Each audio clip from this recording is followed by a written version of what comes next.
Crushes by Live. One of those songs where it's like men singing in really deep voices. I should have given you more time to prep. Yeah, you absolutely should have. And it doesn't suit the segment at all. It goes with it. This segment is... This or that. You haven't offered me two options. You said, here's every song in the world. Make one about Buddy. Yeah. Okay, wait. So maybe the song isn't Buddy's Farewell, because I'm just thinking ahead to the line which is coming up about coming back again. Maybe this is next year. When he comes back. The Swans are struggling and he's coming back. Let's get to I'm this just imagining bit. this being a montage where Buddy's in the crowd, he jumps over the fence. Yeah. Oh, I feel it. Buddy's back again.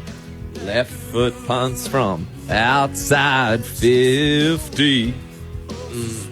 Forces pulling from Buddy's big rig. I can feel it. How about that? That was really good. But Buddy is unretiring. Yeah, he's I coming can feel back. it. Buddy's coming back again. Yeah. That's not a bad result for being put on the spot to write a song. All right, it's time for us to go. What are we looking forward to this week, Lav? What do you got? I'm seeing the Knights this weekend. Oh, gosh. To start and end the episode, full circle, Newcastle Knights. Up the Knights. It is the final week of the AFL before finals, so I'm just looking forward to how that puzzle lands, how it all shapes with, I think, like, almost every spot can change, which is pretty crazy. All right.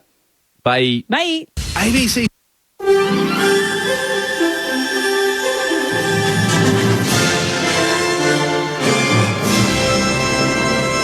ABC News. Good evening. I'm Melissa Polomini. The Defence Minister, Richard Marles, says joint maritime patrols with the Philippines will happen soon as tensions with China rise.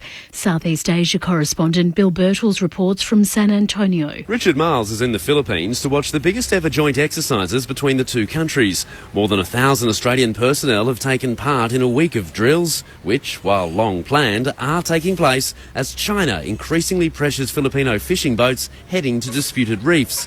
The Philippines is pushing for Australia to now jointly do maritime patrols. Speaking next to his Philippines counterpart, Richard Marles says he hopes to see those joint patrols soon, saying planning is underway. He also reaffirmed Australia's support for an international court ruling that rejected the basis for most of China's claims in the South China Sea. The Australian Electoral Commission says it's not expecting voter confusion in the upcoming Voice to Parliament referendum. No campaigners, led by the opposition leader, Peter Dutton, had criticised voting provisions because a tick would be accepted as a formal vote, but a cross wouldn't be. The Commission's Evan Eakin-Smith says that's in keeping with long-standing precedent. That's going to be a very small number of people. But if they don't follow the instructions, and they mark either a tick or a cross, we've got very clear legal advice about how we treat those, and it's all to do with the voter's intent. Embattled ex-Labor MP Will Fowles is facing a police investigation into an alleged assault following a referral from the Premier earlier this month. Police have confirmed detectives from the Sexual Crimes Unit are investigating an alleged incident in Melbourne's CBD. Mr Fowles, who represents Ringwood, was forced to resign from caucus. He strongly denies any wrongdoing. A horror fatal double fatal crash in Melbourne's west has prompted another police warning on dangerous driving. Emergency services were called to Kimpton Way in Altona last night to find a car split in pieces after hitting a tree. The two men inside the high-performance vehicle, a 36-year-old and a 24-year-old, died at the scene. Senior Sergeant Andrew Whelan says confronting scenes stay with first responders forever. Our message is of disappointment. We're doing our best. Victoria Police is doing our best to reduce the road toll. We can't do this on our own, so it's time for the community to step up and check their behaviour and attitudes out on the road. Australia's largest operator of electronic gambling machines has been fined $500,000 for deliberately depriving gamblers of the ability to set time and loss limits. Victoria's gambling regulator says the Australian Leisure and Hospitality Group failed to install mandatory technology on more than 200 of its machines across Melbourne. Head of the Victorian Gambling and Casino Control Commission, Annette Kimmett, says she was shocked at the scale of the breach. It's a really important system that empowers players to set time and loss limits on their play. Not even having that available to patrons is a really grave non-compliance. An American legal expert expects Donald Trump will strongly defend himself against charges of plotting to overturn the 2020 presidential election. The former president was booked at an Atlanta jail on more than a dozen felony charges. Afterwards, he described the case as a travesty of justice. University of California law professor Gabrielle Chin says Mr. Trump will seek to rely on the legal advice he received following the election. I am not a lawyer, Donald Trump will say, and I had all of these other lawyers telling me that this is exactly what I'm supposed to do. It's no crime, and you can't put me in jail, he's going to say. The AFL has made changes to the score review system following last week's controversial decision which denied Adelaide a goal. A goal umpire incorrectly deemed a goal in the dying minute of the game between Sydney and the Crows as a behind. Under the changes, a second senior supervisor will be part of the review process ahead of the finals which start next month. The move is made in a bid to minimise the risk of another score review bungle during the finals. To the weather for the state tomorrow. Areas of morning fog and frost in the northeast. A cool, cloudy day in the south with isolated showers on and south of the ranges, contracting eastwards in the afternoon. For Melbourne, cloudy tomorrow, a top of 15. Cloudy on Sunday, 16. Partly cloudy on Monday and 18. It's currently 12 degrees. ABC News. Step into the heart of creativity on ABC iView. A place to embrace a national treasure with Inside the Sydney Opera House. Opening nights are always stressful. It's ridiculous how emotional it makes me. We just need to make sure we get it right. And enjoy artworks, Last Night of the Proms, Knowing the Score, and so much more. Do you expect to be that mood? I didn't. Your heart's desire in arts, music, and culture. It is magic. All streaming for free on ABC iView. ABC Sport. We begin this broadcast by acknowledging the traditional custodians of the land on which this match will be played today and pay our respects to their elders past, present and emerging. We extend that respect to Aboriginal and Torres Strait Islander peoples listening. AFL. What a stage. This game is coming to life. The 2023 AFL Premiership season. Something's in the air. The roar will tell you the story. Feel a different energy. Fans are on their feet. Feel it on the skin. This game is electric. Feel the electricity. Holds his arms out wide and tells them to get excited. Oh, the home fans like that. What a game. It's got everything. On the run. It's happening again. It's a whole new game. Cause here it comes, here it comes. One bounce at 60, one bounce at 40, one bounce at 20, and he goes. He plays on from 52 out. The package bangs it through. Something big is coming, something big is coming. On the left boot, he's welcome to the big time moment. Something big is coming, something big is coming. Turn steady, go. The 2023 AFL Premiership season. Durham to win it. Goal. Fill your lungs, are you ready for it? Gets onto it, and away it goes. Tapped it twice with his left hand, gathered in the right forward pocket. That is brilliant. Here they come. That's class. Oh, he's a star. What a game. Brilliant. He goes. This kid is going places. Hand pass to Sarong. Sarong pulls the trigger. Boom. Rioli with some magic. The check side finish. He seizes the moment. Curls it around. What about that? And Buster Elliott back to Hill. Superb finish. 55 out. He's given this plenty. That's a magnificent strike of the football. He dribbles it along the ground for an incredible goal. Grimes goes long. High altitude fly from Showbolt. Snap from 35 and boy does he love it. Good boy Humphrey. Here's Humphrey to put the Suns 8 points clear. To take the lead. It never looked like missing. Grandstand AFL on ABC Radio, Sport Digital, and now streaming every match on the ABC Listen app. Just look for the AFL button. Something big is coming, I know. It's the last Friday night of the regular season. It is footy's biggest weekly stage, and tonight it offers the platform for Collingwood to try and lock up their first minor premiership in a dozen years. Meanwhile, for the Essendon Bombers, they are in a tailspin, coming off their fifth biggest loss in club history. That extends back to 1897 in VFL-AFL history. Absolutely spanked last week by the Giants. Let's see how they go against one of their chief rivals tonight in the Magpies. Corbin Middlemass and Ben Cameron in commentary this evening. Tim Hodges with us on the boundary. Our grandstand AFL experts are Cameron Ling and Mick Moldhouse. There is no late change here at the G tonight. It is a cool evening, around 12 degrees after what was a sensational day. Got to a top of 20 in Melbourne.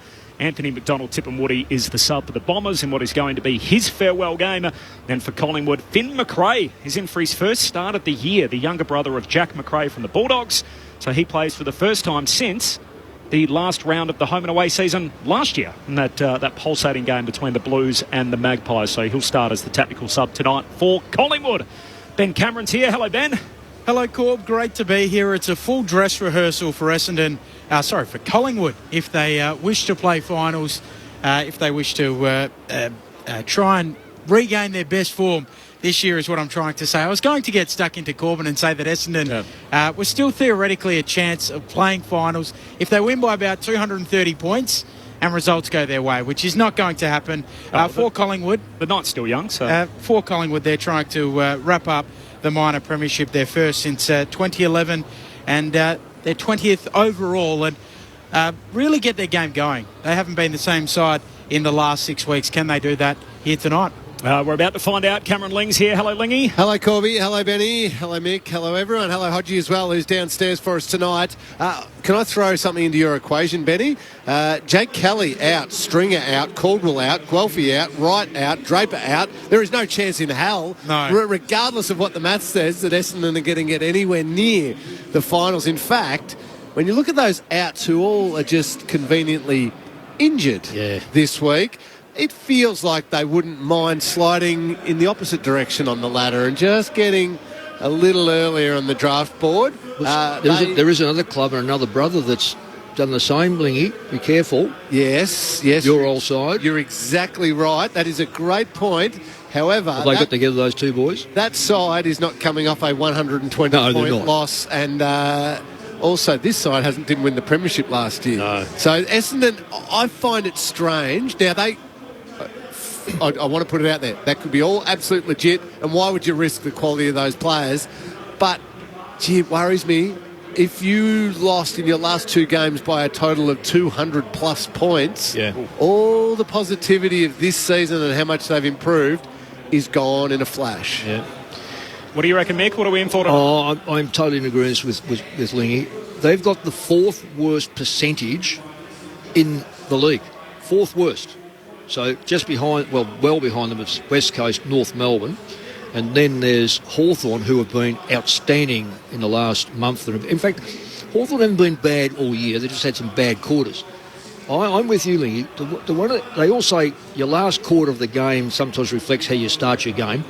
I also believe that the last couple of weeks of the year, sometimes you go into the pre-season with that hanging over your head. It is not a pleasant feel. So Bombers, I'm not convinced. If they're all injured, they're all injured, but they need to show some resistance tonight. We're about to head inside the Essendon camp. Just quickly, the two biggest news stories in footy today. The Brownlow medalist is out of Sunday's last game of the regular season, so Patrick Cripps won't play against the Giants. He was obviously banged up in that victory against the Suns last week. And breaking news out of the Magpies, Collingwood has confirmed that Nick Dacos is still 7 to 10 days away from resuming running, and he will not play in the qualifying finals. So the Magpies have already put a line through Nick Dacos, the Brownlow favourite. He won't play in the first final. Darcy Moore trained with the VFL this morning, and the captain is a lock for the qualifying final to start September. We'll get the thoughts of Mick and Lingy on that in just a moment, but let's kick it down to Tim Hodges, who's on the boundary. Hodgie.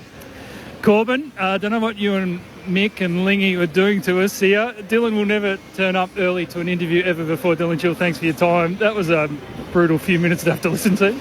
Yeah, it's not doesn't make it easy for me being one of the Essendon players hearing those comments, but yeah, that's all right. I respect the opinion of Mick.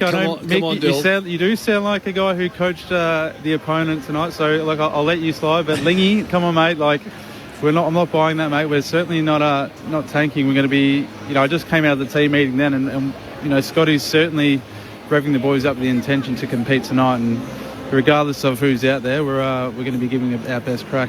Last Saturday was terrible, and then the selection last night was horrible for Essendon supporters. Can you sell them some hope? What are the confidence levels like? The boys just run past us to do their warm-up. Can you sell some hope that they can be right in it tonight against the Pies? Look, I'm not here to sell. Our performance is what sells, and I have to respect. The response or the reaction to our performance last week was unacceptable, and for everything, all the good that we've done over the season, it's like a reputation. It's like a bucket of water, as Warren Buffett says. It's going to drip away, and then you can kick it over in one hit, and that's kind of how it felt for me and my teammates last weekend. But we have an opportunity tonight to, as Mick was saying, we can set a really good tone for our break in pre-season to get us going for next year. So, it was disappointing, but the guys are ready to respond. I have a feeling Mick and Lingy are itching to ask you a few questions. Dylan, I'll send you upstairs. Dylan, thank you for joining us. No worries, Lingy. And I appreciate everything you're saying, because there is that argument between, well, the players out on the field will never ever do anything other than be at their absolute peak effort and peak performance. So I would never suggest that for 1 second. I do have a point about, I think, when decisions getting made, do we play a player in order to finish the year off on a more competitive note, or do we not risk him and send him in for surgery or leave him out with 2024 in mind? How are those decisions arrived at? Is the leadership group or the consultation with the players taken into account at all? I think you've got to stay consistent with how we select the team and the processes behind that, just because it's a dead rubber for our footy club. Obviously I understand if we win by a couple hundred points, we're in for a chance, but I'm trying to be realistic here. I'd like to think the same processes are in place, and that we do have the ability to take in the well-being of a player with his body and health, and whether he's at increased risk of doing any damage that could upset his future football. So I'm sure that we're not the only club that's had to make or consider players for this final game. So I understand what you're saying, Lingy. We're going to try and win and compete every weekend, but there does come an opportunity where if you can protect a player from any further risk, then I'd imagine we'd take it. How do you see, and perhaps some of the more experienced players see this year? Have you taken the step forward that you were hoping to take forward? I think we have, Lingy. We're really, really competitive against the best teams in the competition, and we took some really steps forward in some key moments throughout the year, and but at the same time, as I touched on earlier, it's like the bucket of water. It's you can do all the good for 20-21 rounds, and it can be wiped out within one match. And obviously the game last week was super disappointing, and you don't really want to be experiencing too many of them in your career. So I'm realistic. I think we've taken steps forward, but at the same time I understand the public reaction to our performance last week. But I'm not going to say that one match will define this group.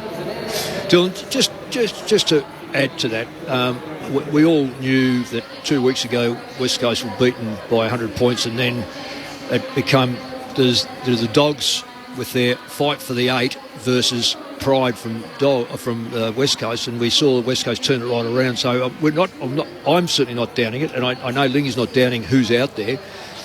What if you've been at that meeting, and without giving away too much, where do you reckon you might be able to get the Pies, given that every week is a different week, and I totally understand it on the back of what I just said about West Coast. So where are you going to generate your play, and where can you stop Collingwood playing? Yeah, it's a great question, Mick. I think we just need to play to the strengths that we've been able to execute all year, and regardless of which opponent that is, we know we can do it, and we're able to play some really good football against Collingwood and Anzac Day. So our ability on offence to be able to control the footy by foot and uncontested marks is something that's come organically out of our game plan, and just our ability to be able to pressure. At our best, we're a really good pressure differential team, so we know that pretty slick outfit when they've got the ball in hand, Collingwood. So we need to be able to make sure we're putting a lot of pressure on them, and that'll be able to save our legs on defence. Just a little bit. I know there's not much time, but a little bit on Kyle Langford. He just seems to have had an outstanding year. Lingy's sitting next to me. I'm not going to ask him is he in the Australian squad or even in the list, but he just seems to be a Mr. Fix-It. Now he's sort of tied up that forward line for you. Oh, he's had an exceptional year, Mick. It's funny, I got to the club in 2019 and he's just had this obsession with being a midfielder, and just with his body type and his attributes, it just, I think that his teammates and coaches were really keen for him to explore, more of a forward role for us, because he's so good in the air for his size, and then obviously he's found himself sort of through a need, if anything, to play forward, and his mobility as our key forward this year has been really exceptional, and everybody's just so happy for the seasons he's had, and hopefully he gets rewarded at the end of the season with it. Sure, and all the best, mate. I just hope we can keep in touch with one another over the next few years while you're playing. So it's good stuff, really. Yeah, really good. Appreciate it, Mick. I actually need to reconnect with you, mate, because last time I was all Australian where we were reconnected. So maybe we should catch up for a coffee soon. It stands to reason. Essendon's midfield depth. Darcy Parish, Zach Merritt, Jai Caldwell, Ben Hobbs, Will Setterfield, Elijah Sardis, Nick Cox, Perkins, Durham, Martin, and your good self. Can you all fit in there moving forward?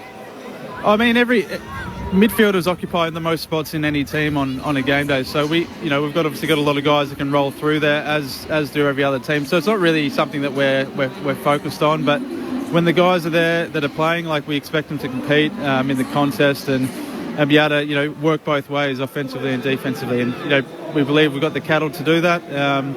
There's certainly a lot of room for improvement for us during this off season. But looking at within the eyes of those guys that you mentioned, they're willing to get to work. Dylan, your time's always appreciated. Have a good summer. Thanks, guys. Dylan Shield with us from the Bombers. My favourite Warren Buffett quote, he mentioned the bucket and kicking it over, but my favourite is someone sitting in the shade of a tree that someone else planted long ago, Mick. Oh. So the question is, have Essendon and Brad Scott planted the tree that Essendon fans will get to sit in the shade of in years to come, do you think? It's called an oak tree. You plant the acorn. I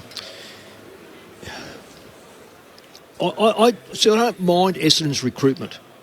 I know it's taken some hits over the last few years. People have said they've gone the wrong direction, and we've picked all midgets. I don't think they have picked all midgets. Some of those players, the old 6 foot to 6'3", 6'4" players, have actually played around the flanks, and that's a tradition of Essendon where they've had that height. Remember that right across the ground, they'd be all over 6 foot. It was hard to match.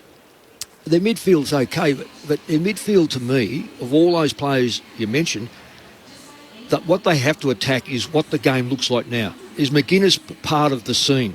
And I'm saying that because good sides now, with a good lineup in the middle, can expect someone to come in and knock one of their best players over, the McGuinness type, and then take that part out of it, and all of a sudden you now have to rejig your forward line, your midfield. I suspect that they're still one or two good drafting years away from being what Brad would like. Before he can set up. They've had 5 picks in the last 3 years inside the top 13, so they have had high-end talent through the door in recent times, and as we've seen from other clubs, if you can hit on even 2 or 3 of those, that's it makes right. a huge difference. That's that they've had. Because they add on. Yeah. You almost have half your team full of those 4 or 5 year, So Reid and Cox we haven't seen a lot of because of injury, but Perkins we like from what we've seen. Sardis has just come on, his injury interrupted first season, and Ben Hobbs I think a lot of people really like. Harry Jones as well. Yeah, I like their drafting. It is very much a draft and develop model that they've gone down, which I'm a fan of. They've got some tough calls to make on 1 or 2 highly paid players, and whether or not they're worth the dollars. Darcy Parish is one of them in the midfield. I hope they keep him. I really do hope they try to keep him. For the right price, though. Oh, absolutely. Oh, no, I'm not. I'm as a coach, I never got involved in what they're on, and I try to keep out of that sort of stuff. I'm not saying I'm coaching Essendon, but the simple fact is that when you're a player like that, you've got to see. You've come from a football club, and if even right now, what you hear about what players are on to keep players at the club, there is a little sacrifice for success. You've got to pay a price to keep 25 really good players and then 15 developing players at your football club. You don't win premierships with your top 5 players. You win it with the next group. And if all there are getting $1 million and someone else is only getting that and you've got nothing to bring through, then you're going to rely heavily on one or two players kicking the ball and marking their own kick. The other one's Jake Stringer, what they do with him. Yeah. For the dollars versus output, they've got a really tough call. If they make the right calls for the right dollar amounts on those types of players, then they have a model and a development system of those quality draft picks, high-end draft picks, that can come through and have some success for the Bombers. I get the feeling the way you hear Brad Scott speak, it feels like he's really looking forward to the summer ahead. Brad? Yep, he was appointed late and he gets the chance now to come in, and he's had this group for a whole year, and Ross has been talking all year about the year of exploration at St Kilda, and now Brad gets a chance to sort of have a look at them over the summer. They clearly need to stiffen them up defensively. That's been a problem for them, especially in recent weeks, which has been exposed. So if they win tonight, which they are underdogs, they'd have to cause an upset. It will give them a winning season. So they're 11-11 with one to go. That's big. But stiffen up defence, though, that's your back line. Everyone, if you looked around this grandstand and you said defence, they go, it's your back line. No, defence is defence. That's why I use McGuinness as an example, because he goes in there and cuts someone out of the game. He's the best one at the moment. Lingy, you've played that role and very, very successfully. What it does, it disrupts another team. That just running face-to-face with someone doesn't do that. Yep. I've got to get on to Collingwood. They're really the clear story tonight, obviously trying to win a minor premiership for the first time since 2011. Do you remember what that was like, Mick, back as the minor premiers of the league a dozen years ago, obviously leading the Magpies as the number one team in the league? They've won more minor premierships than any other side. If they win tonight, it'll be their 20th in club history. The big breaking news, which we've just learned, is that Nick Dacos is out for the first final. We focus a lot, obviously, on him as a second-year transcendent star. He's obviously the Brownlow medal favourite. How big a blow is it, Lingy, to learn now that he won't be there for that quali? Well, at least now they're not willy, won't he? And same with the rest of the playing list as well. It's all right. Hey, don't think that it'll be okay, Nick's coming back. No, we're going to play finals and he's not playing. So this is what we need to concentrate on. This is what we need to do. So the fact there's clarity around that, I think, is really good. It hurts them, of course, because he is a star, and not just because he's in his second year. He's a star, full stop. His line-breaking run, his ability to hit the scoreboard, kick the ball inside forward 50 is so important for them. But they're deep enough. I mean, Darcy Moore, assuming he's fine, which it's been announced that he should be right for that first final. Assuming Jordan De Goey's fine, and now he's playing, but that hip, was it any more of a concern than just a bit of a tight hip or glute? Assuming those players are healthy and the rest of them are, they're good enough to cover Nick Dacos until the point in time where he comes back. So the mystique around them is seemingly gone. They lost 2 of their first 18 games. Now they've lost 3 of their last 4. And so I guess the question is, how much of it is you're sitting on top of the tree, you can't fake urgency. So the September starts when it starts, and they're sort of waiting to get there to the qualifying final. How much of it is that and a hunger issue and sort of just waiting out the month of August, and how much of it is a real problem that they actually need to address in their game before the first qualifying final, and now they've only got 4 quarters to correct it? Yeah, well, I don't. It's nonsense about backing off because we're on top of the ladder. That good sides, great sides, just keep the foot to the floor and just keep going. I don't reckon their game. I know all these figures that people come up with. This is what they like first part of the year, second part of the year. They've won roughly the same amount of quarters, I think, as second and third side or fourth side. I'll say this now: that there comes a time when you can give up 2 or 3 goals at 3/4 time, and we're going to do it. The crowd will do it for us. The crowd are fantastic, Collingwood's crowd. The problem that I see with that is, why are they 3 down? It's not a matter of will we make it up. It's why are you 3 down? Why are we 5 down? Why are we down at half time? Are we slow starters? Are we making mistakes? Are we too aggressive on the back line?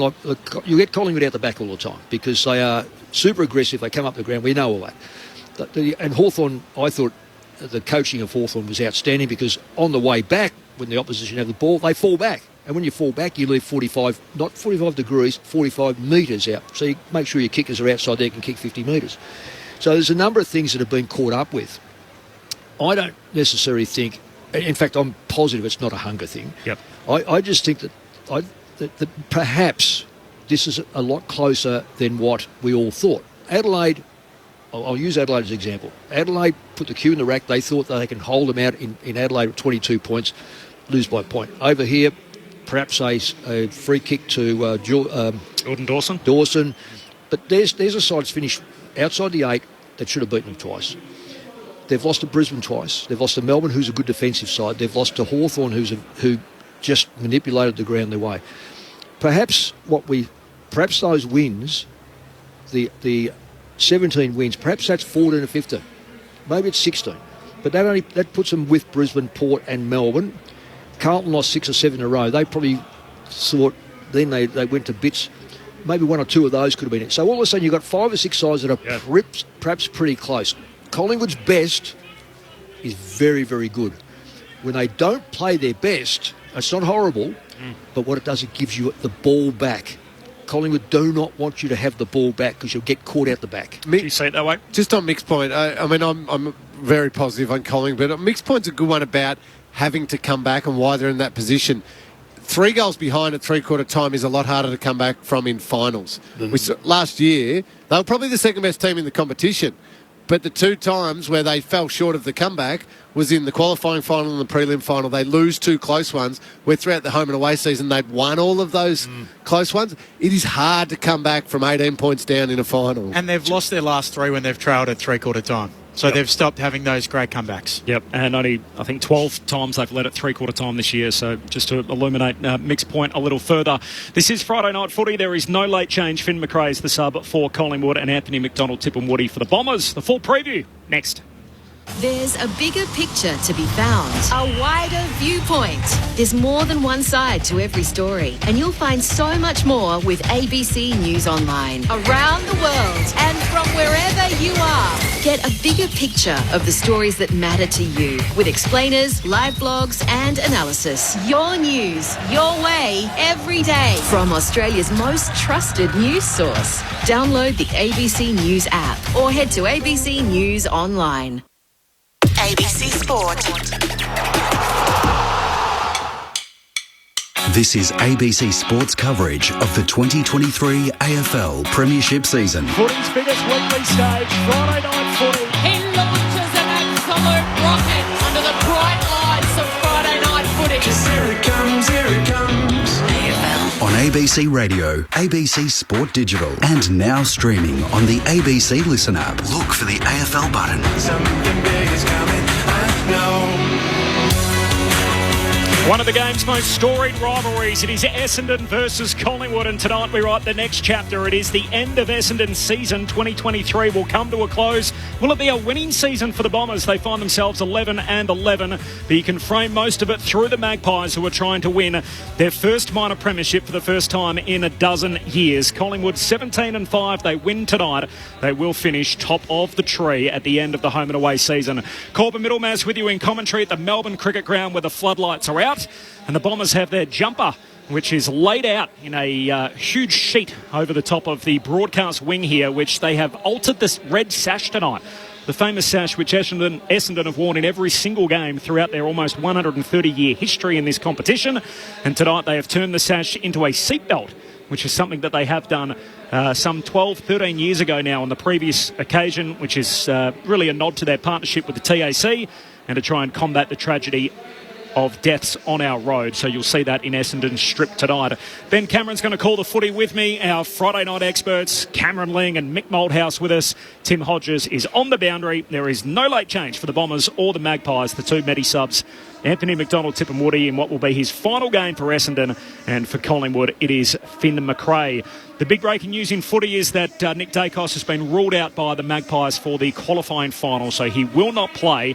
Won't be running for another 7 to 10 days. So regardless whether Collingwood finish first tonight, and they'll be hosting a qualifying final at some stage during the final series in week 1, Nick Dacos, their second-year star, won't be there.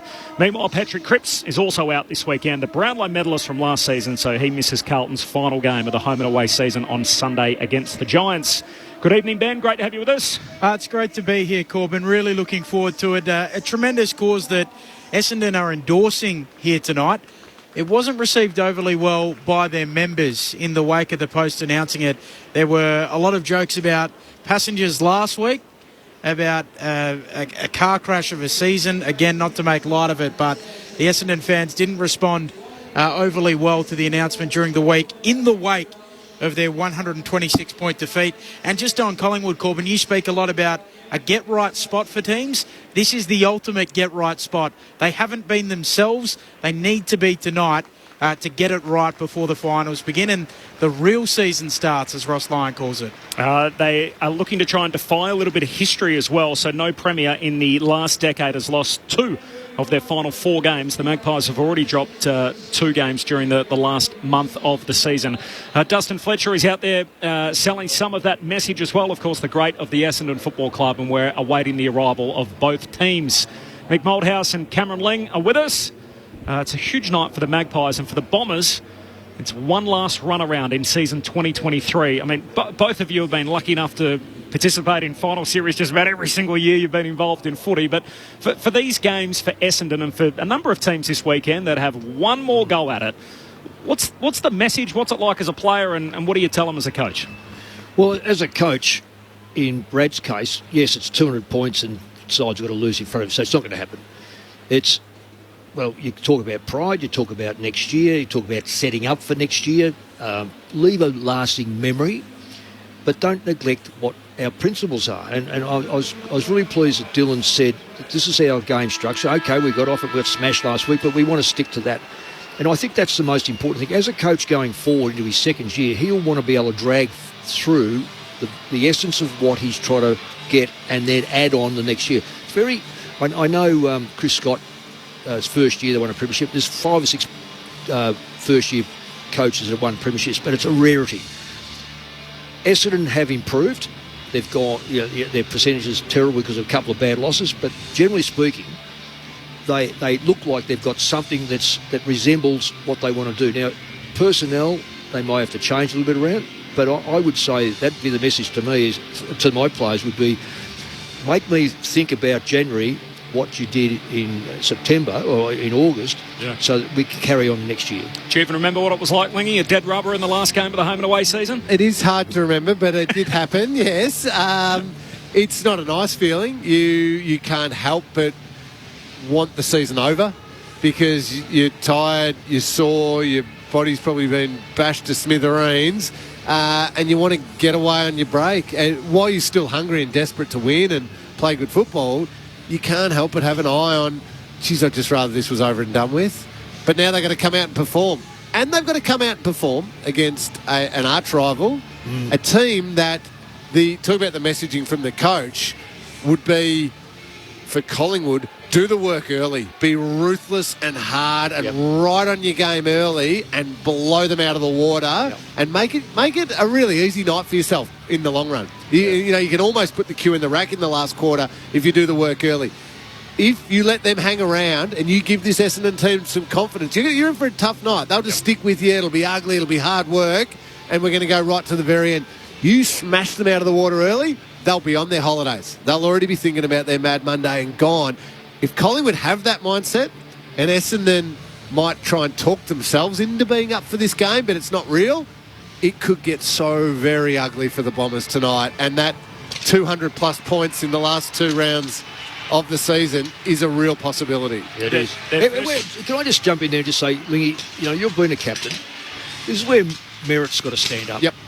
This is a great case of Brad. I know Brad Scott. I've worked with Brad. Fantastic young man, but when they cross that line, there's going to be a player that's got to take charge. Now, it didn't happen last week, so this is a Ling Merritt situation, captain. You can hear the Bombers theme song in the background. They burst through the banner. The pyrotechnics have gone off, and that man, Zach Merritt, who has had a wonderful season first year as captain. He's 6th in the ABC Footballer of the Year heading into the final week. He obviously is ineligible for the Brownlow. He was suspended earlier in the year for a dangerous tackle and missed Anzac Day, of course, one of the biggest home and away games on the calendar, if not the biggest, the last time that these two teams met. And on that day, Essendon led Collingwood by 28 points At three-quarter time, the Pies came rattling home to kick 7 unanswered goals in the final term. And the rest is history. Nick Dacos best of field that day. The Pies winners by 13 points. They meet again tonight. The Dons, the first team out on the ground with 6 changes from the side that lost to the Giants. Can I throw in another challenge too, Mick? You're right about Zach Merritt.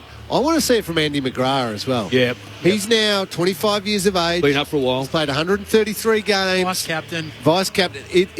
It's his club, his team, as much as it's Zach Merritt's, and he's no longer a young player. It's not a 19, 20-year-old you're asking to do this. I think it's people like him who, it's got to be driven from Zach because he is the captain, but he needs help too. And I think someone like Andy McGrath needs to say, you know what, enough's enough. That was garbage last week. This is what I'm going to do, and this is what we're going to do. If Darcy Parish has his mind set on being part of the Essendon history, he's another one. He's 26 years of age, 150 games. He's got to do that. So it's got to be they've got to realise their time is now. It's not Dyson Heppel's time anymore. It's their time. Do something about it. Here comes the Collingwood Magpies. Congratulations, 100 games. Josh Dacos with a huge image of him on the banner. So there is a Dacos out there tonight and a milestone night at that for Josh Dacos. Perhaps he'll be fitted for a blazer during the week. We won't push Lingy too much on that. The All-Australian team to be unveiled on Wednesday night. He becomes the 183rd player in Collingwood's history to reach that milestone. Meanwhile, Darcy Parish, he plays his 150th tonight, and he's the 75th bomber to reach that milestone. Shows how rare that is in the history of the game. So 75th bomber to 150 matches. Collingwood, the away team tonight, notionally, of course, both here at the Melbourne Cricket Ground. The Pies in the white shorts and the black and white stripes, while for Essendon, they've got their red seatbelt on the black background with the black shorts and, of course, the famous red sash. Now, the changes for Collingwood, so no McCreery, he's suspended. Jacob Ryan concussed, and Nathan Murphy is also out after that heavy landing last week. Hopeful he'll be back for the qualifying final. Hill, DeGoey, the big ins, and Finn McRae is the sub. While for Essendon, no Kelly, Stringer, Caldwell, Guelphy, Wright, Draper, the 6 missing, Brian, Baldwin, Wiedemann, Setterfield, Snelling, McDonald, Tip and Woody, the 6 ins for Essendon. So 14 unavailable, a depleted team. Their last hit out for 2023 up against the number 1 team, the Magpies, trying to shore up the minor premiership. Set it up for us, Mick and Lingy. We're a few minutes away from the bounce of the ball, just repeating, no late change, the Dons and the Pies. We're speaking a bit about Bombers. Their season's finished tonight. So these players here, Lingy, I've identified where they have to improve to make Collingwood better. Not because they haven't had good seasons, not because they haven't had real great games. In fact, first one, Pinsky, one of the best in the ground a few weeks ago. Yeah, the Geelong game. Outstanding, wasn't he? But can he get the consistency that wasn't there at the Dogland? Yep. These are the question marks I got. DeGoey can be just so devastating, and then you go, is he on the bench? Where is he? Has he come into the goal square recently? So will that take place? Next one, Mitchell. They got him because they needed the clearance rate. I've seen him in the side where Collingwood has hardly cleared a ball in first 15 to 20 clearances.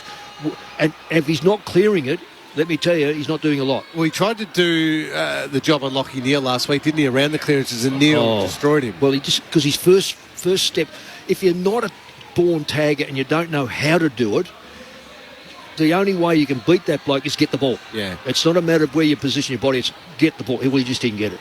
So that'll be a big test, because you'd say he'd lean on Merritt or maybe Parish. Next one down I've got is Taylor Adams. Taylor Adams, they're trying to make a case for him to play forward because he doesn't get a lot of time in the middle. Well, I suggest that they go back to get him in the middle, because he's just a heart and soul player, hard as a cat's head. Forward line doesn't kick enough goals for me. Next one is Frampton. It is Bobby Hill. Well, again, is it Bobby Hill or Ginnivan? I reckon you can only go in a final with one of them. Yeah. And not for any other reason. They're set up caters for only one. Because McCreery definitely comes back. He is a fantastic player. And, you know, when you look at all these stats, you go, what's his biggest stat? Tackle. Yeah. Harassment. So one of them has got to go out, and this is a testing time for Essendon to say, Don't give him too much room because one of these blokes is going to pop up because he wants to play finals. Hoskin Elliott hasn't hit the heights of 2 years ago. In fact, he's probably a player that I would have thought was probably their 23rd, 24th player. Next one is Cox. Got great praise last week. He was the bloke that did this. He's the bloke that got us back, blah, blah, blah.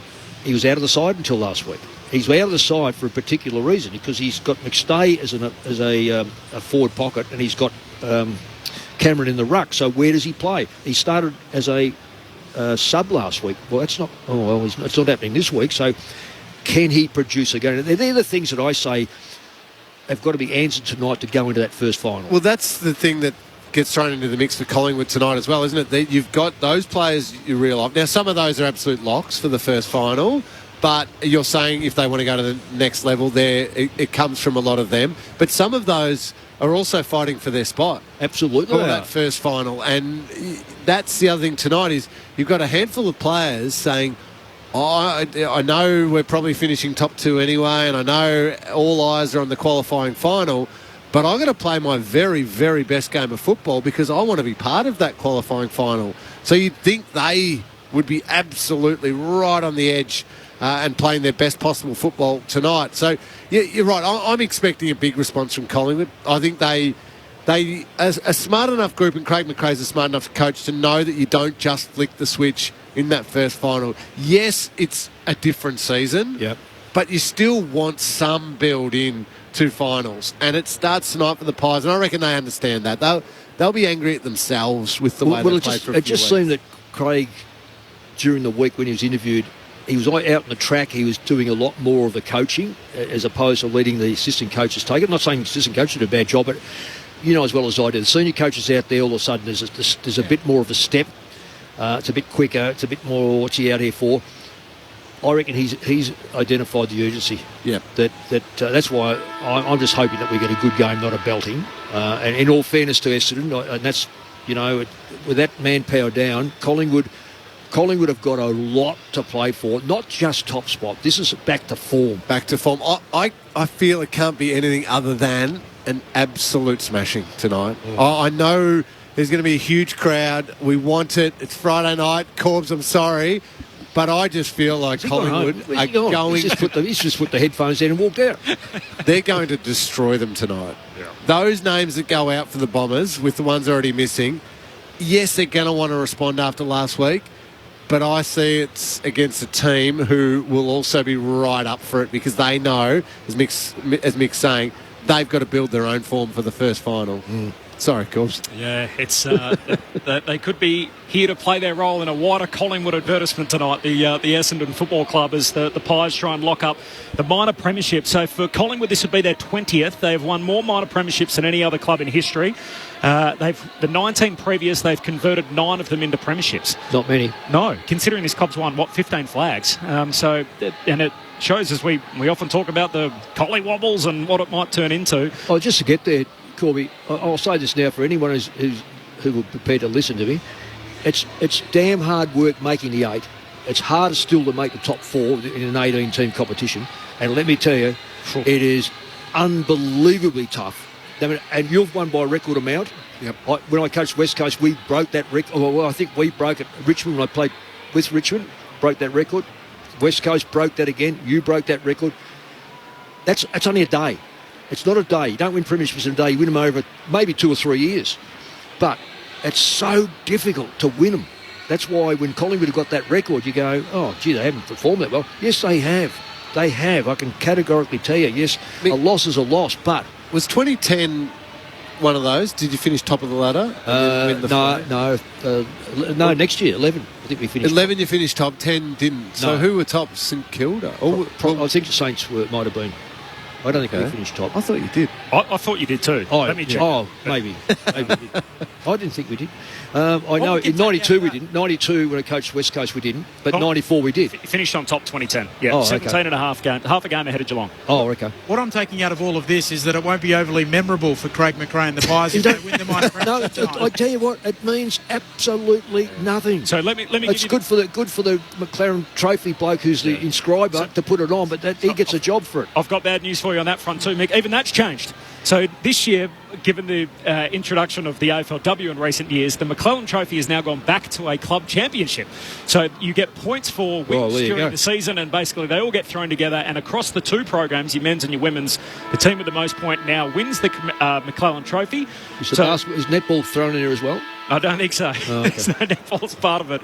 That would be very country footy, wouldn't it, with the local footy and netball league? But that's now the McClellan Trophy, so the minor premiership is no longer known as that.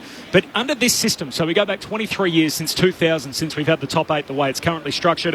If you finish first, they've all 23 years gone on to make a preliminary final. So none of them have gone out in straight sets. Premiers on 8 occasions.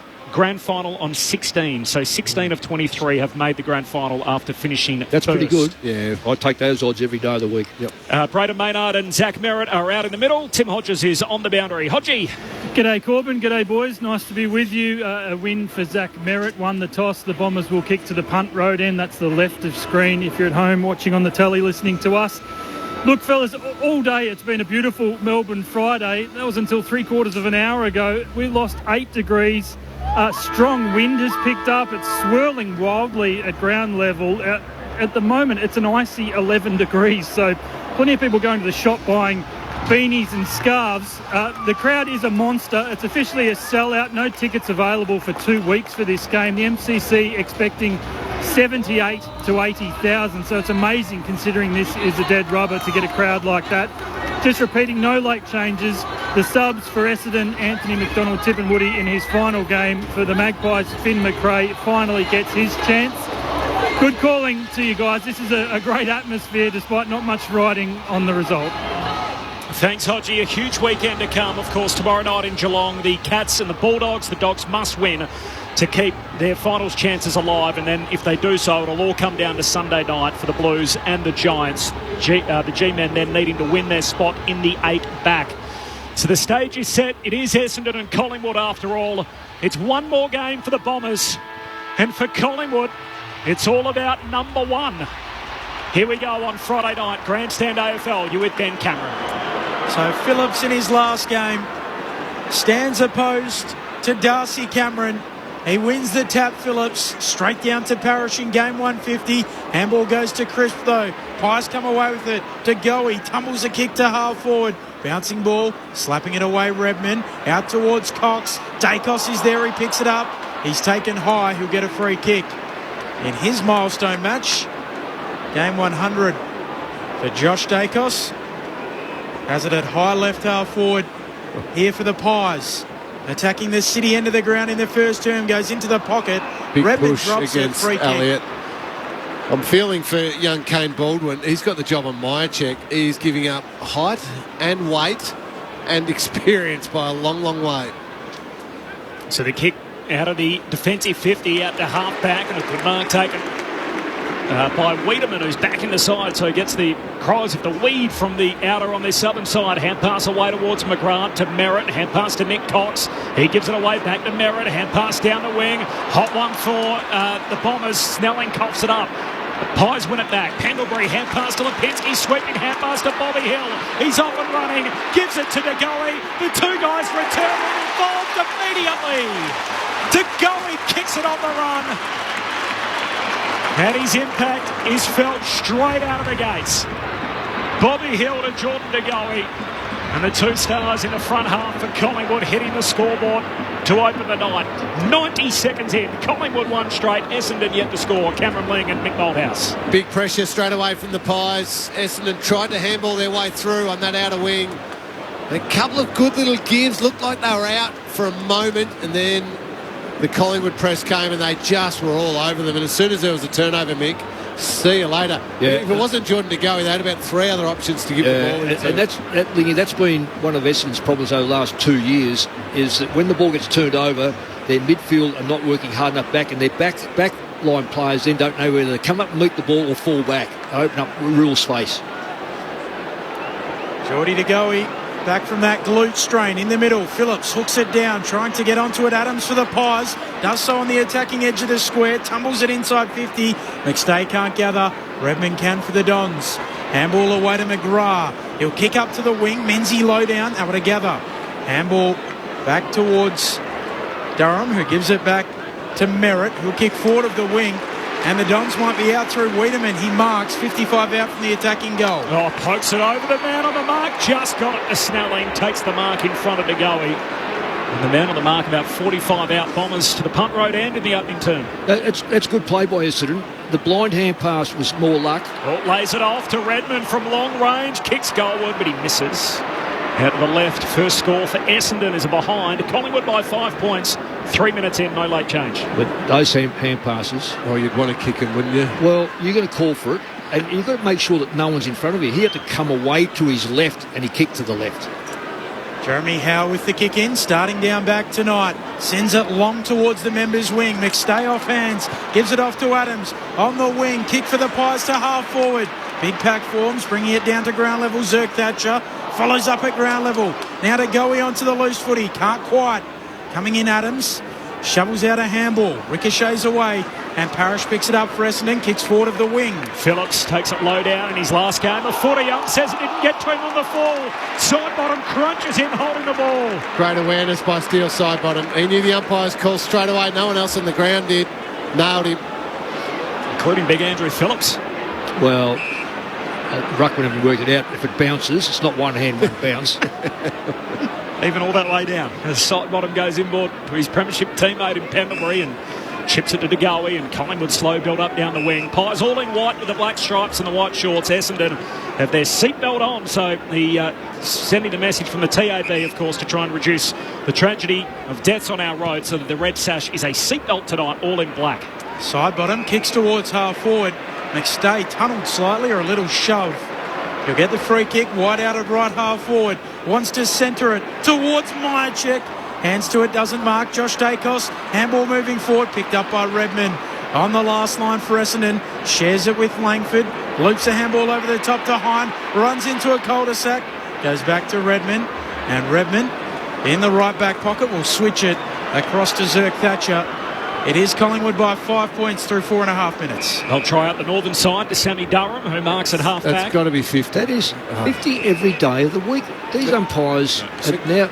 McStay came from behind the man taking the mark to try and stand it. Yep.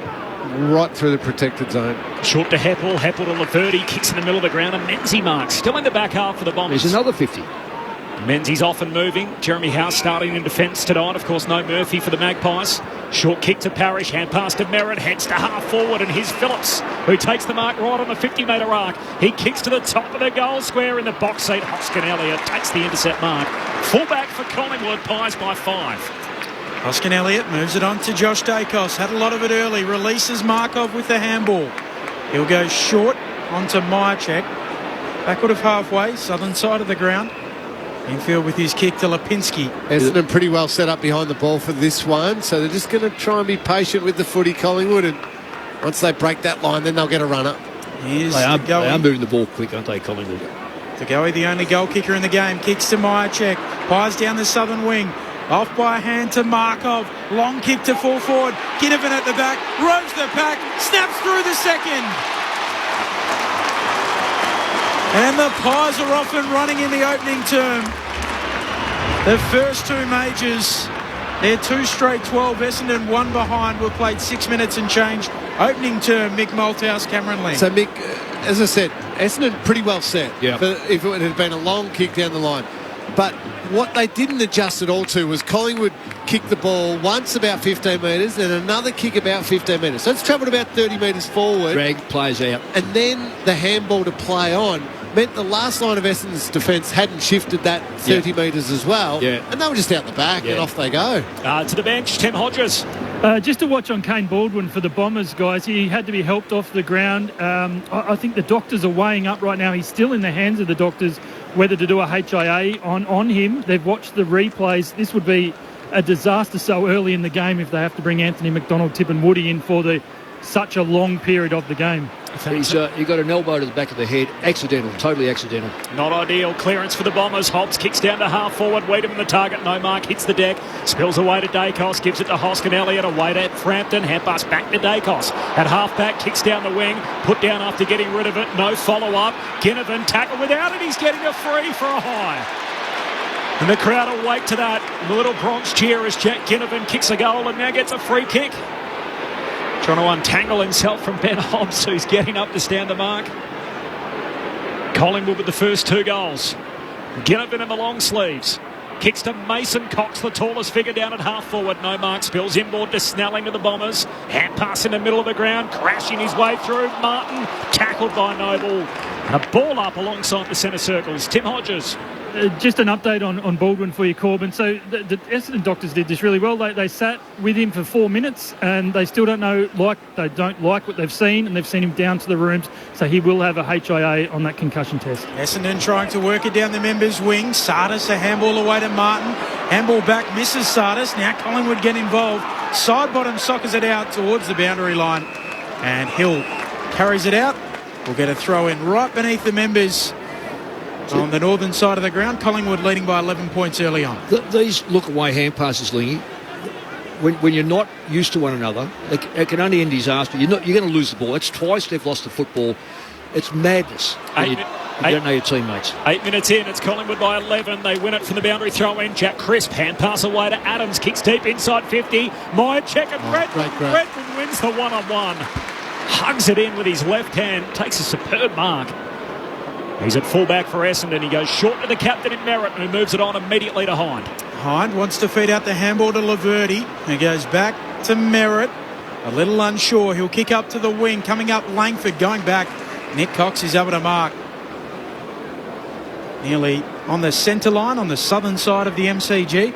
Their first movement is to look inboard slowly. So Collingwood get all their numbers in behind. That's the third possession. Hines kick infield is dodgy, a turnover. The Pies sweat on it, come back with it. Lipinski drives it long towards goal and misses away to the right. Tumbles just away to the right. First blemish for the Pies, 2-1-13. Plays one behind through the opening 9.5 minutes. Isn't this just the most predictable result? When you over-possess the football in your back half, Collingwood will strike. They've done it 3 times already. Redmond on a stroll from the kick out long to half back, but enter Jeremy Howe, floats through, takes the intercept mark. Still with that shooter sleeve on his left arm after that bad break in round 1. He chips it wide to Ginnivan. He's been involved in everything early. He takes the mark against the boundary line, left half forward, 50 out. He got back off the mark quickly there. He wanted to give it inboard to Jordan to go. It's possibly still on.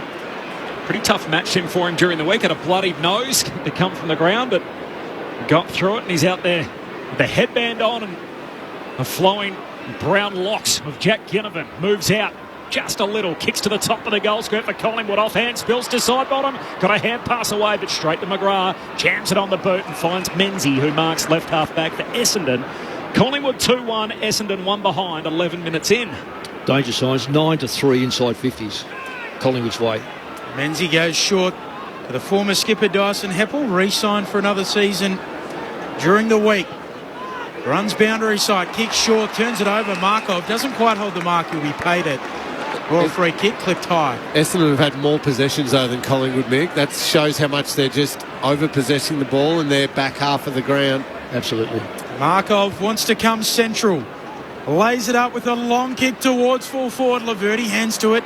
Doesn't quite drag in the mark. Heppel comes across to help. Has to paddle it out. Sardis under pressure. He's tackled quickly. The umpire wants to ball it up.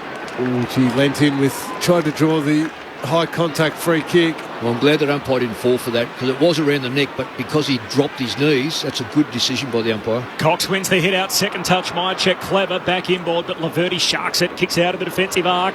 Hoskin Elliott smothers the bounce, favours Ginnivan, puts it back inside 50. Crisp goes up, no mark.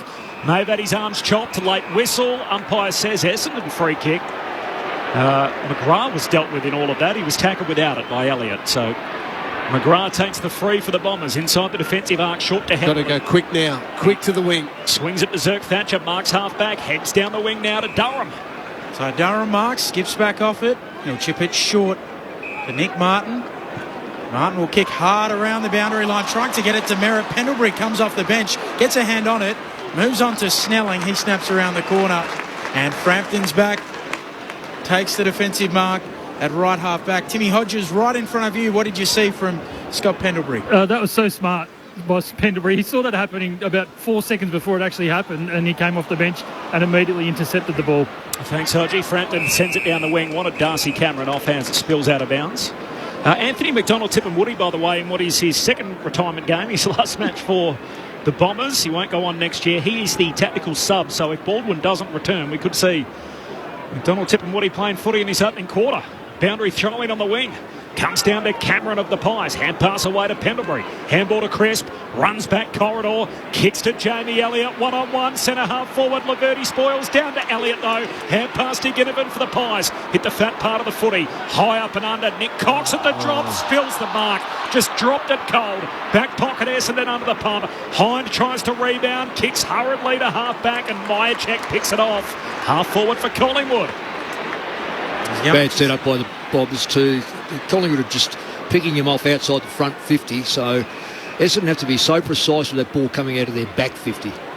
Retreats and comes slightly infield to Quaynor, who looks long, gives it to Babe Ruth. Points to the top of the square, heads into the pocket, looking for a marker. Cameron hands to it, doesn't quite bring it down. Trying to come through Elliott. Running straight into a couple of Dons and a ball up left forward pocket. So Pies by 12. Just quick, either he's ducked his head and drove with his head there, where you give up prior opportunity, should be paid holding the ball, or it's high contact. One or the other. And it's a free kick. That one's not okay to call play on. You've got to umpire the rules if they're in place. Elliott tackled out of bounds at the restart, so we'll have another stoppage, forward pocket. City end, where Collingwood are attacking. They've kicked the first 2 goals. 14 minutes in. Nick Bryan works his way to the front, hooks it down for Essendon. Heppel taps it away to Setterfield. Hand pass turned over. Elliott inside 50 for Collingwood. Hand pass to Mitchell. Gives it to Ginnivan. Snaps to the goal line. Mark Myercheck just outside the goal square. He's spitting distance away from the goal line. Well, it was only a matter of time. Sheer weight of numbers. What are we up to now with inside 50s? 13-3.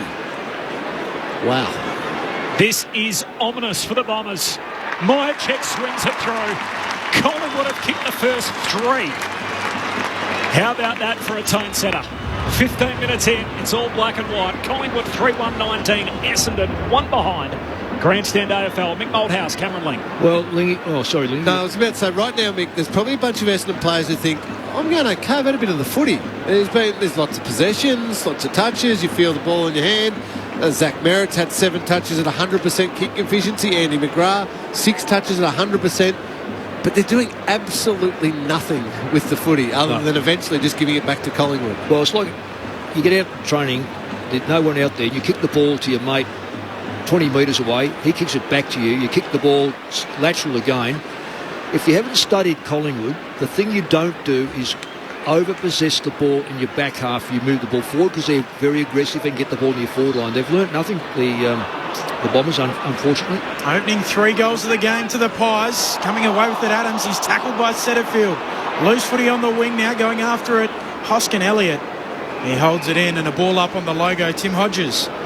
I've just seen the Essendon paperwork be processed. The substitution has been made, so unfortunately Kane Baldwin is out of this game with concussion. That means Anthony McDonald Tipungwuti is in for his final game, but that is not an ideal scenario for an underdone McDonald Tipungwuti to be in so early.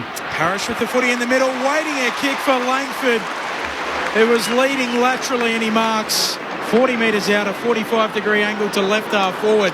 Don't the Dons need this? Well, it is the risk you run when you play a player for the emotion of his last game, who's not potentially not ready to play an entire game of AFL football, that he's going to be forced to come on early. If the ball goes near him, you'll get it. If it goes 10 yards away from him, Collingwood will run it out. This player is a great player. He's a really great player, this player. Arguably the most improved player in the competition. Langford's set shot is out to the right and missing, so he can't deliver for Essendon here. Collingwood lead by 17 minutes played, opening term. Went to sleep too. He had to kick and then just wandered off trying to pick do his laces up. In the meantime, his opponent runs and takes an easy kick. 50 goals, 20 now for the season as Noble goes short to Maynard. Long kick up to the wing. Whacked away at the back, hits the deck. Durham went without it, throwing his body on the line. Mitchell knocks it away to Pendlebury for the Magpies. Hand pass to Dacos, gives it to Markov. Through centre half back to Goey, links up with Howe. Ugly kick, skids through the middle of the G. Ginnivan collects, still with the Magpies. Hand pass to Mitchell, away to Pendlebury. Hand pass to Dacos, whack. Came and got him, Durham. Ball jarred free. Ginnivan keeps it moving forward for Collingwood. His hand pass stolen. Hits the deck. Now Ginnivan becomes tackler and will have a ball up. Centre half forward for the Magpies. Collingwood by 17. They've kicked the only 3 goals as many minutes in. 17, that is. Pendulum of the match, absolutely belonging with Collingwood. Neither ruck decisive. After a Ginnivan at half forward, Martin there for the Dons. Handball too hot for Hine. Goes back and gets it. Handball punched away there by Maynard. De Goey fighting after it. All of this at half forward for the Pies. Onto it, Hill. Chips into the pocket. And the mark taken by Myercheck. 45 metres out, a 45-degree angle to the left. Well, Lingy, I've just got to say that hand pass over the top looks like it's part of the game structure because we've seen it 3 times now and it has not hit anywhere near an Essendon target. It's gone straight to a Collingwood player. It's different when you do it deep in your forward 50, trying to create something. Yeah. But not at centre half back for your team. Oh, wow. Brodie Myercheck from 51 metres out. The drop punt is flushed. He's got a couple the last 2 of the game. And this is turning into a belting on a Friday night. 19 minutes into the opening term. 4-1-25. Plays 2 behinds here on Grandstand AFL. It's all Collingwood. Well, they're just hunting after the footy. They're terrific in the contest. They're +8 in contested possessions at the moment. First half of the season, I think they were the second best contested possession team. Second half of the season, they've been probably right down the bottom, 14th or 15th. Well, clearly it's been a focus tonight. Their ground ball gets Mick. They're dominating in that area, +9. So they're just hunting after the footy, hunting after the opposition, creating turnovers and opportunities. And in sheer weight of numbers of inside 50s, 14-4, they're now starting to pile the goals on. There's a moment there where just about every fan in the stadium was cheering. Anthony McDonald, Tip and Woody coming on the ground and Myercheck kicking a goal as that sailed through. So Collingwood the first 4 in the centre bounce. Merritt, hand pass away to Parrish, slides a kick out to the wing. Merritt cleans it up for Essendon. Hand pass to Hobbs. He can send it inside 50 for the Bombers. Standing in front, Quaynor leaps up with those bright pink boots with the intercept mark in front of the pack. I know, Ben, you said Langford's one of the most improved players. I reckon Quaynor's next. Yep. He's been outstanding all year, Quaynor. All the Essendon fans have had to cheer about in this opening term was McDonald, Tip and Woody coming on as Noble goes short. Quaynor again at right half back. And that's what he's going to do off McDonald, Tip and Woody. Keep getting involved, keep moving, keep running. Make sure he ties him out so that McDonald, Tip and Woody's got no energy in attack. Moves it on short to Markov, who goes short again to Noble. What a story he's been. Mid-season draft pickup and become a key part of this Collingwood back 6. Runs towards the wing, sends it long in the Cameron direction. He leads Phillips to the footy and takes the mark just in the field of play, right in front of the interchange benches. He's been a very important player to Cameron. He's so competitive around the ground. Uses the ball well, long kick for goal. Good mark, as we've just seen. Boy from Albany, son of Gerard, who played league footy for South Fremantle and Claremont. Wow. Short kick to Adams. He's shifted inside forward 50 here, and Phillips got changed over. Opponents get it to him. Short to side bottom, gives it to De Goey, gets it back. Side bottom goes long, inside the forward arc. Myercheck in a little bump with Nick Cox, and standing behind all of them, Hind takes the intercept mark for Essendon. Steele side bottom there. Normally would spot Darcy Cameron free and hit him there. He was all alone and made a good move. Short to Laverty, kicks to half-back. Phillips puts his fist through it, but straight down to Mitchell. Half forward for Collingwood. Handball to Adams. Adams looks corridor. Great vision, great kick. Hits Pendlebury. Marks true centre half forward for Collingwood. Well, this is predictable, Lingy. It's unfortunate in many respects for the amount of people here at this ground in a Friday night clash. But they're just picking Essendon apart defensively, winning the hard ball. Definitely was just all class. It's grunt. Yeah. It's real effort to win that football. The Bombers coming off their 5th biggest loss in club history. They were 100 down by the 5-minute mark. 5 to go in the third quarter last week against the Giants. This for the first 5 of the night for Collingwood. Pendlebury, straight through it goes. And the route is on early. We're only 22 minutes in. Collingwood 5-1, Essendon 2 behinds. The Magpies by 29 points. I'll let you talk about that. I've never seen those figures before. Never seen those figures before. We're just looking at metres gained here on the stat sheet, and sometimes metres gained aren't accurate and aren't a great indication of the way the game's going. But right now, Collingwood have gained just over 1,300 metres. Essendon have gained only 840 metres. And there's there's only 12 possessions less. Well, so what that tells that's for they've had less now. Yeah. So what that tells you for the public outside, what it means is a lot of possessions at Essendon are going sideways. So this measurement is from goal post to goal post at either end. So if you go lateral, you get 0. If you go backwards, it goes minus. So a differential of 460 is enormous. It is unbelievable. Huge. It is just incredible. Here's Merritt, gaining a few metres out of the middle for Essendon. Long inside 50, unable to mark Wiedemann. There's a free kick. It'll go his way. Frampton impeding. Yeah, fair free kick. Yeah, he fought hard then, Wiedemann. Yeah, get in front. It's not the most reliable. It's a shame for him. Even at Melbourne, he just let himself down with his kicking. He fades a lot to the right. So it's whether he's got the strength of his leg from this 50 metres. It's going to be a big, tough kick for him. Last played in round 18. Before that, he was goalless for 7 games. He shanks it out to the right. Into the pocket it goes. Massive pack forms. Falls down in front. Maynard swats it away. Noble's handball straight to Langford. He hooks a handball back to a central spot. McDonald, Tip and Woody coming through. Pies back with it. Off to Mason Cox and a clearing kick beyond the defensive arc. And the Pies arrive at the fall and away they go. Mixed flew, hits the deck. Lipinski, hand pass to Crisp. Short kick, middle of the G.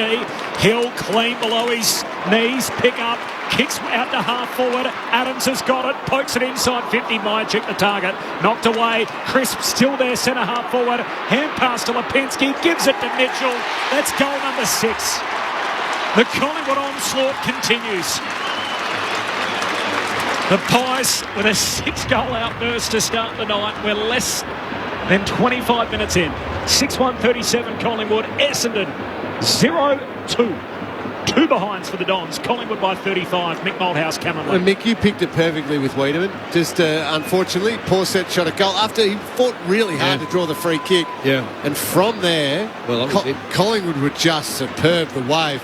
But I'll tell you what, a number of Essendon players just got left way, way behind. Too far behind, Lingy. And even when they were up next to the Collingwood player, as soon as the Collingwood player turned, they were already a metre behind. Yep. Look, it's going to be easy to bag Essendon all night. Easy. We don't want to do that. But what we're trying to do is just give you an opportunity to understand the difference between where Collingwood are on the ladder and what they're fighting for compared to what Essendon are showing at the moment. Blind hand passes, no run and no overuse. From the restart, the goal he tackled quickly. A secondary ball up in the middle. Tim Hodges. Ben, Scott Pendlebury's normally perfect. After he kicked that goal, he lost his mouth guard, ran off the ground. He had to send the water boy out to try and find it. So they fossicked for about 15 minutes and they finally found it. Cox gets the clearance, takes it out of the ruck, kicks inside 50, and Jamie Elliott marks on his chest. 45 metres out, as good as directly in front. If that was boxing, they would have stopped the fight. Oh, you're out. You're come back in. Yeah. Well, if there was boxing, they'd count Essendon out now. Standing count. Well. Standing count. TKO. First round. Sorry, Corby. Jamie Elliott to make it 7 in the opening term for the Pies. And the full dress rehearsal has been note perfect from Collingwood. 7-1-43 to 2 behinds before quarter time. Mick Malthouse and Cameron Ling on Grandstand AFL. Well, you can just say, Corby comes in saying, the time. And I'm thinking, I'm looking at the clock here. What it shows you, we've had 8 bounces in the middle. Start the game and 7 others. So there's a half a minute for every one of those. Yeah. The reason why this game is going to be over, or the quarter will be over before the 27-minute mark, is because there's no stoppages. There's hardly any boundary throw-ins because Collingwood are keeping the ball alive, and Essendon, when they've got it, they go sideways. So the ball's constant motions and the clock just runs down. It gives you an illustration of the total dominance of the Collingwood side over in a totally unresponsive Essendon side. Only 9 stoppages in total other than centre bounces in the quarter. Nick Bryan and Cox back in the middle. That's Mason for Collingwood. One down by Bryan. Merritt hand pass to centre field. Kicks deep inside 50 and Maynard takes the intercept mark. In the defensive arc for Collingwood. Heads wide. Slips with the hand to Dacos. Snelling left it behind. Dacos wins it back. Defensive 50. Hand pass to Noble. He goes back by hand to Maynard and he kicks wide to Quaynor. It's the second time this year Collingwood have kicked 7 in the opening term. They have to go way back to round 2. Quaynor short back to Dacos. And the other interesting thing to note is they haven't led Collingwood at quarter time since the Port Adelaide game in round 19. So their last 4 games, they haven't led at quarter time. It's one way to flush it out this evening. Long kick down the wing. Off the pack, spills to Crisp. Kicks in the forward pocket. Ginnivan. What a kick. Well placed. The defender running back. Ginnivan had his eyes on it and landed straight in his lap, right forward pocket. Superb by Crisp. Absolutely superb. There was a little back lead from Ginnivan, who's now just working out with the umpire. He's clever, so he knows where his central line is. He's then allowed to go off his line to still do the runaround kick. It's a player who knows the rules, knows his set shot craft. Great play. Ginnivan back on the line, snaps goalward, sneaks it through. They love that guy. And the Magpie Army love what they've seen in this opening term. An 8-goal quarter. 8-1-49. Essendon 2 behinds. And they have made a mess of the Bombers in this opening term. A second for Ginnivan. Collingwood by 47 points at the first break. 2 for Ginnivan, 2 for Myercheck, and then singles for De Goey, Elliott, Mitchell and Pendlebury. Meanwhile for the Bombers, it's pretty simple. There isn't a single goal kicker in that opening quarter. Highest scoring opening term for the Pies this year as well. So, it is an onslaught, as I think you said a couple of times, Claude. And to make matters worse for the Bombers, they've already used their sub. Kane Baldwin is out of the game after failing a head injury assessment in the opening minutes. Got an inadvertent elbow in the back of the head, so his night is done.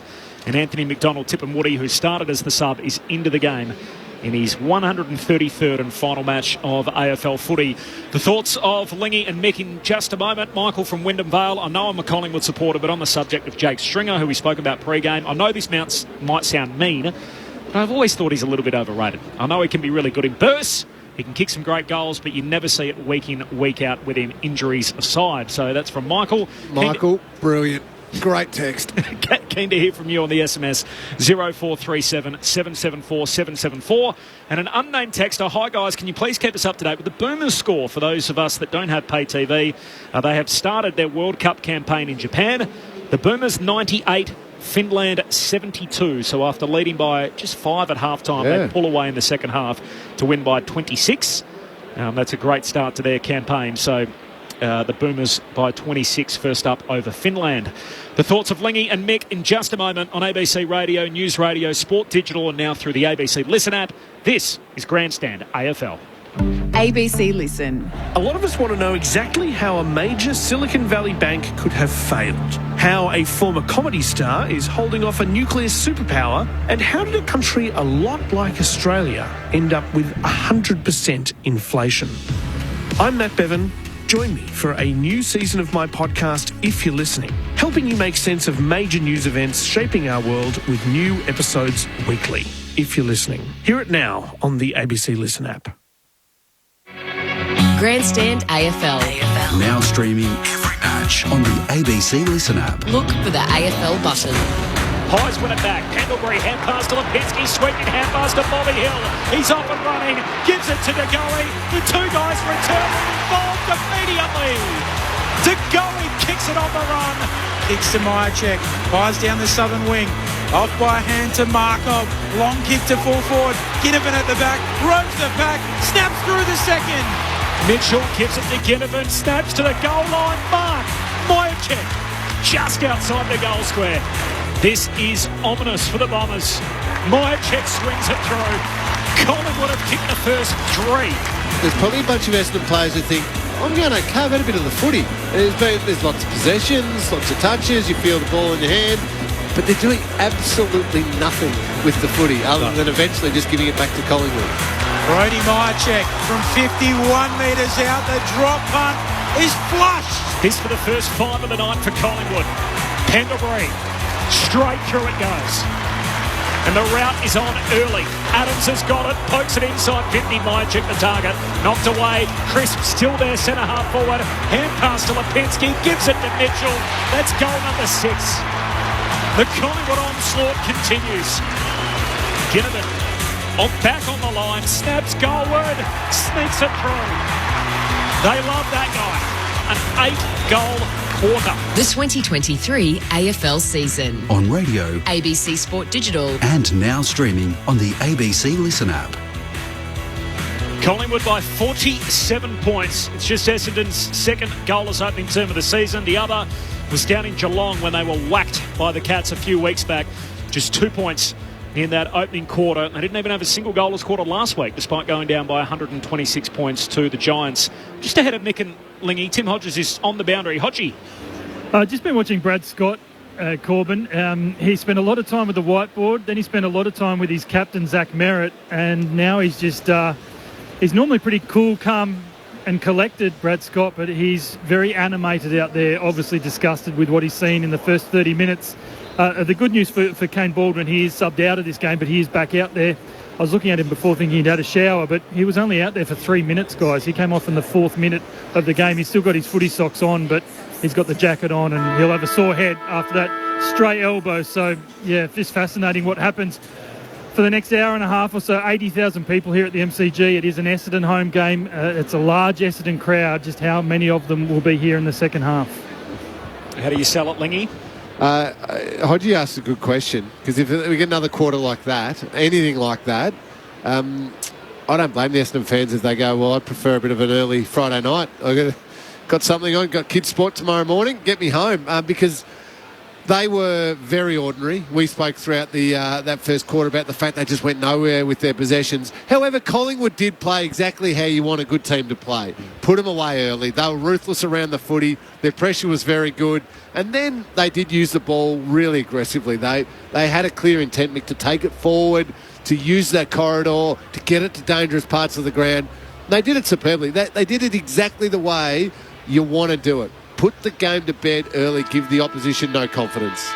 I'm amazed at the 1,700 metres to just under 1,000, so that's 700 metres more. But Ginnivan is 198. He's come up the ground. He's playing really good football.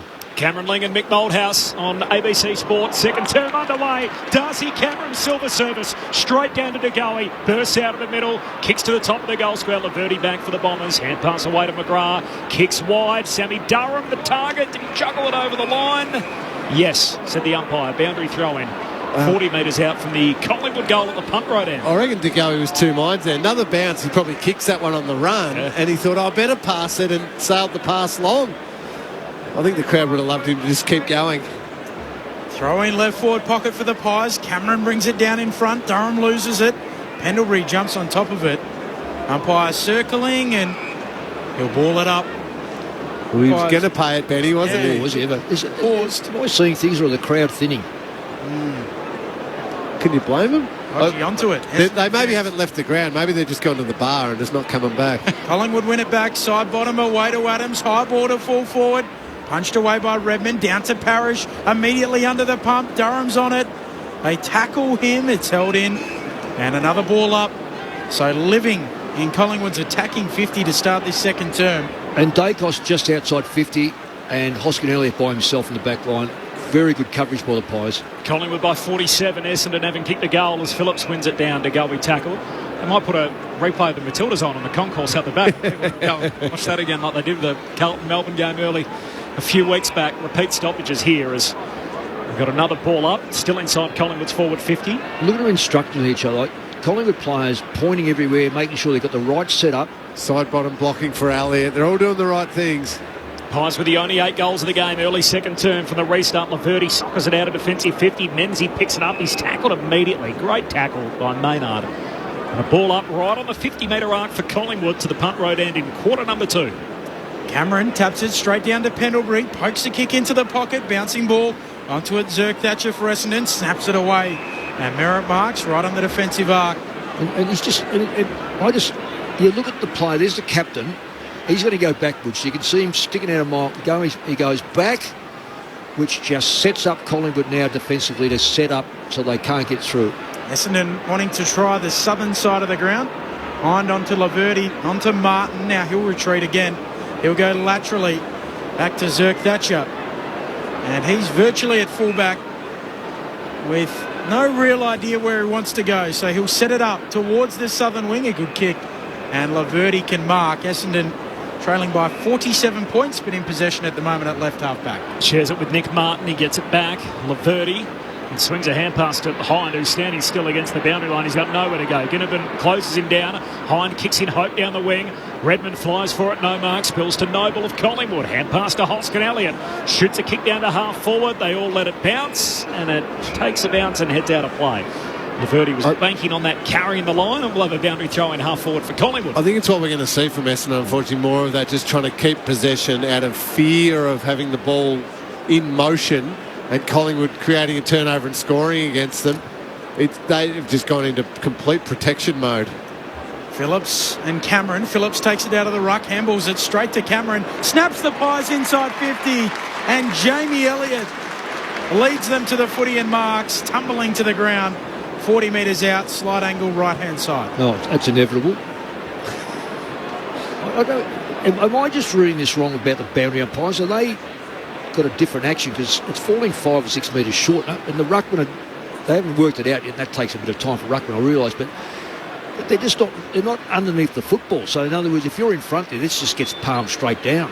Jamie Elliott on the set shot, drives it through the heart of the goal. Normal transmission resumes in the second term. He's got a couple. Collingwood have the opening 9-1-55. Plays two behinds. Collingwood by 53. Mick Malthouse, Cameron Ling. Well, and Mick, the thing that's frustrating, apart from the obvious, I could pick 100 things, I'm sure, when the scoreline is what it is. But it was stoppage after stoppage after stoppage, and again there was a stoppage. So the ball has lived there. It hasn't got there quickly. It's been living there, Essendon up, trying to protect themselves. I still don't get how you can't have a structure where there's a quick kick from a stoppage and you have defenders somehow set up to stop in the end, a really simple mark to Jamie Elliott. He runs onto it. He runs onto a channel where the ball's going to come from. I know it might go down as a contested mark, but it was borderline contested, and it was easy.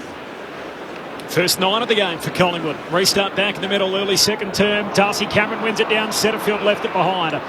Collingwood scoop it up. Mitchell, hand pass got through to Lipinski. Links up with De Goey. Finds the chest of Elliott again. Left half forward on this occasion. He'll shoot from about 40 out. So that's different. When it's coming down really quick, it's been from a 50-50 ball, close to a centre bounce.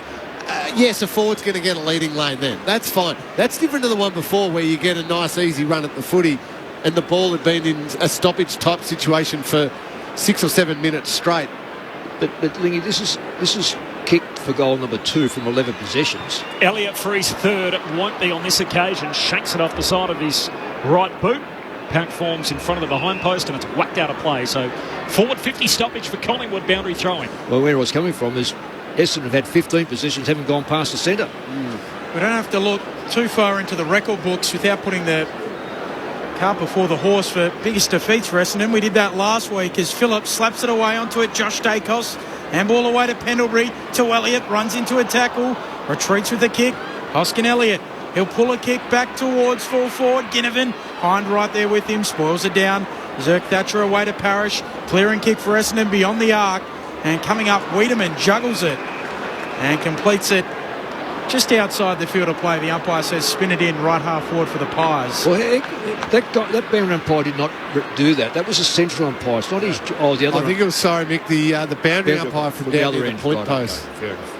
53-point lead for Collingwood, and Essendon are goalless for the boundary throw in. Parrish hand pass back into the corridor. Lipinski picks it off.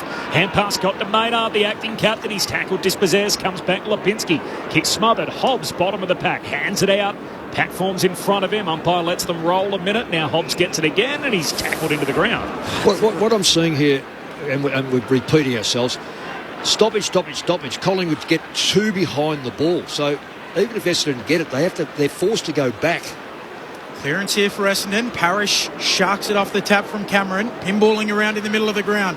Frampton for the Pies. Handball away to Hoskin Elliott. Then Howe dribbles a kick out. Holding the man, Hoskin Elliott's ball. Yep, the tackle just went on too long. So Hoskin Elliott, centre half back for the Pies. Kicks to Maynard in the middle of the ground. Chips the ball forward. Away to Mitchell. On the edge of the centre square. Goes out wide for Ginnivan. Will have to gather on the bounce. Flicks out a handball. Too hot for side bottom. A little fumble. Gathers though. Back to Ginnivan. Left half forward for the Pies. Nowhere to go. Handball back to side bottom. On his left. He'll pull it towards full forward. Looking for Mason Cox. Redmond gets in front. Good defensive mark there for the Dons. We'll have it at fullback. Collingwood by 53. 8 minutes into the second. On the battle of the Masons. Standing in front. Goes short to Parrish. Hands it back to Redmond. Off the back flank, kicks for McDonald. Tippin Woody, one-on-one with Quaynor, trying to wedge him underneath the footy. McDonald, Tippin Woody, a few fumbles around his bootlaces. Goes down, tries to collect. He's tackled by Quaynor. Ball held in. And a ball up 70 metres out from the Essendon goal at right half forward. Being very kind. He was on the ground, grabs the ball, holds it in. Collingwood by 53. They've kicked the only 9 goals of the game, 8 minutes into the second. Up straight back out of bounds, another throw-in. Just watching some of the direction here. That's what I'm looking for from Zach Merritt and those types of players, just setting this up. And there's a lot of just, I'll go stand here now. I'll just go and try and get the footy. Brian works his way to the front, holding free kick, and it'll go to Brian. Yeah, well done by Brian. It was really good for the young kid.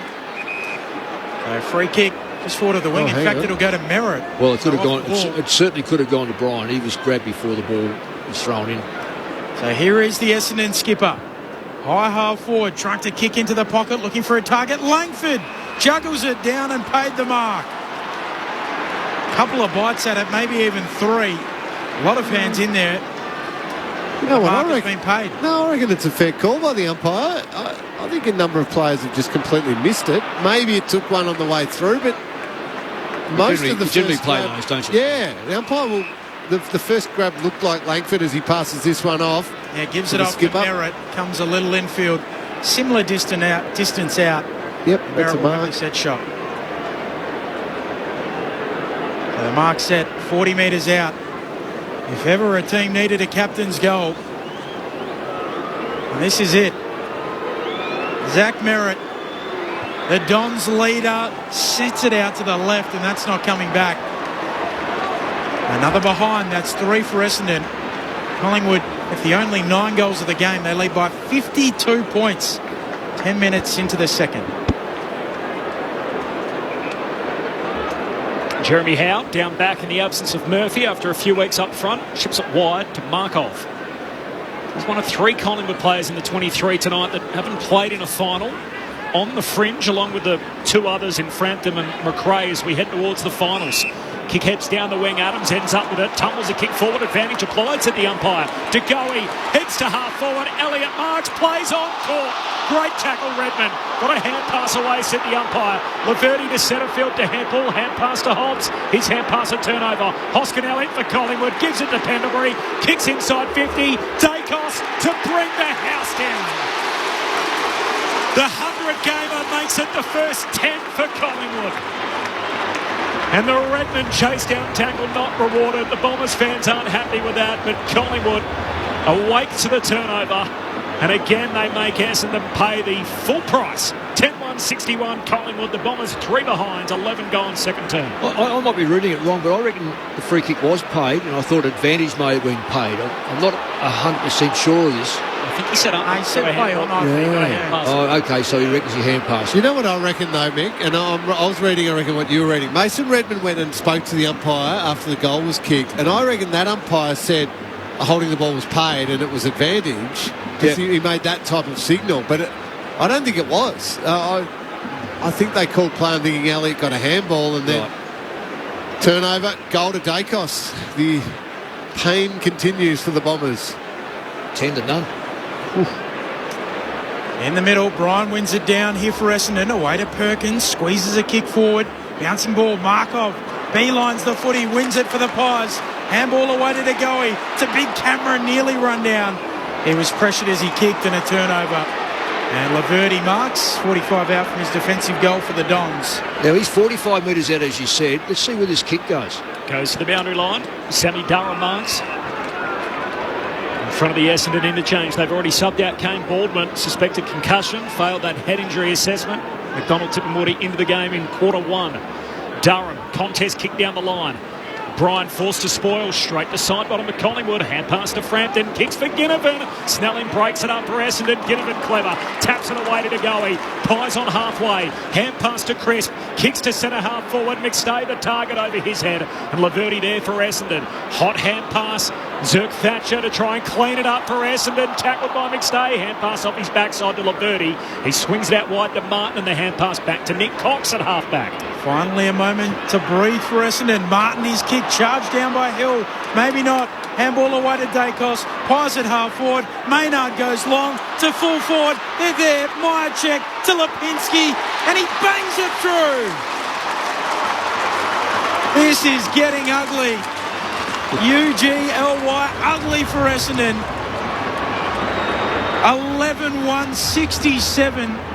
Plays 3 behinds. 13 minutes into the second. Sorry, did you say getting, Benny?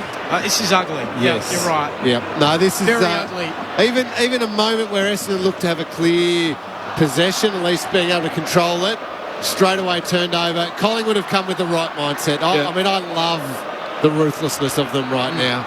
They are playing for something far greater than a round 24 win with their approach, with the mental side of it, the way they clearly approach training, the way that they've approached the meetings and the preparation for this game. They are intent on destroying Essendon to make sure they head into the qualifying final playing good footy. First 11 goals of the game. 14 minutes into the second term. Restart back in the middle. Pendlebury's tackled without it. Free kick Collingwood. And you know what follows this? Centre bounce clearance for the Magpies. Pendlebury, hand pass to Maynard, tearing off the back of the square. Short kick to Jack Crisp. The Iron Man of the AFL. Outer edge of the centre square. In what is game number 211 in succession. Kicks inside the forward arc. Elliott a hand on it, no mark. Falls down towards Laverty. He's tackled. Pack forms around him and says ball up. I love that. Even that. Elliott drops the mark straight after it. Bang. After Laverty. I think that was Myercheck. Piled in on top. That's how you just get yourself back to playing really good finals type footy against an opposition who's far inferior. Bryan slaps it down. It comes back to him. Kicks into the back of his Pies opponent. High ball. Ginnivan trying to knock it down and follow up. And another ball up inside the attacking 50 here for the Pies. The opening 11 goals of the game. They lead by 64. Umpire puts it up. Bryan palming it down towards Parrish. Durham gets it and kicks a ball into the middle of the ground. Howe's there. He drops the mark. Wiedemann trying to come through for Essendon. Maynard right there with him. Spills out towards Langford. Nowhere to go. Retreats with the handball. Sardis dribbles a kick into the middle. And the Pies win it back through Lipinski. Lipinski, hand pass away to Howe. Gives it to Markov. Kicks wide to Dacos. In his 100th game. And it's Josh, his little brother Nick. Unfortunately ruled out of that qualifying final by the Magpies earlier tonight. Short to Markov. He chips it to Hoskin Elliott. The Pies have made a complete mess of Essendon here. They've kicked the first 11 goals. We're halfway through the second term. Essendon haven't kicked one so far tonight. And beat inside their front 50 once, Corby. This kick good too. Finds Myercheck, who marks centre half forward for Collingwood. He's got the distance from here if he wants it. Does the right thing. Back quickly. Always looking. I love Myercheck. He's just the simple things he does. He knows if he can pass it off, he will.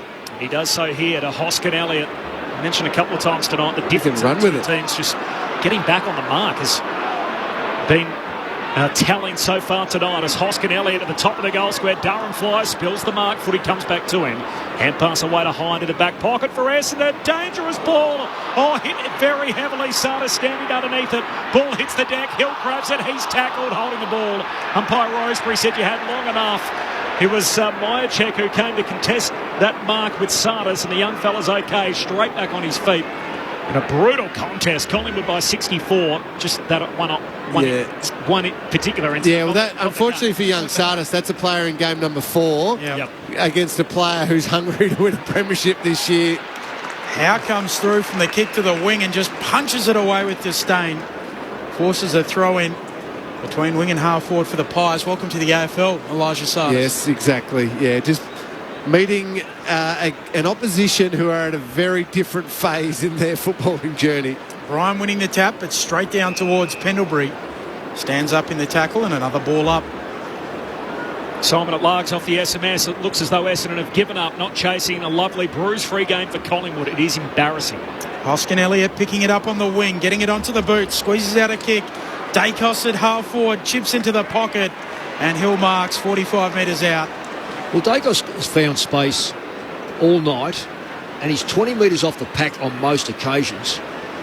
And no Essendon player wants to go near him. He just runs superb wing patterns, doesn't he? Yeah. Always there. And it's strange they give him that much room considering how good a kick he is of the footy. Bobby Hill wants to come infield. Back outside the attacking 50. Away to Hoskin Elliott. At right half forward. Goes long towards full forward. Massive pack forms. Down in front, Heppel. Picking it up. Hine trying to shovel out a handball. Setterfield getting involved. Elliott goes in for the Pies. And a ball up deep in the right forward pocket. Collingwood by 64, the opening 11 goals. 0437 774 774, the SMS number. Ball up here, forward pocket for the Pies. Mason Cox, straight down to Elliott. Took on the tackler, hand pass back inboard. Don's on the behind line. Setterfield to Sardis to Heppel, who just backs his way through. A rush behind for Collingwood. Quick kick out comes to McGrath.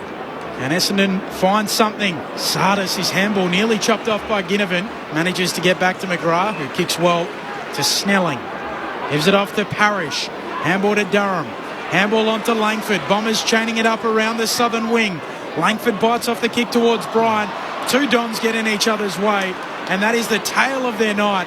As Collingwood arrive around halfback and Crisp. He bursts away with it. 1-2 with Mason Cox. Now runs into a dead end. He beats three Bombers. Pushes off McGrath with the big fend off and kicks wide to Hill. They've won everything tonight. Collingwood, every single contest across the park. He kicks out wide for Lipinski in a tangle with Nick Cox. Still the ball there to be won. Essendon with the numbers. Nick Martin goes and collects, pulls the trigger back inboard. And Hobbs marks back edge of the centre square. Collingwood by 65, 11 goals to zip as we tick into time on second quarter. Durham wants to bring it towards the members' wing. Spots up Bryant, gives it off to Merritt. Kicks to half forward, Langford in space. 51 out. Pulls the trigger towards full forward. Wiedemann's in the goal square. And he marks in it 7 metres out. And Essendon will finally record a major in this match. Well, it will fade to the right. So Wiedemann comes in and puts it through. Finally for Essendon. They're 139. Collingwood 11-2-68. 59 points Collingwood's advantage. And the Essendon cheer squad down at the punt road end of the ground, jumping around and celebrating their first major. Well, it was well done. If you took away the scoreboard and you watched the way that came about, the players had depth in their kicking. Once they set up on this wing, long kick in, Langford marked it. Langford turned around straight away. And that's that aggressiveness of the Collingwood backline. They were 15, 20 metres in front of Wiedemann for the turnover. That's why they catch a lot of size out that turnover. But Langford's kick was able to find Wiedemann in the goal square. Well, finally they had some intent to take it forward. That's right. They went forward. That's right. Nobody kicks 12 in a row against the Bombers. 11 goals to 1. A 59-point lead for Collingwood. Back in the middle. Phillips wins it down. Adams tackled. Got a kick away off his backside. And there's the ferocity again as Tagoe and Cameron go to Hunt and they lay a heavy tackle on Hobbs. We got a ball up again. Middle of the G. Collingwood by 59. Phillips wins it down. Heppel hand pass to Merritt. Free kick for Phillips. It's coming back after... Yeah, just an accidental smack across the face by Darcy Cameron. In the ruck contest. Not what you want. Big Andrew Phillips, 82nd game tonight, retiring at the end of the year at 32, probably coming off his best year. Yeah, I reckon he is.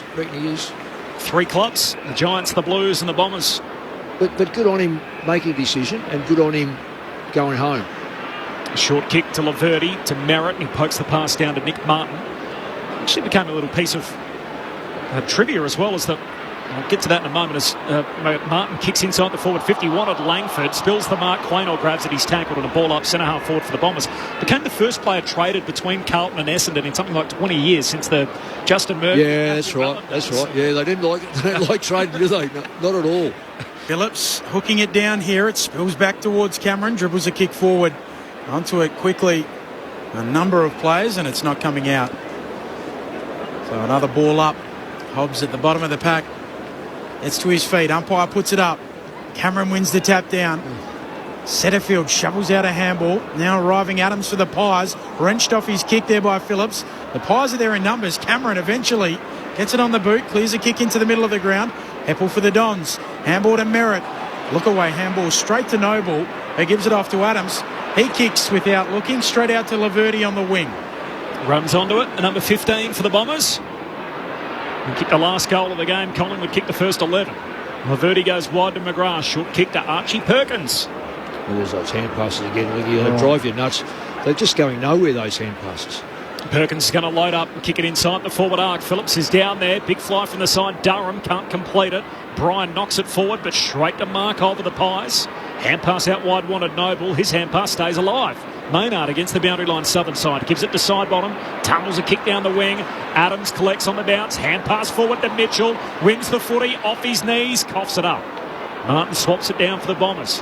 Now Hobbs burrows in. Pack forms around him. Umpire says... well, umpire from a long way away has paid a high contact free kick. I think Hobbs, is it? Ben Hobbs, he was, I think, the man coming front on in Tay Adams gives away the free. So Ben Hobbs, second-year Bomber to have it on the southern wing.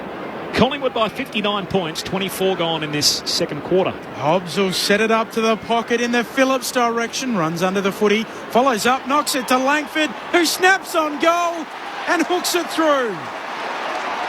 Essendon have got back-to-back majors after Collingwood kicked the first 11. It's back to 53 points. 11-2, 68 plays 2-3-15. 24 minutes into the second term. I know you've already been pumping him up tonight, Mick, and quite rightly so, Kyle Langford. There's 51 goals he's kicked for the season. Yeah. It is remarkable given he is that hybrid, can play quite tall, good at ground level, almost not quite as much of a leading player as what Jack Gunston was, but that type of size player, Gunston in his prime. But in a team that's ultimately going to finish perhaps 12th or 13th on the ladder, to kick 51 goals in a season is excellent as not the number one target. Just to give you some context around that as well. So Peter Wright kicked 53 last year. So it's the first time Essendon have had their leading goal kicker go 50-plus in back-to-back years since Matthew Lloyd in 07-08. To show how exceedingly rare 50 years in the modern game. He's a bit like Eleanor Rigby, and he's just out there by himself. Just does it all. First, but hopefully not the last, Eleanor Rigby with a shutout of the night as the Pies off the back edge of the centre square. Mitchell gives it to Frampton, run down by McDonald. Tipperary affects the kick. Sardis for the Bombers. Hand pass in the centre square to Parrish. Gives it to Phillips. Handball to Hobbs. Heads it inside the attacking arc. Kick not a great one. Dacos first there. Tackle dispossessed. Durham goes in to win it. Bit of life in the Bombers. Hand pass to McDonald. Tipperary feeds it back to Hobbs. Ugly kick goalward. Punched through by Howe. The goal saver. Top of the goal square. And a behind for Essendon. So 11-2 to 2-4. Collingwood by 52, 25 gone in the second. I reckon there lies Essendon. They had an absolute clear free player elected to have a shot on goal. He could have kicked that ball to the pocket. Player takes the mark. Howe goes dangerously close to the line with the kick in. Maynard able to keep it in. Follows up at ground level. Handball to Dacos. Josh, the only Dacos out there, gives it to Mitchell. Gives it back to Josh Dacos, who goes back to Maynard. His kick out on the full. If they can get it in quick here, Isaac Quaynor has got a sore foot, sore ankle, whatever it might be, hobbling around. Get it to him, or his opponent, as quick as they can. Try and catch him out. Heppel with it on the wing for Essendon. Go backwards. Got to go backwards. It's almost mandatory, isn't it? Go backwards and let Collingwood set up in front of you. Don't forget lateral as well. That's the other one. Backwards and lateral. Straight across east-west, or on this ground north-south, as Hind goes. That's better. Wide to Redmond, gives it to Heppel. Go back to Redmond. Short kick to Hobbs, gives it to Redmond now. 70 out, pokes the pass inside 50, and Durham marks. Isn't it amazing they get a mark inside forward 50 when somebody takes a risk? It's a metre in from the boundary line, 48 out, so he centres to the hot spot, flying for it, no mark for Perkins. Pies win it back. Howe, last line of defence, hand pass to Noble. They want to run it out by hand. Collingwood gives it to Mitchell. Dangerous hand pass for Cameron. He left it behind. Bombers back on it. Durham handball, top of the goal square. Picked up by Menzies, tackled by Howe, taken to ground, and a ball up 12 metres out from the Essendon goal at the City end. The Bombers have kicked the last 2, but Collingwood kicked the first 11. Pies by 52 points. Up it goes, winning it down Bryant, trying to get after it. Snelling shovels it out to Sardis, moves it on to Parrish, eventually gets it onto Perkins. He's tackled. And now coming through Noble for the Pies. Gives it off to Quaynor, kick smothered. Ricochets away to Adams, shrugs a tackle, gets a handball away to Mitchell, dumps it on the boot, clearing kick for the Pies. Bouncing ball towards the wing. Onto it, Nick Cox for Essendon. His kick can't find a target, back inside 50. Langford tackled quickly. Quaynor takes him to ground. And a ball up just in the field of play, just beyond the attacking 50 here for Essendon. Left half forward. Ball skills aren't great either. The Bombers, they're really missing targets, 15-metre targets. From the restart, Brian tried to grab it out of the ruck. His opposing ruckman, Darcy Cameron, wins it. Hand pass away to Pendlebury, gives it to Mitchell. Hurried kick down the wing, and Zerk Thatcher punches it away into the fence and a boundary throw in on the wing. At least the last, 7 or 8 minutes. Yeah, we've seen some fight, some scrap, and it did pressure. Well, the metres gained, 1,000 each. Yeah. That's 1,000 each. So it's, 3 goals to 2. So that's probably reflective. Cameron wins the tap, straight down to Crisp, who is sweeping the pack. He'll tumble a kick forward of the wing here for Collingwood. Tracking it back, Zerk Thatcher. Handball away to Heppel, Essendon back with it. Little 1-2 with Hine. He runs around the boundary and goes short to Hobbs. Give it. They're runners. Just move it forward. You're actually testing Collingwood a little bit. Didn't give it to Heppel. Running by. Now Hobbs will kick around the wing, trying to find a target. Unable to mark there. Perkins follows up at ground level, wins it for Essendon. Under pressure with the handball, a turnover. House handball releases Noble, who goes running through the middle for the Pies. Links up with Degoe, kicks out wide for Ginnivan, who was hot in the opening term.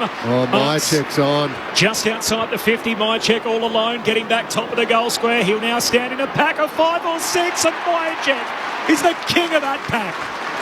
Floats through, takes the juggled mark, 15 out, straight in front. Well, McStay, take a bow, because he kept the defence right off Mycheck there. Outstanding teammanship on that forward line by the Pies. Son of a Bomber, his dad Jack played a number of games for the Dons back in the 70s. And Brodie Mycheck to drive through his third. All in the first half. And Collingwood push the margin at the long break back out to 58. The Pies 12-2-74, Essendon 2-4-16. You heard the gasp around the MCG. He only just snuck it through from 15 out, but it's there. And Brodie Mycheck, now he's up to 44 goals for the season. Jamie Elliott is on 38, so they're having their own little tussle towards the back end of the season, with, of course, finals on the horizon for the goal-kicking award. 12-2-74 Collingwood, Essendon 2-4-16. The goal kickers tonight, 3 for Mycheck, 2 for Elliott and Ginnivan. Meanwhile, singles for Lipinski, Degoe, Mitchell, Dacos and Pendlebury. While for Essendon, 1 for Langford, 1 for Wiedemann. Collingwood kicked the first 11 goals. They led by as many as 65 points. Essendon kicked 2 in a row. And then Mycheck just restored a bit of order before half-time with that last goal to make it 12 goals to 2. Collingwood by 58 at half-time. Tim Hodges is on the boundary. Hodgie. Corbin, a bit of a false alarm. They had Finn McRae take all his... He had a couple of jackets on, and I thought he was going to do a full warm-up there at half-time. That was my next question, to see what Mick would be saying. Have you seen enough? Would you be saying, right, Pendles or Sidebottom or Josh Dacos or Maynard or Degoe even, to say, right, put the jacket on, have the second half off, and let's see what Finn McRae can do. When he did take his jacket off, you could see he's wearing the big black glove that he's coming back from that broken thumb. Do you try and give someone a rest in the second half to help in the run to September? Well, you would give someone a rest only if they needed a rest. You wouldn't manufacture a rest. And McRae hasn't been part of it all year. This will be what did you say his first game was it? First one for the year. So you might find something, but you're finding something against a very poor side. So there can be a false dawn. So you've got to be very, very careful how you. If someone is sore, fine, but players don't get them taken off if they don't, especially if they want to get form and they want to maintain form. Some players like a good run at it. Other players, a bloke like Pendlebury would probably say, look, I've had enough. I'm quite happy to give him a rest because Pendlebury's going to be one, fit, two, he's been down finals tracks before, so it's not new, but you're still going to be very careful, Timmy. That's, I think, Jordan De Goey's one who springs to mind. I know he had last week off, but, if he's sore... In the glute, and maybe you go, okay, I've got a real good run into him for 2.5 quarters. Wouldn't necessarily be at half time. Then, okay, that's fine. Then we'll use next week's bye, and then he'll be fresh again for the first one. So that would be a management thing. The other one to think of, just thinking a little left field, with that is it Darcy Cameron? The risk of losing your number one ruckman main key, is do you take him off to send Mason Cox, you ruck the rest of the game for us? That doesn't do any harm at all. Yeah, it's not a bad idea. Yeah. Well, the one you have to protect the most is the players that you don't have a lot of. And ruckman, they've already when he was out, they had Cox, they had Johnson ruck, they had Frampton might have rucked it even there for a couple of weeks. So, it's a bit like you've got a lump of gold there. That's the one you protect most of all. I like it. The thoughts of Mick Malthouse and Cameron Ling. That first half of footy, so 58 points is the margin at half-time. Collingwood kicked the first 11. Essendon didn't have a single goal until the 20-minute mark of the second quarter, and then that last 10 minutes of the quarter probably looked the best they have all night. They kicked 2 of the last 3 goals in the half before Myercheck knocked one through on the bell. 58 points at half-time. Have Collingwood got what they want out of that half of footy? Oh, they have, absolutely, because they started the game the way that they wanted to play. They almost made the opposition irrelevant to them. They said, okay, we want to get back to hunting the ball around the footy. As I said, first half of the year, second in the comp in contested possessions. Since the halfway mark, I think they've been 15th in the comp in contested possessions. They're plus 18 in that area. So great, big tick. That's an important area. They pressed and really harassed and created turnovers straight away off Essendon. Weren't exposing their defence at all. Big tick. That's the way they play. And I reckon in first quarter in particular, now it's nice when you're kicking all the goals you do and you kick 8 goals in a quarter, but Mick, they had an obvious intent to give a forward handball, to get a runner going, to use the corridor, to be super aggressive with their ball use, which is what Craig McRae loves. So they played the type of football that makes them the top team in the competition. Now, yes, they can do certain things in the second half because they've set the game up beautifully for the way that they wanted to play. I think that they've declared where they want to play how too, because today would have been a temptation to go, look, Essendon are undermanned in the back line, let's use him down there, get a few goals. No, this is us looking at the next week and the week after. We know he can go forward and do a little cameo, but he may well be the mortar or the glue in the back line. So that's where he's playing. Essendon, so obviously completely destroyed. It feels like, I mentioned in the opener, that they're in a bit of a tailspin. They were lucky to fall over the line against the Roos and the Eagles, who have been historically bad this year, as we know, in the last couple of seasons. Completely destroyed against the Giants, and then they come out here and concede the first 11 goals in what is their last run of the year. Yeah, I think you're right. Sometimes it's not only the losses, it's the close wins against sides that they really should, early in the season or middle of the season they would have destroyed. Are they tired? Has the game style run them around a fair bit? I know this is a big statement, but I reckon they rely far too much on too few. And when you've got, and this is a crack at Jake Stringer, when he's playing, it's almost like your forward line has to create another player to do the hard yakka running, because Jake, with all these strengths and all these good parts, he doesn't chase. And if you add on another player, so they get 2 or 3 players that don't do that, then the workload of a few to cover for the deficiency loads you up. It's like what Lingy said about, you remember your last year, you remember your last game of a side when you don't make the finals. It's like, why do the losers always get injured? Why are you carrying the most injuries? Because when you're winning, you put up with them. It's like the adrenaline takes over, so you feel every crunch, and I reckon Essendon are starting to feel every bit of a long season, and they're relatively young. I know they've got a couple of older players, but they are relatively young, and I'll say this now, they're not big-bodied through the middle. So I think you said, Lingy, and I was surprised you only played 12 years. I thought you played more, but yeah, you're a big-bodied player. The smashing that happens in the middle these days is you're playing against players who are 90 to 95 kilos. They only hit you from a metre away, but if you get that regularly, it takes its toll. And I think I look at Parrish, I look at Merritt. They're not big men. And it's 4 quarters longer than it ever has been this season. We're up to game 23. Yeah, and the players put their hand up. We want to play, everyone twice. It's madness. This game doesn't cater for a lengthy season. You made a good point about Essendon earlier, and their backline has been really superb throughout the year, that they've had to put up with a whole lot coming in. Their forwards don't defend as well as other teams. Their midfielders, it hasn't been their reputation historically to defend as a team, and yet their backline has actually stood pretty firm through all of that for most of the year, and it feels like in the last 6 quarters anyway, it's got them. Yeah, they've got them, and they're undersized. Their best defender's not playing. Jordan Ridley, poor Zerk Thatcher at times. I worry for him, because I think as a second tall defender, or probably a third actually, because Ridley would become the second. If you could get a big, strong, almost 199 centimetre defender who can lock down on that one. Who used to wear a North Melbourne jumper.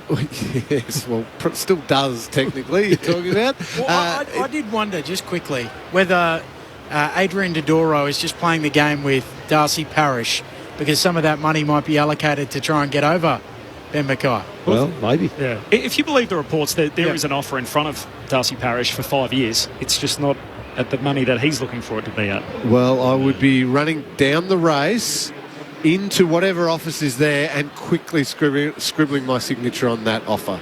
Yeah. These stocks aren't going up tonight? Second half of the season, they're doing what the stock market's doing in general. Don't mention that. We've had a lot of... We had Warren Buffett getting shouted out by Dylan Shield earlier on. One of the Beatles songs. The Australian dollar's tanking against the US. It's all happening. More of your SMSs coming up after the news. I'm not an Essendon supporter, but I feel sorry for their supporters putting up with another insipid performance by them. Where the hell is their effort? Quite pathetic, really. And from Helen in South Australia, evening boys, fancy the AFL putting this rubbish on a Friday night, for goodness sake. From an unnamed texter, says been a tough listen so far as a Bomber.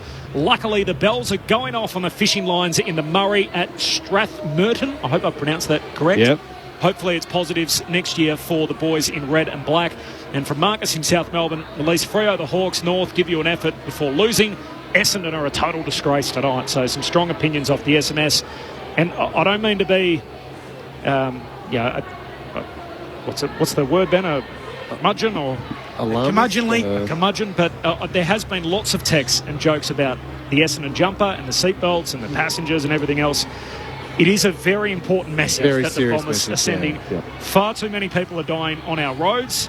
So if you're one of them out there that's cruising around without a seatbelt on, put it on. It's a really good message to send. I'm not trying to shoot down and make light of the situation on that front. So appreciate your text, but we'll try and steer away from that tonight, because the road safety message is a very important one that the Bombers are trying to get across tonight.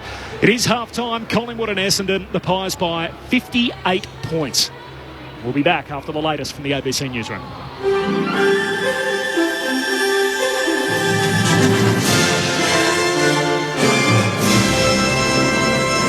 ABC News with Glenn Lauder. Australian and Philippine forces are holding their largest ever joint drills near Manila as tensions rise over the South China Sea.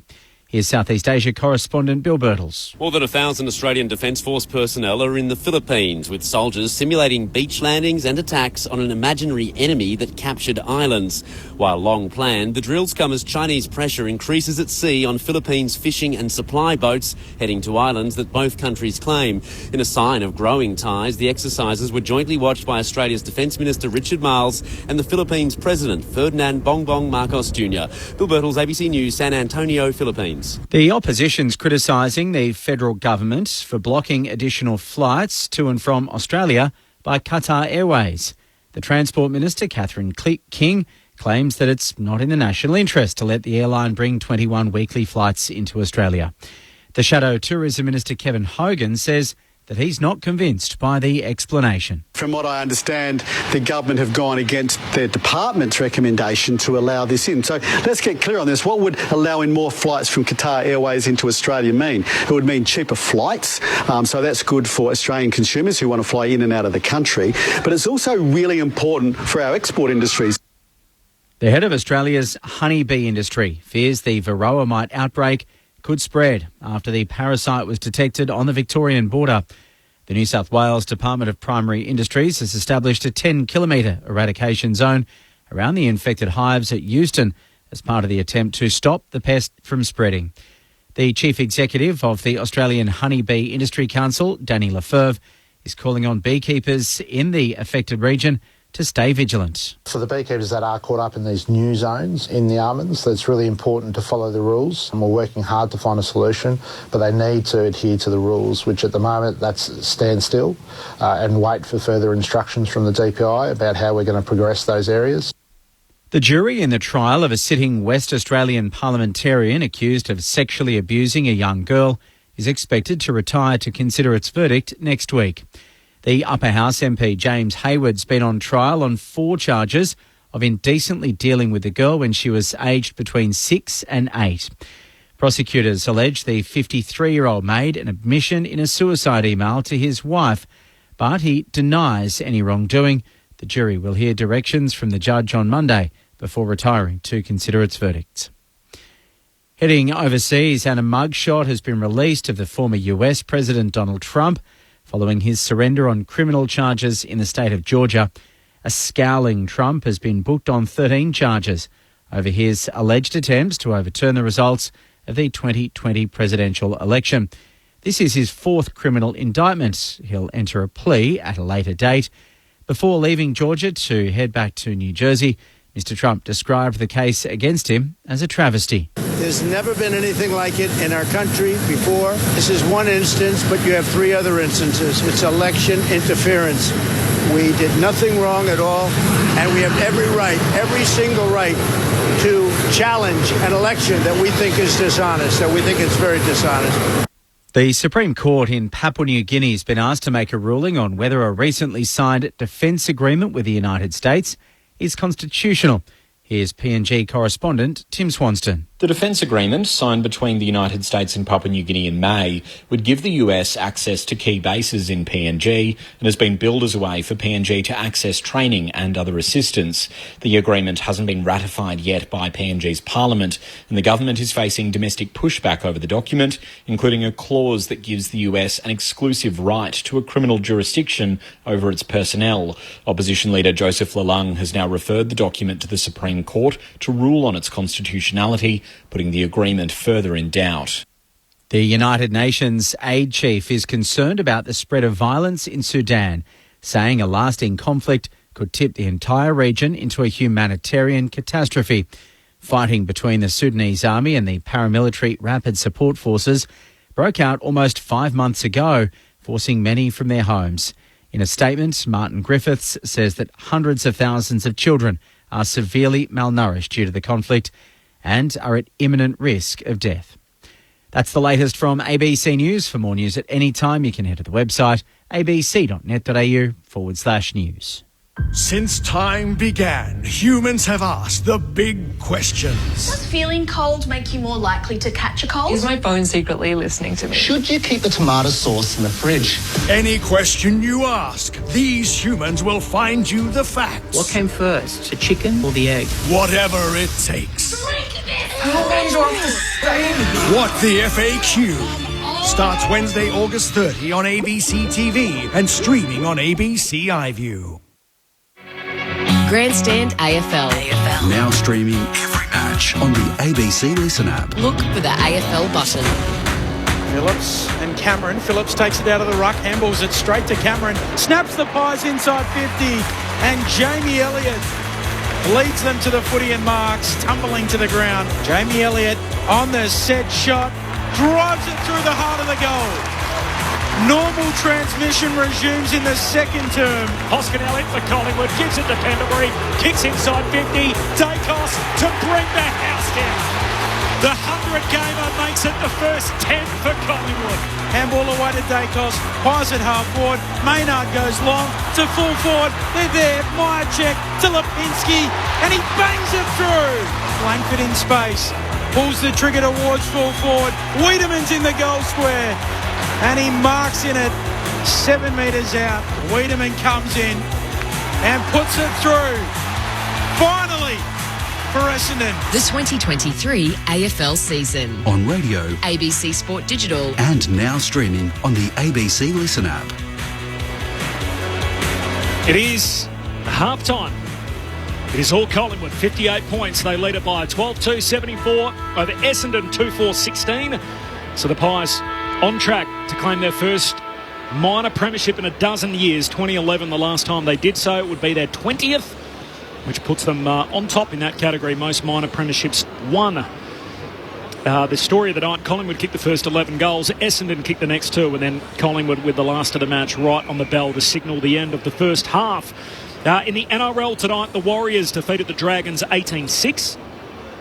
And in the game that's on at the moment, the Cowboys 24-0 over the Dolphins. So the two Queensland teams going at it. That's halftime action there.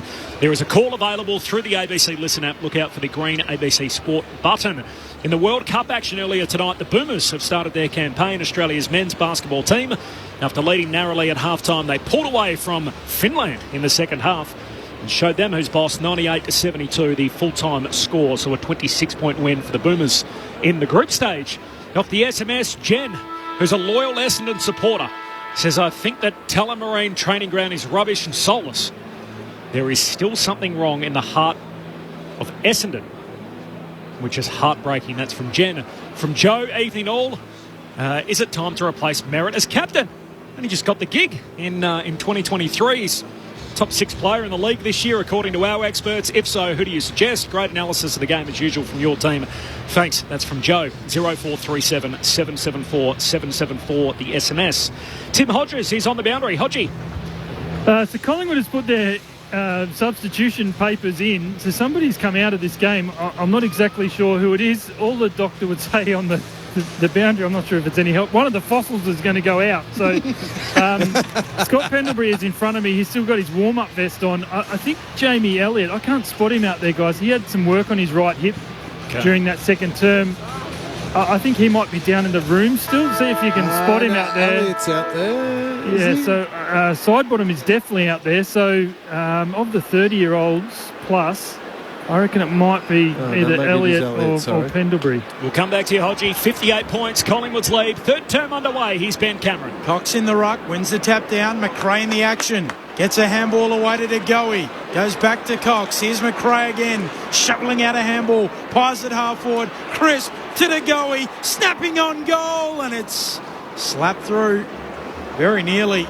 Started the second half exactly how he started the first. With a Degoe goal, but on the last line, Essendon able to get a hand on it. 59 points, Collingwood's advantage. Got as wide as 65. The feeling it might get wider than that in the second half as Redmond goes long out to half-back, and here's Sammy Durham. Just quickly, Corbs, Elliott has come up on our screen as the one. Okay. Hodgie was all over it. We haven't seen him back on the bench for the Magpies, so Jamie Elliott, 2 goals in the first half. He's going to kick 33 goals in his last 14 games. It's a good way to hit the final series. Hopefully he's all okay health-wise. There's Parrish with the footy on the wing for the Bombers. Kicks down to half forward. Big pack crunched by Howe from the back. Spills to Durham. Huge tackle, Quaynor. Great tackle. Got him ball and all, and the umpire says that he's holding the footy. Free kick for Isaac Quaynor, half back. There's a younger brother coming through the pathway and very similar in appearance. He'll kick towards the wing and Cox goes up, juggles the mark, can't quite take it, down at ground level. Parrish, and he loses it, holding the ball. And eventually it'll come back. Free kick will go to Brody Myercheck for pinging Laverty. It might be a good one for the SMS, actually. 0437 774 774. We're talking about the most improved in the league this year, and Cole Langford. We spoke about it on our show during the week. As to who your nominations are, Mick Malthouse throwing forward Isaac Quaynor, which is a good nomination. I like it. So Great call. let us know off the SMS. Eyes out to the southern side of the ground. Hoskin Elliott chipping it short to side bottom. Side bottom goes back inside and back to Hoskin Elliott. Hoskin Elliott will chip it short to Maynard. Maynard kicks around the boundary and side bottom. Collingwood just chipping it around. Jamie Elliott back on the bench in his civvies. And watch on the second half. Side bottom really short to Geordie De Goey. 55 metres out left half forward for the Pies. He's just going to lay it up. Top of the goal square, Mason Cox has it knocked away from him by Zerk Thatcher. Straight down to Laverty. He's tackled immediately. Hodgie.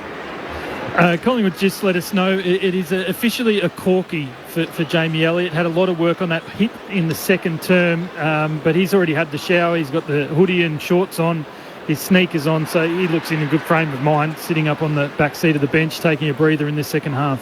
Thanks, Hodgie. Perkins gets the clearing kick out of the defensive arc for Essendon, but it's coming back in as Maynard sends a hand pass inside the forward arc. The Bombers running out of room, and in the end, Redmond steps out with the footy. We'll have a boundary throw in half forward for Collingwood. I might get in trouble for mentioning that Jamie Elliott was in the civvies. Hodgie doesn't like it when we encroach on his boundary territory. Sorry, Hodgie. He's got it all sorted down there. Our man Tim Hodges, 59 points. A lead for Collingwood early in the third. Boundary throw in. Mason Cox goes and grabs the footy. Hands it out to Lipinski. Squeezes a kick along the forward 50. And Myercheck inadvertently knocks it out of bounds. So a throw in half forward for the Magpies. Lingy, on today's performance, Bobby Hill or Ginnivan? Ooh. I could only see one of them playing. Yeah. Unless the other one's a sub or something. Yeah, I think Ginnivan's a very effective sub, and I rate Bobby Hill extremely highly, given his year that he's had. Dons win it at half-back. Martin runs straight into a tackle. De Goey drags him to ground. Spills free.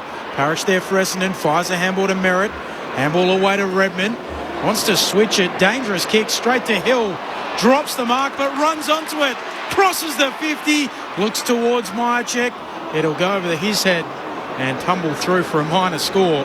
Free kick's been paid. Sorry, Benny. Yeah. Just the Myercheck push. Why would they come across the ground then when they're facing home and they've got one-on-ones in front of them and this is 2-on-1 out this side? It's just beyond me. Ooh, that's 50, isn't it? McGrath takes the mark. Got some late treatment from Ginnivan. Bombers aren't happy. They leap back to their feet for a bit of push and shove. Well, it's about time they did something. Yeah, no 50 though. It's not quite as wild as the 1990 grand final. Andy McGrath just runs off. There's nothing up ahead. Tackled by Crisp. Ugly kick forward. De Goey takes the intercept mark. The footy's coming back inside 50 for Collingwood. Turnover though. An intercept mark for Zach Merritt, centre half back for the Bombers. So off the SMS, most improved player in the league this year. We've had Langford, had Quaynor, the SMS 0437 774 774. Hit us up with your nomination. Merritt, a cold turnover straight to Quaynor, forward of the wing here for the Pies. We'll chip it short to Josh Dacos. Does Nick Larkey count as most improved? Well, he kicked all the goals last year. Yeah, maybe not. Oh, well, he's fantastic. You say about second bottom side, he's kicked, 60 goals. Yeah. Josh Dacos kicks into the pocket. Spoiled away, McStay trying to mark it. And it'll come down in front. Ball up in the pocket. Collingwood by 59. They led by 58 at half-time. Kicked the opening 11 goals of the match. Up it goes. Mason Cox moves Phillips aside, grabs the footy, and Phillips grabs him. The ball up again. Cox can't work out why it's not a free kick. When you push someone right in the back and push him away, it's got to be a free kick. Mason Cox wins it down to McGrath, coughs up the footy. Now he tackles Ginnivan, trying to get him a little bit back after his contact earlier. The ball now out of play as McGrath and Ginnivan exchange a few words. Umpire says, I'll just chuck it back in. Forward pocket for Collingwood, kicking to the city end of the third quarter. They lead the game by 59. Josh Dacos with a lot of space at the back of this stoppage. I'd be getting it to him if I could. Cox lays it to the back on a platter for De Goey. Can't quite bend it back enough. A running left-footed snap misses the lot out of bounds on the full. I always thought you're supposed to have an inner and an outer. Yeah. There was no outer there by Essendon whatsoever, and that's why De Goey was able to run onto it. He actually could have kicked the check. He could have rolled over. It's beautiful tap work by Cox. Essendon turn it over again. Josh Dacos onto the footy, kicks towards the corridor, doesn't quite find side bottom. Martin brings it down, but Collingwood are there in numbers. Side bottom away to Hoskin Elliott. He looks into the pocket, nobody there. It'll pitch in play and tumble out. No, out of bounds on the full. Their kicks inside forward 50 to start this quarter haven't been really sharp, Collingwood. I mean, Essendon are getting a lot of numbers back, so they're forcing them to go a bit wider, but it's one area they just want to fix up a little. Just hit that last kick. Laverty takes the free, kicks it down the wing for Essendon, but Collingwood pick it off. Howe, hand pass to side bottom, short pass. A little kick to Hoskin Elliott. Marks between wing and half forward. Goes with a deep entry. Myercheck out after it. Bounces straight at the chest of Redmond, and then he completes the mark. And the ball slipped through his hands, bounced off his chest, and in the end completed it. And he got shoved after doing so, and now the umpire says, actually, that's 50. Called by the non-controlling umpire out of zone. Yeah, but the non-controlling umpire shouldn't get involved there, because the other umpire said that Myercheck thought it was touched and gave him the benefit of bringing him back behind the mark. Redmond comes wide to the wing.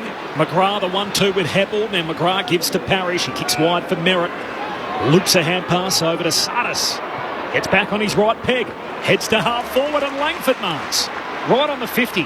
Menzies in the corridor calling for it. He goes a little longer. Top of the goal square. Phillips the target. Mason Cox whacks it through for a rush behind. That's the first time inside 52, Corby.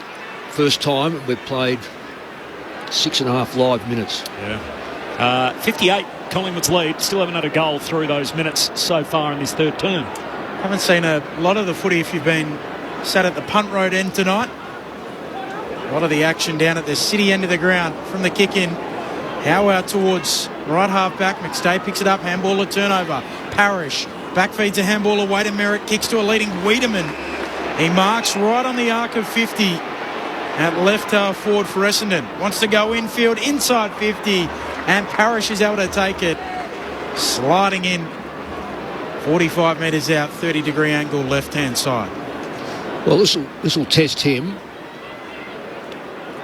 And I'll say something else too. Essendon's forward line structure here, if he kicks it in long, well, it's coming straight back out because there's no one down there can mark. Well, they're now jogging down. Wiedemann's finally got there. Jogging down. Oh, goodness. Game 150 for Darcy Parrish. The question is, are there any more to come? In the red sash of Essendon, he tugs his kick away to the left. See, that's lazy. Misses left. Really lazy. Had the distance. Just poked the kick.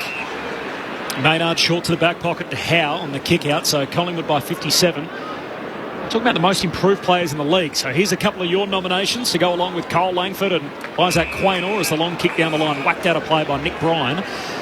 Simon from the York Peninsula says Jesse Motlop from Carlton. Been very good. Forced his way in back end of the year and held down his spot. Greg from Bendigo, Trent Rivers. Okay. Melbourne. Yeah. Aaron in Adelaide says Errol Goulden. Oh, yeah. Well, he's just an out-and-out star, isn't he? What a year he's Great had. call. Brian wins it down to Hobbs. Squeeze a little kick forward. Still 55 out from the Essendon goal, but Collingwood win it back. Mitchell away towards Dacos. Gives it to Lipinski. Kicks from one side of the ground to the other and get him to the marks. Southern wing. Collingwood by 57 points. Quaynor running down the southern wing. Receives the handball. Kicks forward of the wing. Unable to mark Zerk Thatcher. He'll get a free kick. Myercheck impeded him. Essendon with it at right half back. Just on that, great talk-back topic. Should we actually have it as an award, do you think, Mick and Lingy? Who picks it? Oh, you could do it under the Coaches Association. You could pick it, Mick. I think they have a lot of them. The Coaches Association have a lot of awards. The one that's the most important for the Coaches Association really is the 10 votes they give each week. I think it's really interesting how they do that and why they do it. Essendon bringing it down the members' wing. Sardis, handball to Menzies, handball to Hobbs, handball onto Setterfield, handball onto Bryan, the big ruckman, pokes his kick short, Snelling marks, looks further into the pocket and spots up Langford. 25 metres out, tight angle in the left forward pocket. Well, some good sharp ball use there by Essendon. That was quick though. Yeah, They didn't hesitate. I know it ended up wide, but that's because when you use the space of the ground, the width of the ground like that, but you're still moving it quickly, that's fine to do that. Doesn't all have to live in the corridor. If you use the space that's there for you, but you use it in a really quick manner, you can still set up a mark inside forward 50, set shot at goal. Trying to kick the first goal of the second half. Langford's set shot is away to the left. But so that was really, that's not his normal run-up. No. He took, I reckon, 4 or 5 less. Oh, Quaynor, short kick out, broken up. Knocked down by Setterfield. Live footy, forward 50 for Essendon, but Collingwood win it. Mitchell. Hand pass to Dacos, kicks out of the defensive arc to a one-on-one on the wing. Cameron on Laverty. Laverty spoils, hits the deck. Sardis there for Essendon. Hand pass to McGrath, gives it back to Sardis as he slips over, lays it off to Merritt. Short kick to Nick Cox, and that's in about a 20-metre radius. But high half forward for the Bombers. The big rangy 2-metre Nick Cox. Touched on the way through, slides to Setterfield, and his hand pass knocked out of play. So a throw in half forward for the Bombers. Well, they're getting a lot of the ball, and I suppose a number of repeat entries, which is really positive.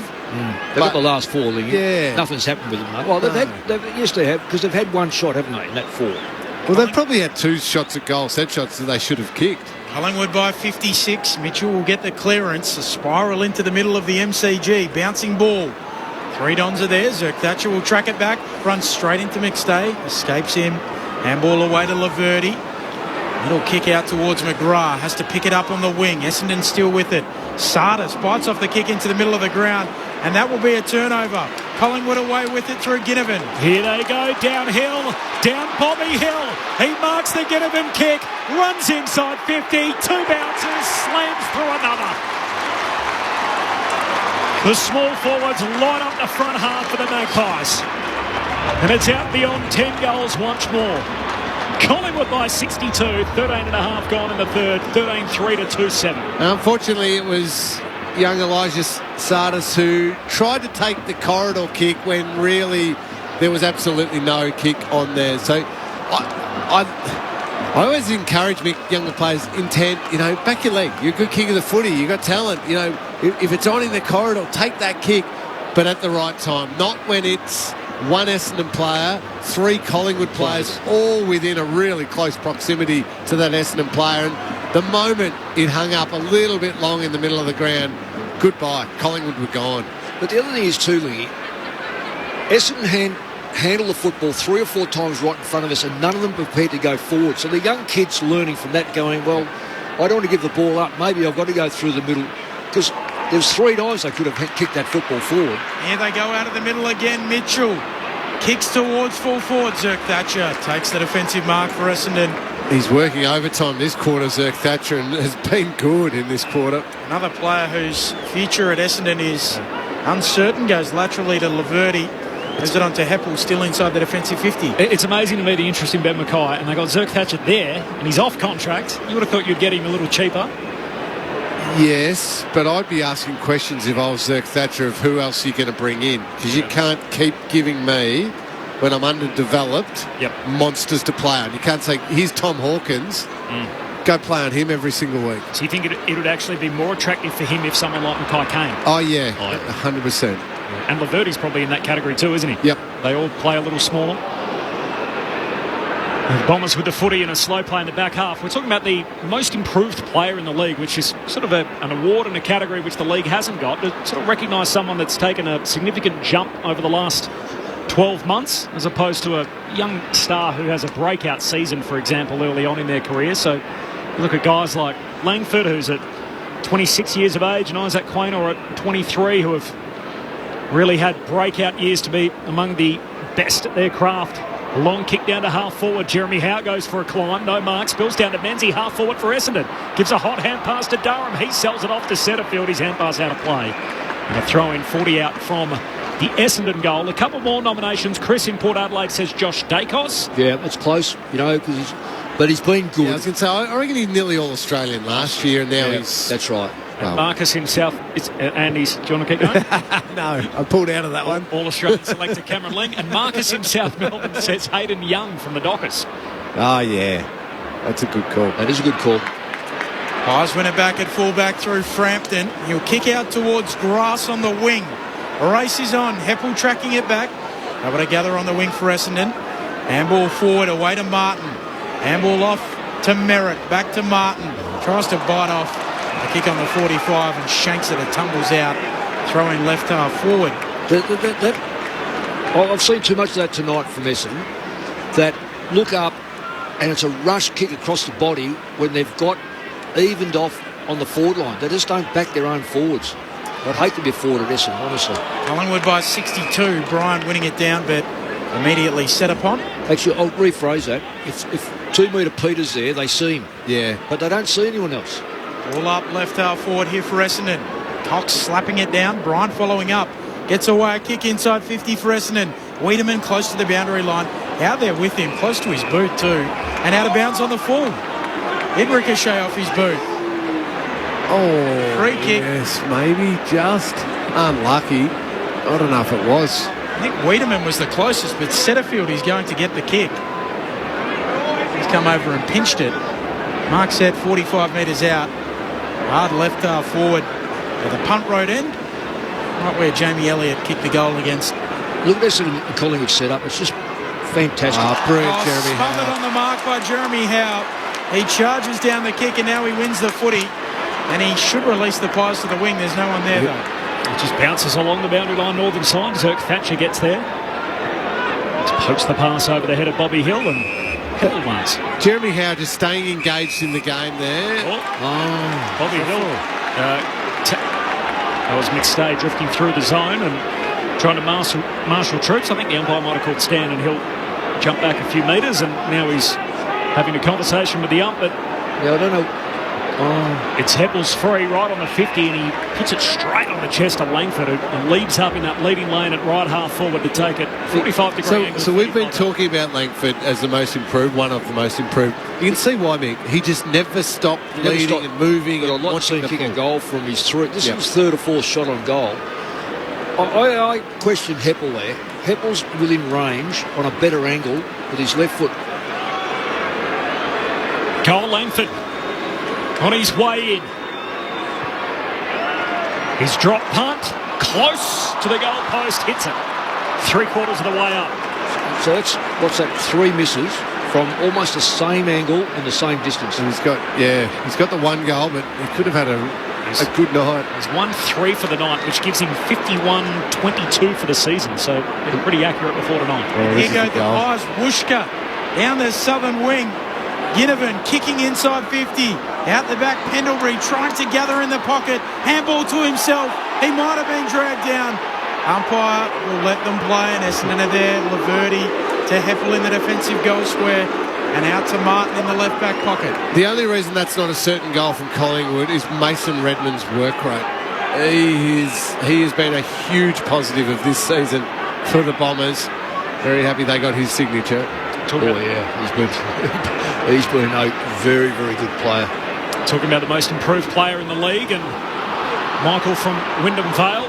Great commentary as usual, guys. I want to put another nomination in for Cole Langford, especially because in the pre-season he was not trained as a forward and has come out and kicked 50 goals. The Bombers have worked it up the high half forward. Nick Bryan takes a nice mark, one-on-one with Frampton, the 2 big blondies. As Bryan gets up, kicks to centre half forward, and there's his fellow big man, Andrew Phillips. Centre half forward, 45 out. Well, it's good play. This was against Cox, but I cannot fault Cox because he stayed with him. He didn't get locked into, I'm going to drop back to the goal square. So it's just that it was a good kick and it was a good lead. Yeah, it was, wasn't it? And Phillips doing what a ruckman should do. Cox desperate to get the long down the line, want to be the spare, but just kept him in that dangerous part of the ground. Essendon really switched on. There's no one in the goal square whatsoever. In his final game, Andrew Phillips on the set shot, goalward, punt road end, fades to the left of behind. 4 years with the Giants, 4 at Carlton, 4 at Essendon, and after 12 seasons, the 32-year-old is hanging them up tonight. How many goals did he kick, Corby? 28. That's not bad. Oh, what a kick from him. Howe goes up the middle, mark taken by Markov. Did you have him at Carlton? Do you overlap? No. Markov gives it off to Mitchell. Handball out to Hoskin Elliott. On the southern wing, handball to Goey. Merritt tackles him. Handball away to Markov. Handball back to Mitchell. He'll kick the Pies forward to the wing. Wide out. Side bottom. Chips it over the top. Swats up Crisp. Little 10-metre kick. Not the required distance. Straight to McRae. Gives it back to Crisp. He'll load up and go long to full forward. Massive pack forms. Zerk Thatcher fisted away. Comes down at the front of the pack. Laverty away to Perkins, and a clearing kick for Essendon. It'll likely come back in. Hoskin Elliott marks. It's come back all right, Benny. The great setup by Pies. Hoskin Elliott kicks looking for Dacos. Goes with a bit of body. There's a free kick. Shepherded his opponent out illegally, said the umpire, and Nick Martin will get it. Defensive art. And you know, Dacos knows it. He's just he runs back to take out the short option. Fantastic play by Dacos. Could have easily argued with the umpire. This game's a wrap as it was early on. Collingwood kicked the first 11 goals. They lead it by 10 at the moment, 60 points. The margin Collingwood's way. Essendon try out the fat side on the southern side of the ground. Nick Bryant's hand pass knocked down. Side bottom ends up with it. Bryant tackles him. The ball up on that southern wing. Tim Hodges on the boundary. Corbin, we joked about it at quarter time that the crowd, this enormous MCG crowd, might thin out. I think the reason they're staying is for Anthony McDonald-Tipungwuti. Brad Scott said he's can't think of a more popular Essendon player with the supporter base, and they're probably just hanging around to see him. Harris driving the Dons long to full forward. Howard, great defensive effort. Brings it down, stops Phillips from marking, and the Pies are there through Noble. Handball away to Adams, slips over. Handball to Mitchell. Handball to Maynard. Maynard will run beyond the defensive arc and chip it short to Markov. Markov is off and running. Takes a bounce, kicks to half forward. There's Pemberbury, went out it alone. His direct opponent Redmond slipped over. Pemberbury tackled by Redmond. Ball comes out, says play on. Nick Cox, hand pass to Heppel, short kick to McGrath. At half back for the Bombers. Heads along the boundary line to Martin.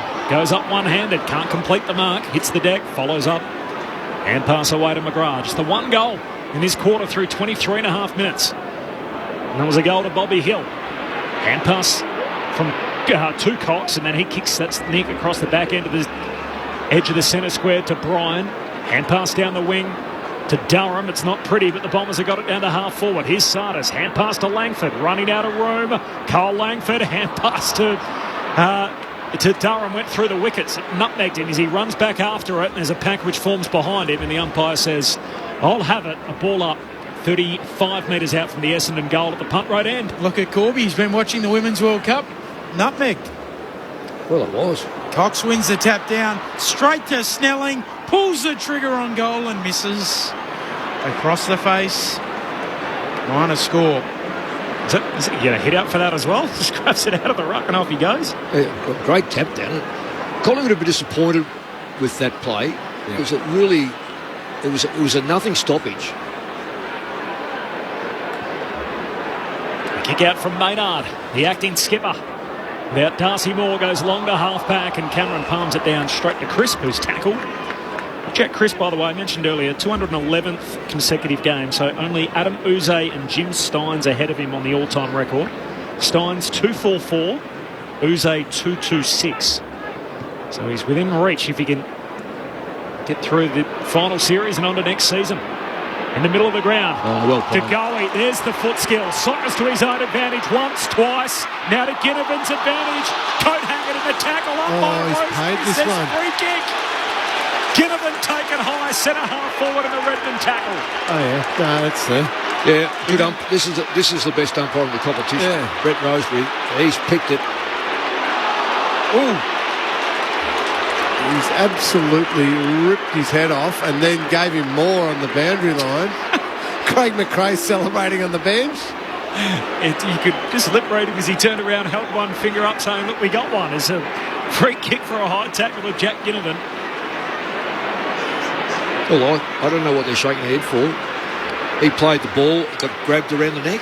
He hasn't got on for 2 years after his breakout showing on Anzac Day last year, Jack Ginnivan, with 5 against the Dons on that occasion. For his third tonight, true centre half forward. He's that guy. Jack Ginnivan brings the Magpie Army to their feet. The third for Guinea. He's trying to make his way to the bench and he's met by every single Collingwood teammate. And in the end, he's staying out there. 14-3-87 Collingwood. Essendon 2-10. 22. 27 goal in third quarter. Well, don't worry about it, Essendon fans. At his high contact, Mason Redmond rips his head off first of all, and even if you want to argue to the cows come home about whether or not he dipped a little bit, the fact that after the tackle, Mason Redmond's then basically smacked him in the face is also high contact. Yeah. So perhaps let's stop the booing or the carry on and think that's not a free kick. That is high contact every single day of the week. A nice finish by Jack Ginnivan. Not too sure about the coach on the bench doing that. Honestly. You've never done that shit for a free kick like that? I'm just not sure. I just think what you do is you end up baiting your player up and that sort of stuff. Anyway, he's only a second-year coach, so and has done very, very well. Secondary ball up in the middle. Umpire puts it aloft. Cox slapping it down. Mitchell handballing over his shoulder. And that will be it for the third term.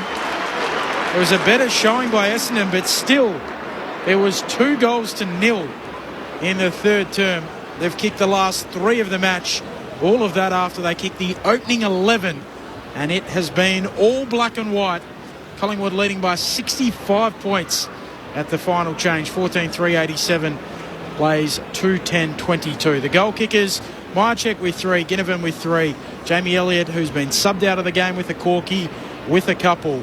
Lipinski, DeGoey, Mitchell, Josh Dacos, the only Dacos out there. Scott Pendlebury and Hill with singles. While for Essendon, it's very simple, only 2. Langford and Wiedemann.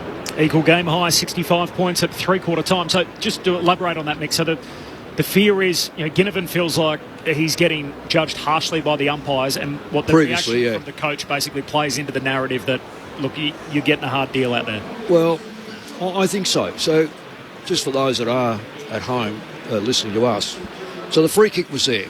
Ginnivan picks the football. He's been very good, Ginnivan. I like the way he plays the team man.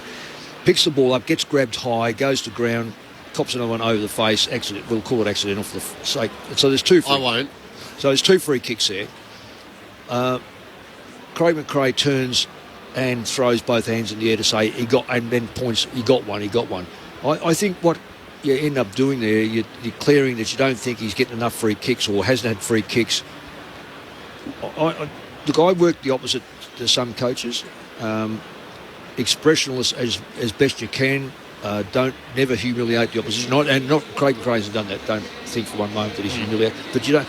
No matter how far you're in front, no matter how far you're behind, yes, you get angry, or you get very happy with yourself being a long way in front. But you don't show it. Let the players play with their emotions. But that there, to me, all it does is signify, we don't think he gets enough free kicks. Yep. Pretty tough. The thoughts of Mick Malthouse and Cameron Ling in just a moment. Pies by 65 points. The SMS, the Stan from Victoria. I hope team enjoying the call. Nice to hear Corbin and Ben together. Thank you, Stan. Appreciate that. Go the Pies. And from Fran in Melbourne, I don't like the way that the Pies are playing. Sure, the Pies are winning, but they are playing a mediocre side. They need a big improvement coming to the finals. What do you think, Mick and Lingy? We'll get to them in about 30 seconds' time on ABC Radio and through the ABC Listen app. This is Grandstand AFL. ABC Listen. The police say they can't be sure the 2 fires are linked. A number of anti-Asian posters have been... admit the coincidence is highly suspicious. I was only 8 when my family was targeted as part of a series of terror attacks. Join Crispian Chan on this deeply personal investigation. I need to know exactly how it happened and what they'd say now if I found them.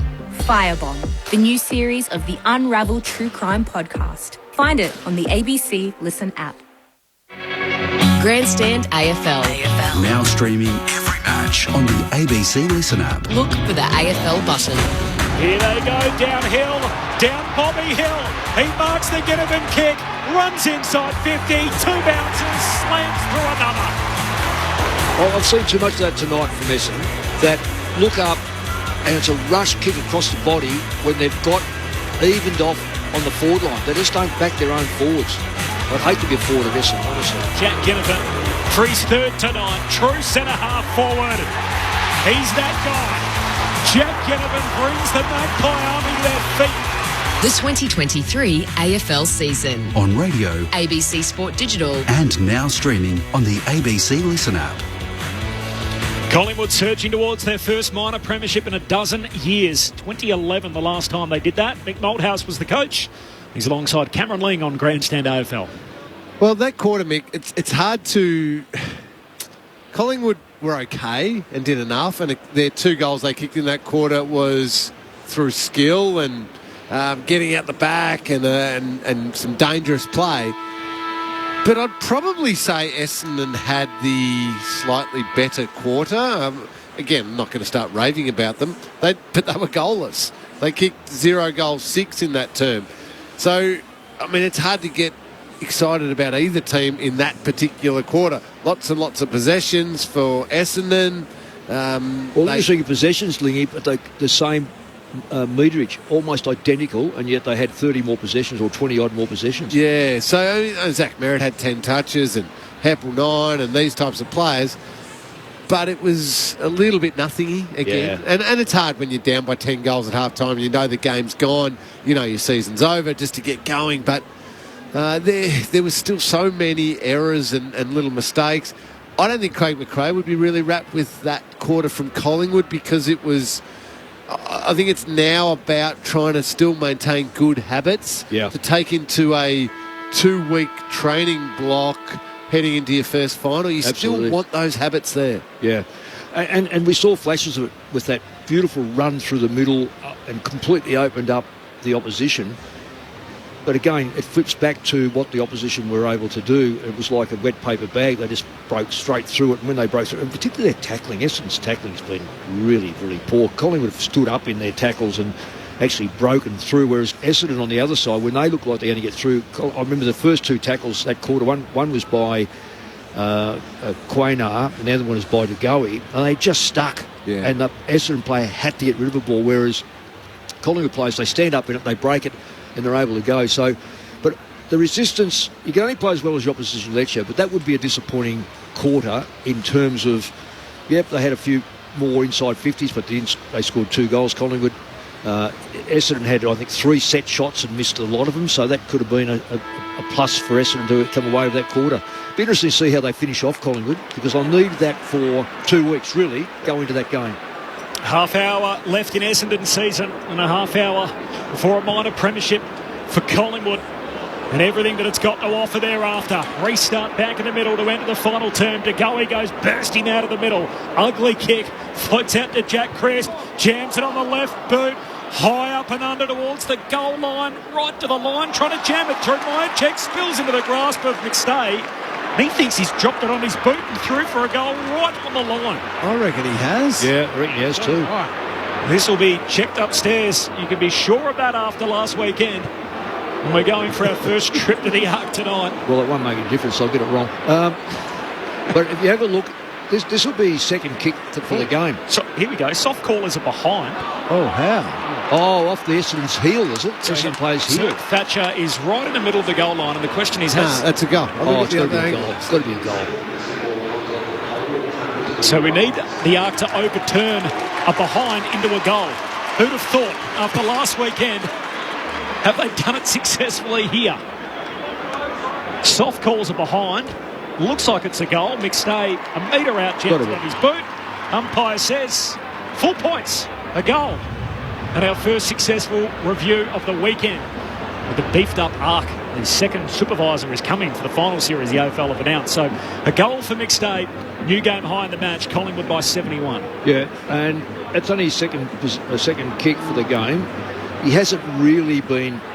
I think they've had 10 goal kickers, which is a real bonus to Collingwood. If you kick 15 goals, had 10 goal kickers, that's great spread. I've been watching him, Mick, with the pack stuff. He doesn't seem to have that spring. Jump at it.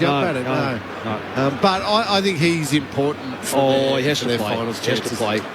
As the second ruckman, I think perhaps Mason Cox misses. So one of these blokes is going to miss out. Cox, who's got to miss out. Yeah. Well, who come? So McCready will come in. So they might be able to keep Hill and Ginnivan in the side. McStay may well play against his former side in a big final later on this season. A secondary ball up in the middle. So Murphy will come back. So Frampton is probably the one who comes in for him. So he's the other one as to how they rejig things. Collingwood with the footy after winning a free kick. Pendlebury Out to Josh Dacos. Kick inside 50. Mychek hands to it. Spills to Crisp. He'll try and pull a kick. Kicks it straight into Finn McRae. And he goes back after it defensively, and we'll see it out. So just to make that very clear, so the 3 M's all to come back in. Moore, Murphy, McCreary. 2 backs. Yes. 2 backs and a half forward. So they're the 3 spots they need to find. And Nick Dacos, we learnt earlier tonight, won't be back for the qualifying final. Umpire spins it in. Left forward pocket here for the Pies. Cox backhands it down. Spills to Phillips. Just whacks it out of there for Essendon. Tumbling a kick to the wing. Quaynor going after it. We'll get a Shepherd from Maynard and have plenty of time to stop prop and kick to Josh Dacos. Gee, I'd love playing. In front of the interchange gates. I'd love to play with Braden Maynard. Yeah. He just does everything he can for the team. The raging bull. Oh, yeah. He's a raging bull. He's played his first final series in the number 4 after a number change in the off-season. Went from 37 to number 4 because it was the number he wore as a kid and his favourite number, and he said if it ever comes available I want to change. So at 25 years of age and all those games at number 37, he thought, I'm changing. And so he has. After his first 161 in the number 37, he's now worn number 4 for his last 21. Well, that's a very late call. That's a dead set free kick. Oh, there's 50 metres too. But free kick for Phillips as the kick from Nick Cox ended up on the wing, and Phillips had his arms taken out, and Nick's had a late whistle, but Essendon with the footy and a short pass to Redmond. Short pass? Whatever it's called. I thought it was just a handover. Just 15, I think, Nick, there in front of the bench. Collingwood by 71. Playing good tonight, Redmond. He'll kick Essendon to half forward. Fisted away by Frampton. Out the back it goes. Quaynor to Pendlebury. Pies in their back pocket. Handball to the boundary. And Durham in front of Maynard sees it out for a throw-in. Goes to the boot of Durham. Collingwood by 71. The first 11 goals of the game. Essendon kicked the next 2. They've kicked the last 4 Collingwood. Phillips works to the front. Knocks it down. De Goey coming through. Onto the footy. Squeezes a kick towards Lipinski. Oh, good grab. He goes up and marks really well under pressure. 92nd game for Pat Lipinski. Long kick across the half-back line. Look at Markov work. Sorry, Corbs. To Ginnivan, who chips down the wing. Markov didn't go to him. Roaring down that wing, but as you said, ignored. So Essendon win it back. Martin, hand pass away to Hobbs. Kicks in the middle of the G for Sammy Durham. And he's got all the time in the world to kick this. Durham goes long. Here's McDonald, Tippenwoody standing behind Frampton and in from the side.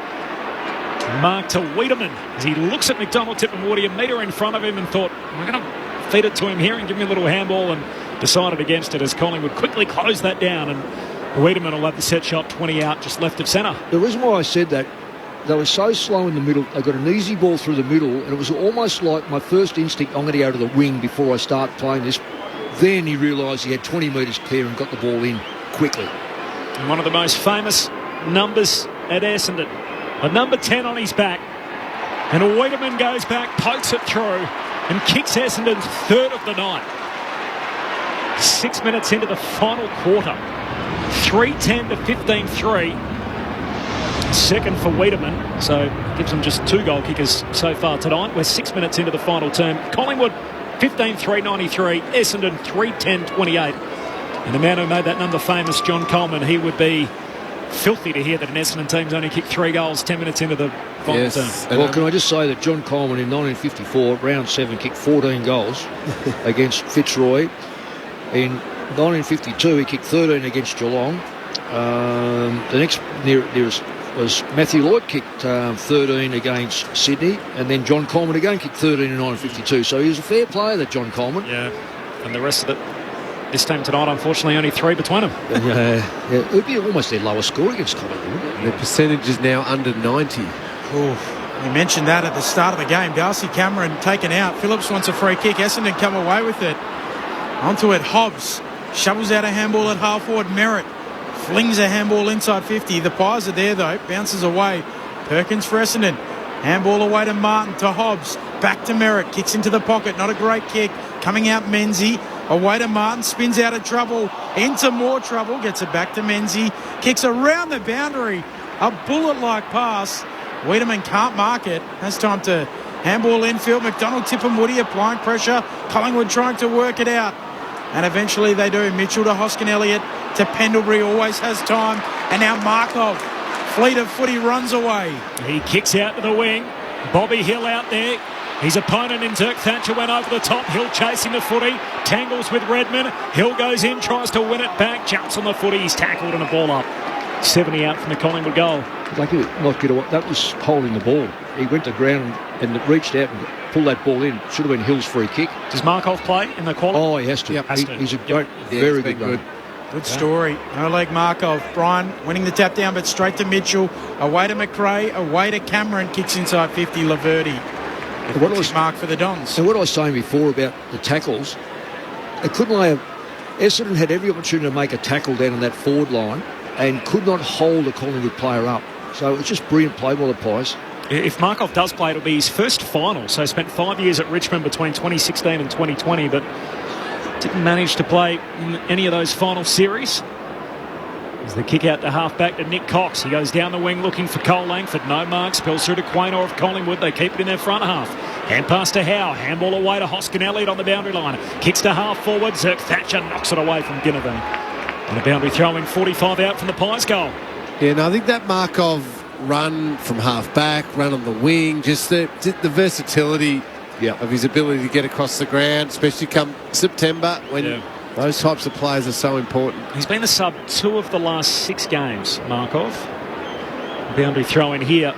Quick hurried kick forward from the Bombers. Lands at the drop for Ben Hobbs, who's covered in the paint from the forward 50. Gets a hand pass back into dispute. Now he becomes tackler, trying to lock up Lipinski.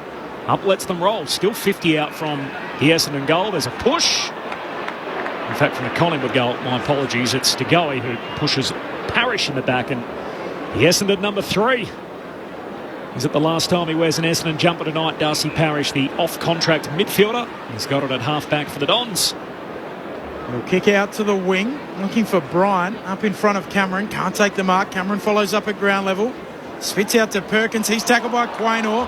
Handball away to Bryant. Handball to Hobbs. Handball straight into trouble for Redmond. And holding the ball or a throw. And Collingwood emerge with the footy on the southern wing. Noble to DeGoey. Away to Lipinski. Looks towards full forward. Trying to get it to Ginnivan. The Dons get in the way. Cox is there. There's a free kick. And Essendon will take the advantage. Cox kicking to the wing for Langford. Langford in a one-on-one with Markov. Markov stays in front, wins the battle. Hand pass for Collingwood to high half forward. Myercheck, short kick to Adams. He goes between the legs of Laverty. Hand pass away to Lipinski. Gives it by hand to Myercheck. Floats a kick to the opposite pocket. McStay can't mark. Wins it on the bounce. Hand pass inboard to Hill. He's tackled, dispossessed. Paddles it away to Hoskin Elliott. 40 out. Hurried kick off balance right to the behind line, and Nick Cox knocks it through. And a behind for Collingwood. They lead by 66. 11 goals, the lead for the Pies. 11 gone in the last. You can see the way Markov's finishing off this game, though, Corbs. He's asking himself the same question you just asked us. Yep. He's still playing at 100% intensity because he knows, or in his mind, with that doubt and not having played finals or locked his spot away, he's like, I'm going to make sure Craig McRae picks me in that first final. Martin receives the kick in. Ooh. Left half back for Essendon. Kicks up to the southern wing. Redmond under pressure, can't take the mark. Throw in. Bobby Hill's done something. Yeah, he hurt his ankle. Is it ankle? Yeah, he hurt his ankle. I'm going to talk about that play. Essendon got the football. They had 5 or 6 players directly within 10 metres of the kicker. So no wonder they can't get the ball forward. They just all want that spongy little 15-metre kick. Essendon win it from the contest towards half forward, but the Pies get it back. Quaynor away to Pendlebury to Mitchell, back to Pendlebury, kick towards half forward, looking for Hill. He's back upright after that ankle issue, and Hobbs roving the pack, wins it for Essendon, kicks laterally to Merritt. Zach Merritt looks for Sammy Durham, plenty of hang time in the kick. Durham does really well. Takes the juggled mark. It's like Jonty Rhodes there. Yeah, leapt up, got a hand on it, and completed the mark as he came to ground and swings the kick wide to Heppel. Jonty Rhodes, that's a blast from the past. What a fielder. Favourite of mine, Jonty. Yeah. I love him. Just you like his name, Jonty. I like the Superman run out. Remember when he dived into the stumps full length? Here we go. Build up some stats here. Heppel going on next year, re-signed for 2024, the 31-year-old to play on. The short kicking game here ends up with Hind and Laverty, and long kick out to Nick Cox, who marks and plays on, gives it to Merritt. He's off and running. The favourite for Essendon's B&F kicks down to half forward and Satterfield marks right on the paint of the 50. He rolls and immediately looks goalward. Kicks to the goal square. 2 Bombers down there. Langford hands to it. Can't complete the mark. Langford has a second go. Tackled, dispossessed. Goal-saving effort deep in defence from Darcy Cameron. And Collingwood come up with it. As Quaynor heads out to Mitchell, who marks at half-back for Collingwood. Pies by 11 goals. 13 gone in the final term. And that difference, the opening 11 goals of the game, which Collingwood kicked as Quaynor sends it to left half-back. On the bounce, side-bottom gathers, chips it short to Markov. So it's a good problem for Craig McRae to have. Just get you to have a think about the guys that might be the unlucky ones. Who would he be looking at on the back end to make room for the McCreary, Moore and Murphy? Markov's kick, a turnover, and Laverty intercept marks at half-back for Essendon. Corbin Middlemass and Ben Cameron calling the footy. Tim Hodges on the boundary. Cameron Ling and Mick Malthouse on ABC Radio to start of round 24. The end of Essendon's season tonight, their last quarter of the year, as Redmond feeds it to Sardis. His kick is shocker. Turns it straight over to Sidebottom, who marks on the wing. Field kicking has been second class. Goes inboard to Mitchell. Mitchell back out to Maynard. Maynard short kick to Dacos. 13 and a half gone, final term. Well, Tipping Woody hasn't scored, has he? I don't think he has, so I'm not sure he's touched the footy. No, he hasn't touched it too often. Maynard on the wing, heads down to half forward. Mason Cox, the tall target, he reaches up. The Collingwood 7-footer pulls it down. He's about 55 out left half forward. Got to hold on to the ball, make sure he gets plenty of camera time. The lights do burn bright as he kicks it out in front of Myercheck, who marks left forward pocket 30 from home. I'll tell you what, that was a beautiful kick. It was a beautiful kick. I was nearly going to keep going on him because when he took the mark, he ignored about 3 runners going past him. But in the end, he delivered well, got it to Myercheck. The guy that grew up playing a sport with a foot violation in Mason Cox and basketball, he's an amazing kick, the oval-shaped footy. As Brodie Myercheck, his drop punt fades across the face and misses to the far side. They're behind Collingwood by 67, new game high, 15 gone final term. But after the goal scoring binge in the first half, it's slowed up in the second, 3 goals to 1 after half-time Collingwood's way. I'm trying to generate some run. A 1-2 with McGrath and a kick up to the wing for Essendon. Durham bursting onto the footy, releases McDonald, Tippin Woody, gets around his man, takes a bounce. Has to deal with Maynard, and then we'll kick inside, attacking 50. Langford hands to it, doesn't mark. Pulls his kick for Essendon. Back towards full forward. Hoskin Elliott, desperate getting back. Punches it away. And a throw in the left forward pocket for Essendon. Pies by 67. McDonald, Tippin Woody. At least giving the fans something. And cheered him on as he got it in front of the members' wing. Throwing left forward pocket here for the Dons.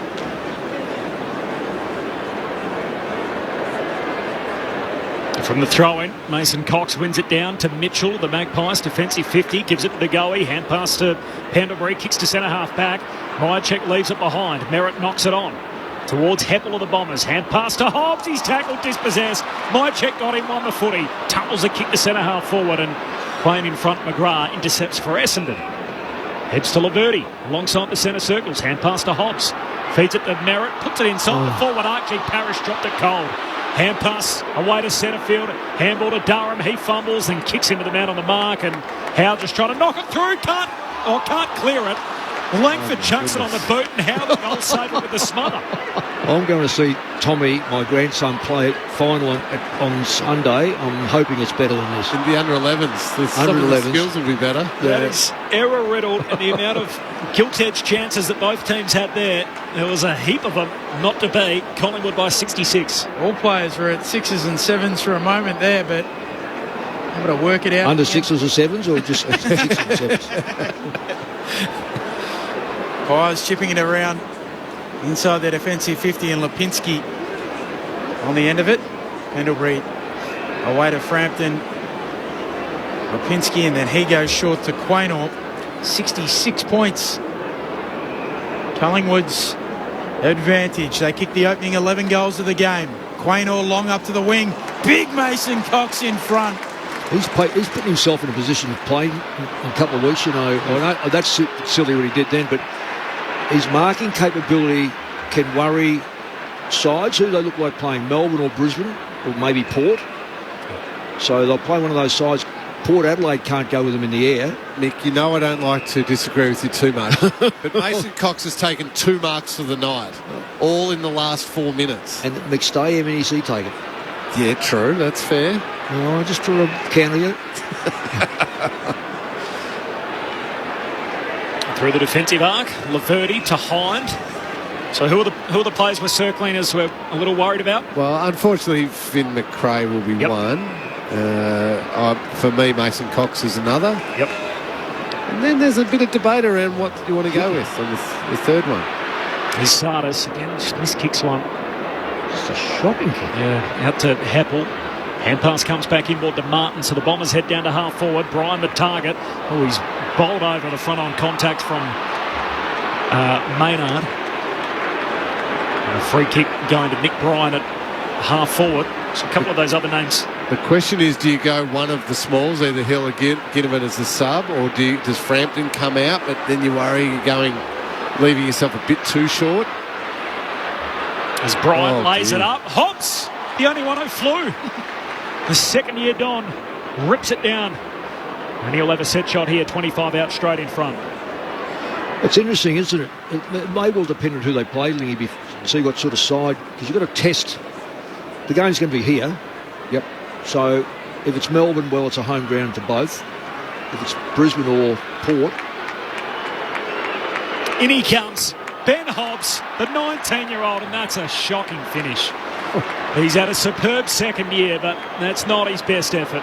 He sprays the kick there, and his foot skills tonight have let him down as he rubs his hair. And you and I, Corbs, love our NFL. Is there any chance everyone can just kneel down and just let the clock run out? Yeah. Like the quarterbacks do at the end of the game? If you just look at the clock and think, God, would it go for another 6 or 7 minutes? Collingwood by 65, 19 and a half gone in the last. McGrath sending Essendon inside 50. Snelling roving, gives it off to Merritt.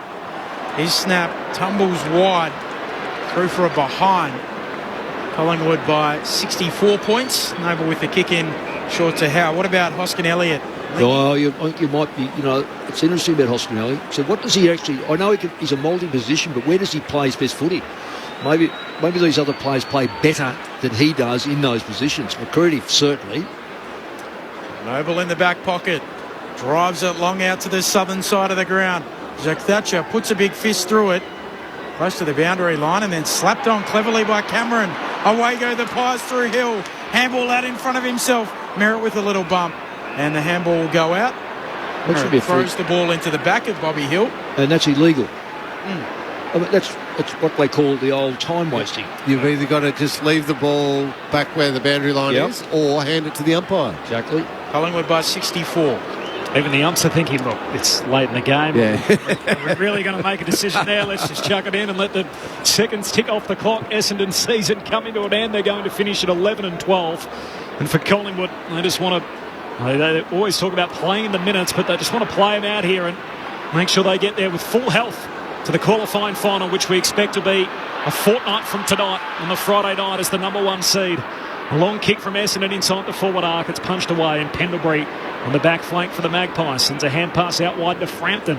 He kicks down the southern boundary line. In the box seat is Nick Cox. Hands to it. No mark. It's out of play. And a boundary throw in southern wing. Pies by 64. 21 gone in the last. Tim Hodges on the boundary.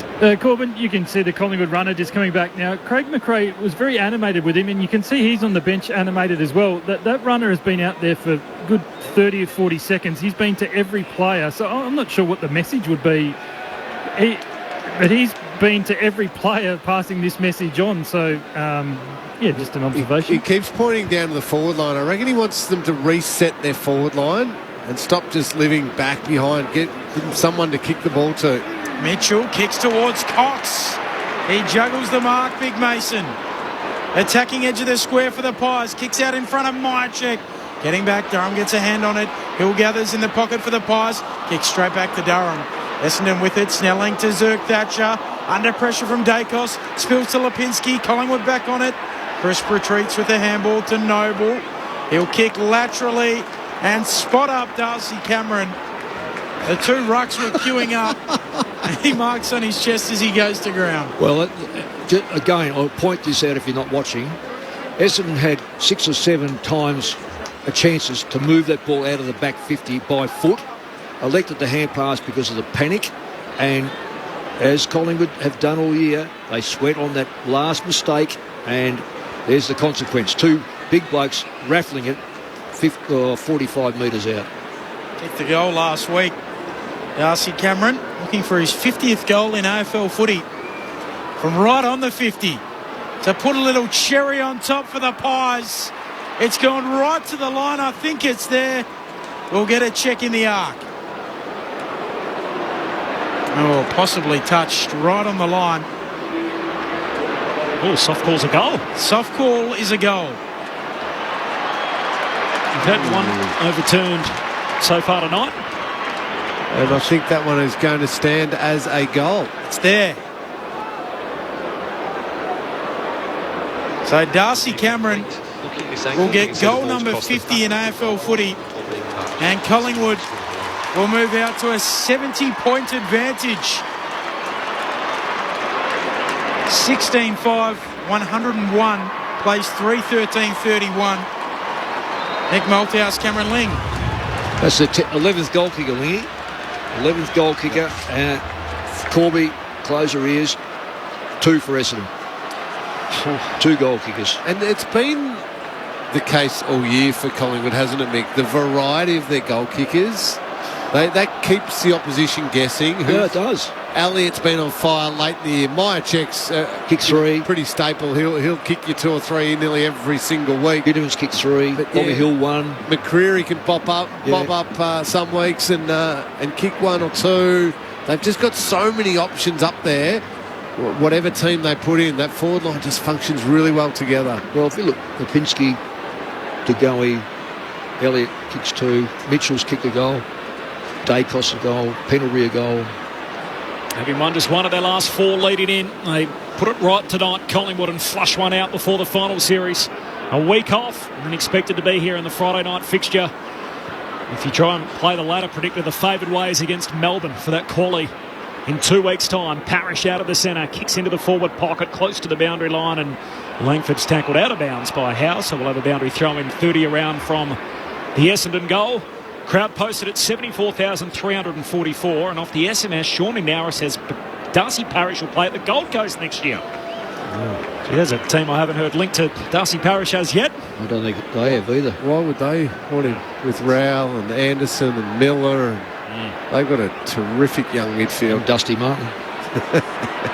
Oh, sorry, hasn't been announced yet. Cox wins it down. McRae for Collingwood, hand pass to Noble, kicks out of the defensive 50, up to the wing, and stays alive. There's Nick Martins there for Essendon. Hand pass away to Laverty, drives it back inside 50. Mason Cox takes the juggled mark, half back for Collingwood. Pies by 70. 25 and a half gone final turn. I'm really trying to work out who's going to come in for him.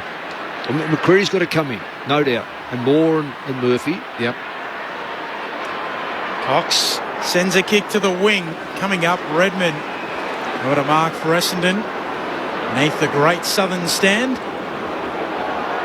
Leading by 70 points, Collingwood. Redmond drives the Dons inside 50. Massive pack off hands. Now at the back in the back pocket. Gives it to Maynard. Kicks to the opposite pocket. Probably Hill with a little bit of trouble picking it up. Now he'll dribble a kick beyond defensive 50, and Mitchell's there for the Pies. Mitchell looks down the wing. Mark off the target. Spoiled away by Nick Martin. Paddles it out in front of him. He goes to ground. Hand pass to Menzies. Coughs it up. And Bobby Hill's at half-back for Collingwood. He retreats. A short pass to Crisp. I'd love to see the turnover rate of Essendon. Not even scores. Just the turnover rate of the hand pass going to Collingwood. Jamie Elliott got a corky in the first half, but really that was all precautionary. He was taken out at half-time, and Finn McRae with a run around in the second half. Long kick down the wing. Comes to Mitchell. He's tackled. Got a hand pass out. And McGrath wins the footy for Essendon. He pokes the pass short, trying to find Durham. Broken up by Markov. It's out of play. And we'll have a boundary throw in front of the Collingwood bench. Well done, Markov. That was directly in front of your coach. Playing hungry, isn't he? Oh, yeah. That's what you got to do. Well, I reckon Cox is playing hungry because he realises it's a line ball too. The Collingwood chant ringing out around the G. Going to win their 20th minor premiership. And they've got bigger fish to fry. Durham with a clear and kick towards half forward. Markov getting back. He takes a defensive mark for the Pies. He'll kick back to Jeremy Howe. And he's able to mark and look out towards the southern wing for Collingwood. Finds Hoskett Elliott. He chips it short to Noble. Last few ticks of the clock. And the Pies qualify in pole position. Number 1, front of the grid. A first minor premiership in 12 years.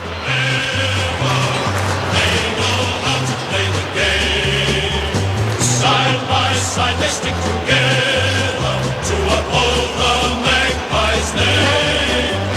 See the barricades are shouting as all barricades should. Oh, the premiership's a cakewalk for the good old Collingwood. They win by 70 points in the finish, by 47 at quarter time. They kicked the first 11 goals of the match, led by 58 at half time, 65 at three-quarter time, and 70 points in the finish. 11 different goal kickers. Myercheck and Ginnivan kicked 3 each. Jamie Elliott kicked 2. Got a corky in the first half, sat out the second. Meanwhile, for Essendon, it couldn't end soon enough. 2 of their 3 heaviest defeats come in the last 2 weeks of the season. Pies by 70. Good old Collingwood forever. They know how to play the game. Side by side they stick together to uphold the Magpies' name. See the barricades are shouting as all barricades should. Oh, the premiership's a cakewalk for the good old Collingwood. The rest of the band singles to Lipinski, DeGoey, Mitchell, Dacos, Pendlebury, McStay, Cameron and Hill. Meanwhile for Essendon, it's this quick rating, 2 for Wiedemann, 1 for Langford. That's it. 3 goals for Essendon, 3-13-31.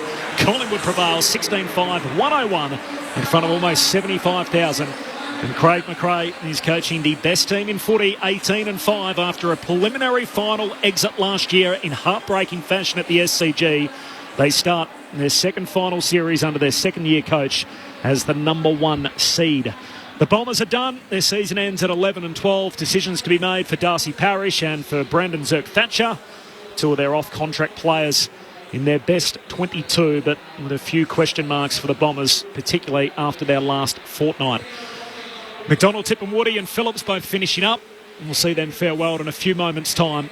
But it was one-way traffic, Cameron Ling and Mick Malthouse. And Lingy, it must be said, as well forecast by you, it was pretty one-sided. It was very one-sided. Well done to Collingwood. We'll focus on the team that matters most because they're the ones who are finals bound, top position on the ladder. They did what they had to do. They were superb early, just ruthless and hard in the first quarter in particular, in the second quarter as well. And then, yeah, it was a bit of a nothing second half, but that's the way it goes. When you know you've got a game won, you know you've got bigger fish to fry, and they just did a superb job, Collingwood, early on to put that one to bed, Mick. And a lot of their key players were good early. Jordan DeGoey, excellent. Josh Dacos, excellent. Brody Myercheck up forward, excellent. They all worked really well together, and they did the job they had to do. The Bombers basically gave nothing, but Collingwood nailed it. They're top of the ladder, and they head into a qualifying final in a great spot to win their first premiership since 2010. Yeah, well done, Lingy. That's spot on. It's there's headaches now, the right sort of headaches for Craig McRae, because he would have inked in his side a week ago for the finals, and tonight would have been thinking, okay, we know that there's probably going to be minimum, well, there'd be probably 3 changes to this side.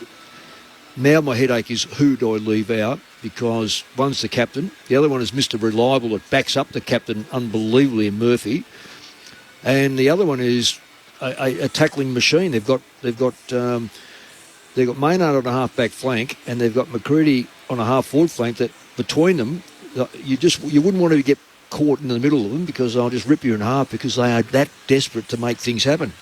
So who are the three? That's the big interest now. They are both just hungry and hard, aren't they? Oh, yeah. We've seen Guard of Honours become a real thing in the competition in recent times, and the Collingwood players who are just doing a little post-match interview, that's going to be cut short as Tom Mitchell now runs to join the rest of his team, and there will be a Guard of Honour for Anthony McDonald, Tip and Woody. So 133rd and final game. First match since round 11 as he comes in as the tactical sub here, and the Pies are going to stand on the opposite side of the Guard of Honour from the Bombers. And now Anthony McDonald, Tip and Woody is lifted up, and he's going to be chaired off by Dyson Heppel and Mason Redmond. He's been a cult figure to many Essendon fans. He came along in 2016 when there wasn't a whole lot to cheer about that year with the Essendon 34 band, and provided Essendon supporters with some electric thrills during his career. And after finishing up at the end of the 2021 season, sat out last year, returned. He played just 7 games this season, and now he's done at 133 matches. And Andrew Phillips joins in at the last moment to lead the team off the ground in his 82nd match. So that's it for Phillips and McDonald, Tip and Woody. Collingwood win the game by 70, and they'll continue to celebrate. He's a brilliant story, Anthony McDonald, Tip and Woody, and the way what he's done, terrific. I feel like Love there's him. a but.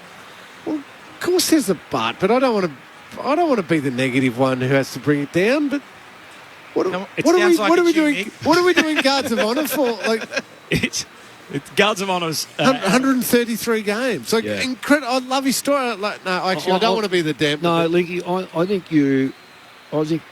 I think we have such a woke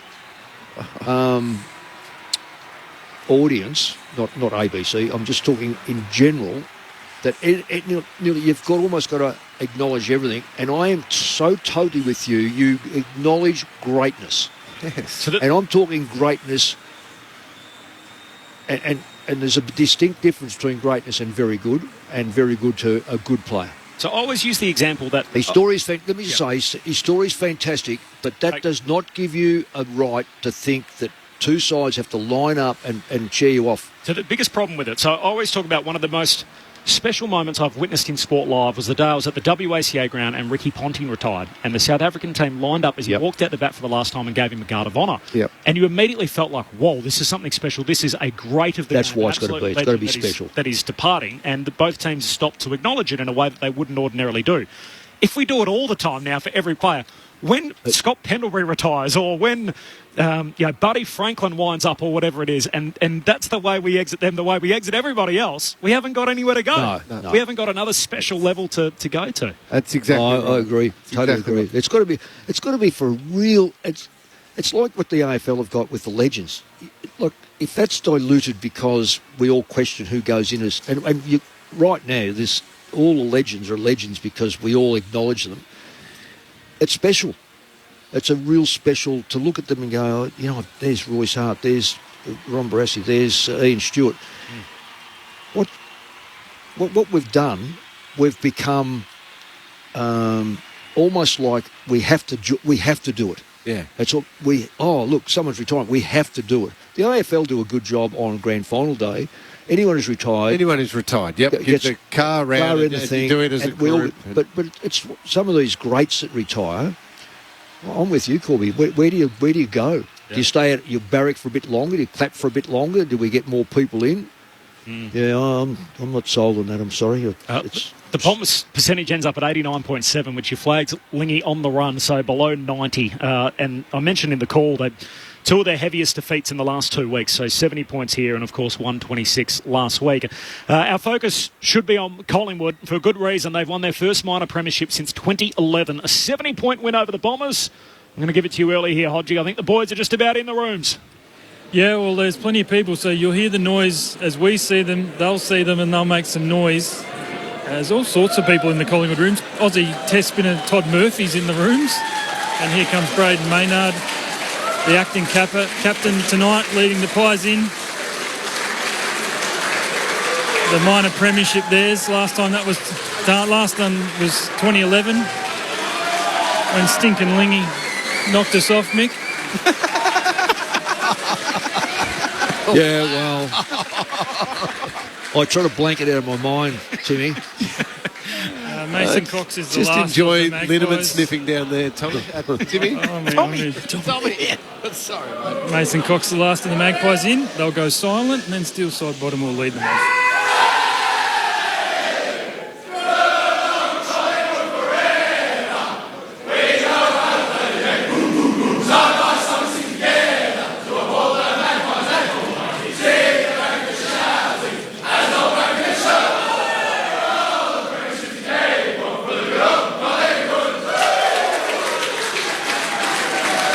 I'll throw it back to you guys, and Mick, one of your premiership stars from back in 2010, Steel Side Bottom, will join us very soon. Oh, I've got him again, have I? Looking forward to chatting to Steel Sidebottom. He's about to enter his 9th final series, so 15th season of AFL footy and a 9th final series for Steel Sidebottom coming up. Got 2 ABC votes, in fact, last time these two teams met on Anzac Day. 74,344 in to see it. Collingwood by 70 points. Off the SMS, an unnamed texter, Waller has had a wonderful career, but where's the selection integrity here? He's not up to AFL standard at the moment. Playing his final game tonight from Henry in Melbourne. If Collingwood play Melbourne, are you playing an extra tall to occupy May and Lever, or an extra small to try and expose them for speed? No, well, they'll go in with minimum 2 talls. Yep. McStay, Myercheck. And you're saying McStay. Yeah. Well, it's probably got to be McStay. Mind you, it would be a toss-up on tonight's performance between him and Cox. I know what you've said about Cox took 3 marks, and I don't know, McStay probably didn't take too many at all. In fact, he didn't take a mark for a big bloke. Mind you, they've still kicked 101 points. Yeah, it's. I mean, the old horses for courses argument. You could go with that extra tall, Cox, and see, Petty's the bloke that they miss. Oh, Petty, yeah. Even though he played in the forward line, they've got to do something. Fritsch will come back in. Yep. And McDonald's an alternative, and McDonald can play back. But I would personally be testing their height. Yep. Because May, he's going to lock down. Lever's going to try to come off. That leaves one of Hill or Ginnivan as sub. Oh, that's a certainty in my book. And then the other one plays in the starting 22. Yep. So Cox plays in your team. If it's against Melbourne, who is the second ruck for Melbourne? That's a good question. They've got one, but he's in the VFL. No, well, and that won't happen though, Benny. I know. So it'll be a mix of Van Rooyen and that's why Cox would get my nod because that bit of ruck work he did down the far end in the forward line, which I think to go ahead a left foot snap at it. Yeah.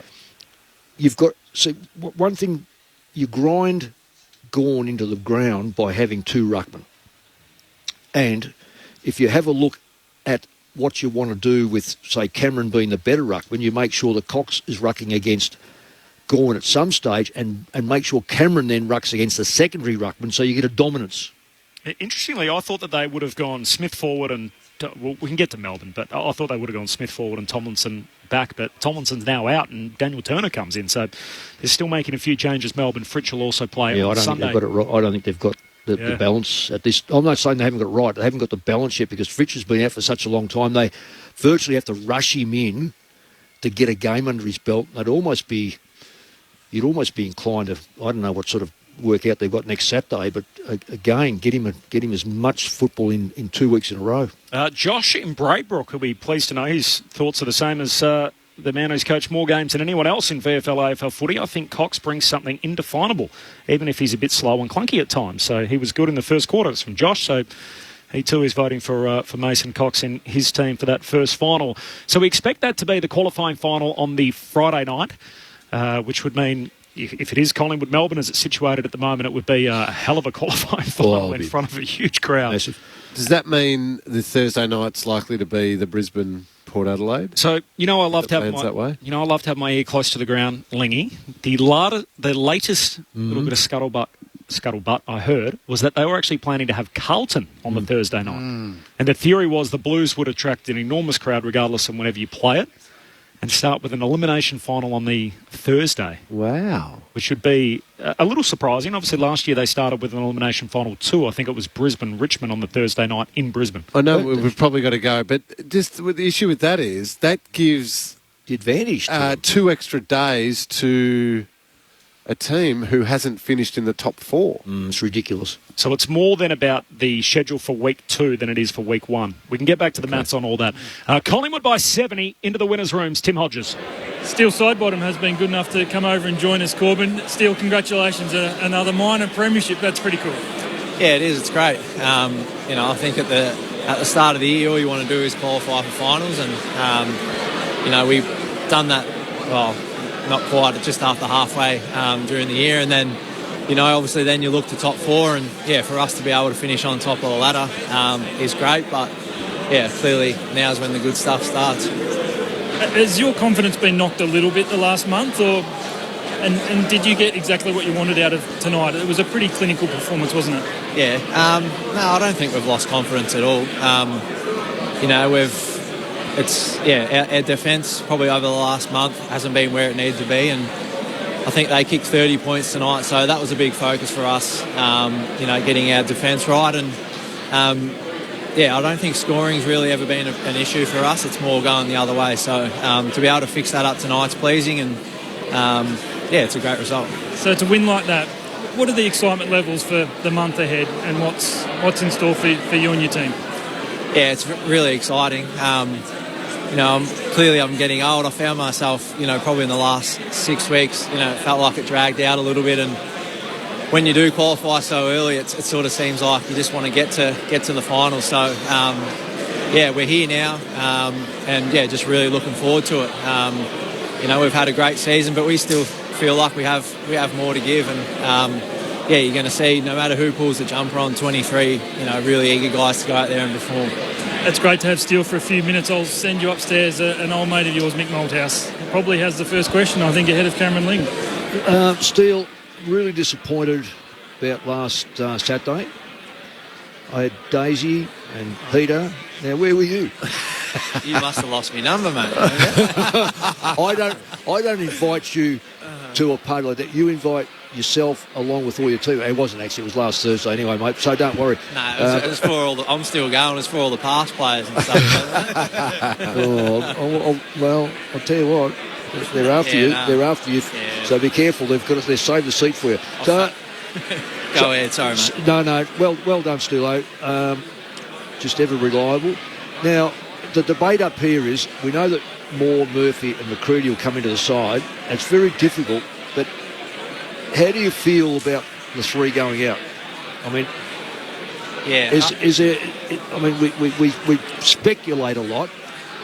Do you think that they'll decide? I know this is probably in more match committee stuff, but are your horses for courses? If it's Melbourne, Brisbane, or Port, are they all different again, or do you just select what you think has been the best side to play those sides? Yeah, well, I mean, if I was the coach, I think you just pick the best available, and I think, like, we've been lucky with injury. Obviously we've copped a few late, but I think we've known that it's going to come tight for spots at season end, and there's going to be disappointed guys that miss out, and I think what's important as well for our group is our VFL is still in finals that they play on Sunday. So right. I think it's important for our VFL. Hopefully they can get the job done on Sunday against the Tigers, and just, when half the list isn't playing footy, sometimes it can be hard to keep everyone motivated. But I think it's important that, hopefully our VFL can get up and keep everyone, right on top of their game, because as we've seen, injuries can pop up and you just never know when it could be your turn. And the sides that you're likely to play, Stilo, which one do you fear? I shouldn't say fear. Which one do you, well, probably on the ladder at the moment, it looks like being Melbourne. Melbourne have knocked you over once this year. Brisbane knocked you over twice. Is there something there that they're doing that you blokes aren't doing, that you've done to all the other teams?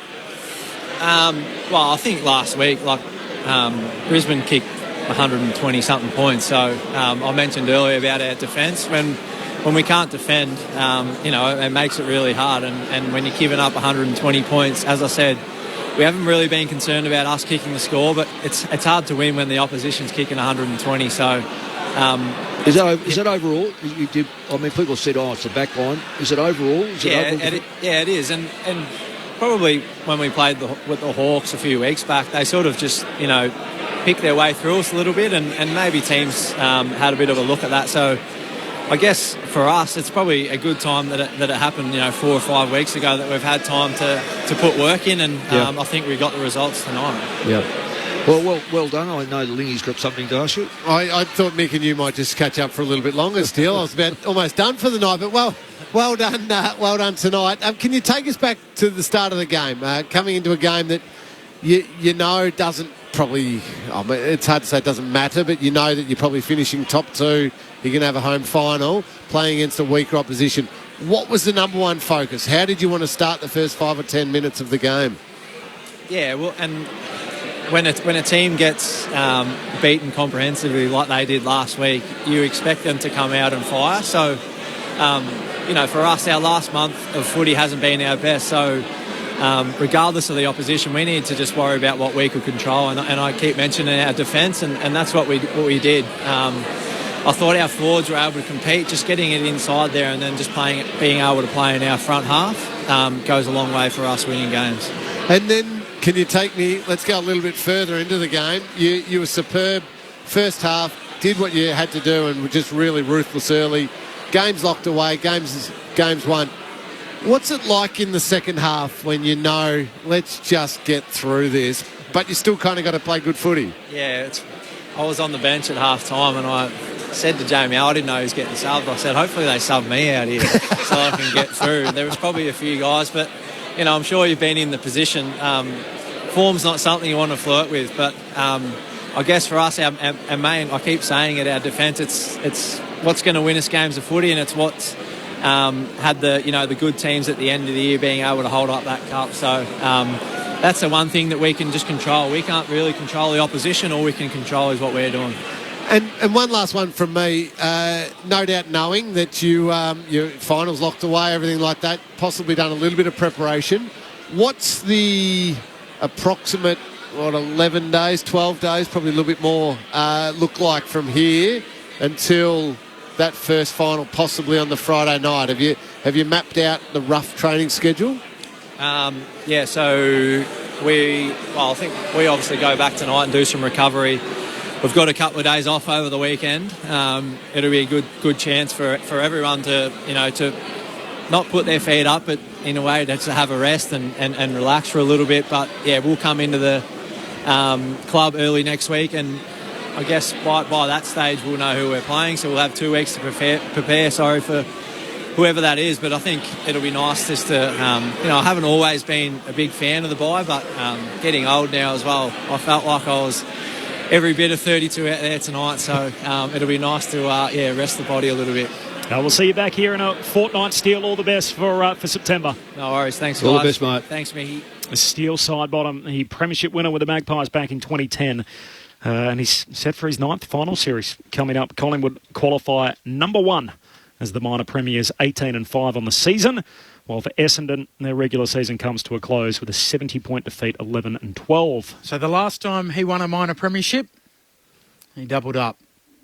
Pies will be hoping that trend repeats again. What about the one he won in 2011 when they didn't win?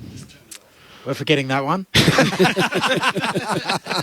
Benny, I've got another stat for you for Steele Sidebottom then. Just the level that he's gone to with games played, equal with the great Gordon Coventry for games played in Collingwood's all-time games list. Scotty Pendlebury's obviously number 1 with 380 games. It's incredible. Tony Shaw with the 313, and then Steele and Gordon Coventry on 306. Man, it's good company, isn't it? Yeah. What was the final injury for Jamie Elliott? So it was a corky. Yeah. Do we know whereabouts? Was it a quad or a he was hip? getting work on his sort of a glute. High on his glute sort of hip. He's got 2 weeks to get over it. Yeah. And I bet you any money if it had been close and we'd need to win this game, I'll pick their side. Here we go. Ooh, this is what we want to hear. Who have you dropped? Okay, I'll put the side in. So Howe, Moore and Quaynor. Maynard, Murphy, this all mix up for you. Crisp. Sidebottom, Adams, Dacos. That's Josh. Yeah. Yep. Nick's not available. Ginnivan, Myercheck, McCready, Elliott, McStay. I've got to go, but that would probably be Adams, Cameron, Pendlebury, Mitchell, it won't be quite like that, but these are numbers. Not necessarily on the bench, but this is how it'll work it through. Markov, Lipinski, Hill, Noble. So you have dropped McRae, Finn McRae, of course. Yep. Hoskin Elliott. Yep. And who's the other one you've Frampton. Frampton, yes, you have. So the ins and outs there are Moore, Murphy, McCreery in. Yep. Hoskin Elliott, Frampton, McRae out. Yep. They're the three changes for Mick Moldhouse. So Hoskin Elliott, Dash, Cox, depending on weather, and weather on who? Opponent. Okay. Yep. So, yep. So it's wet, greasy night, I wouldn't be taking Cox in. If it's a day game or whatever that gives him an advantage, then you take the extra.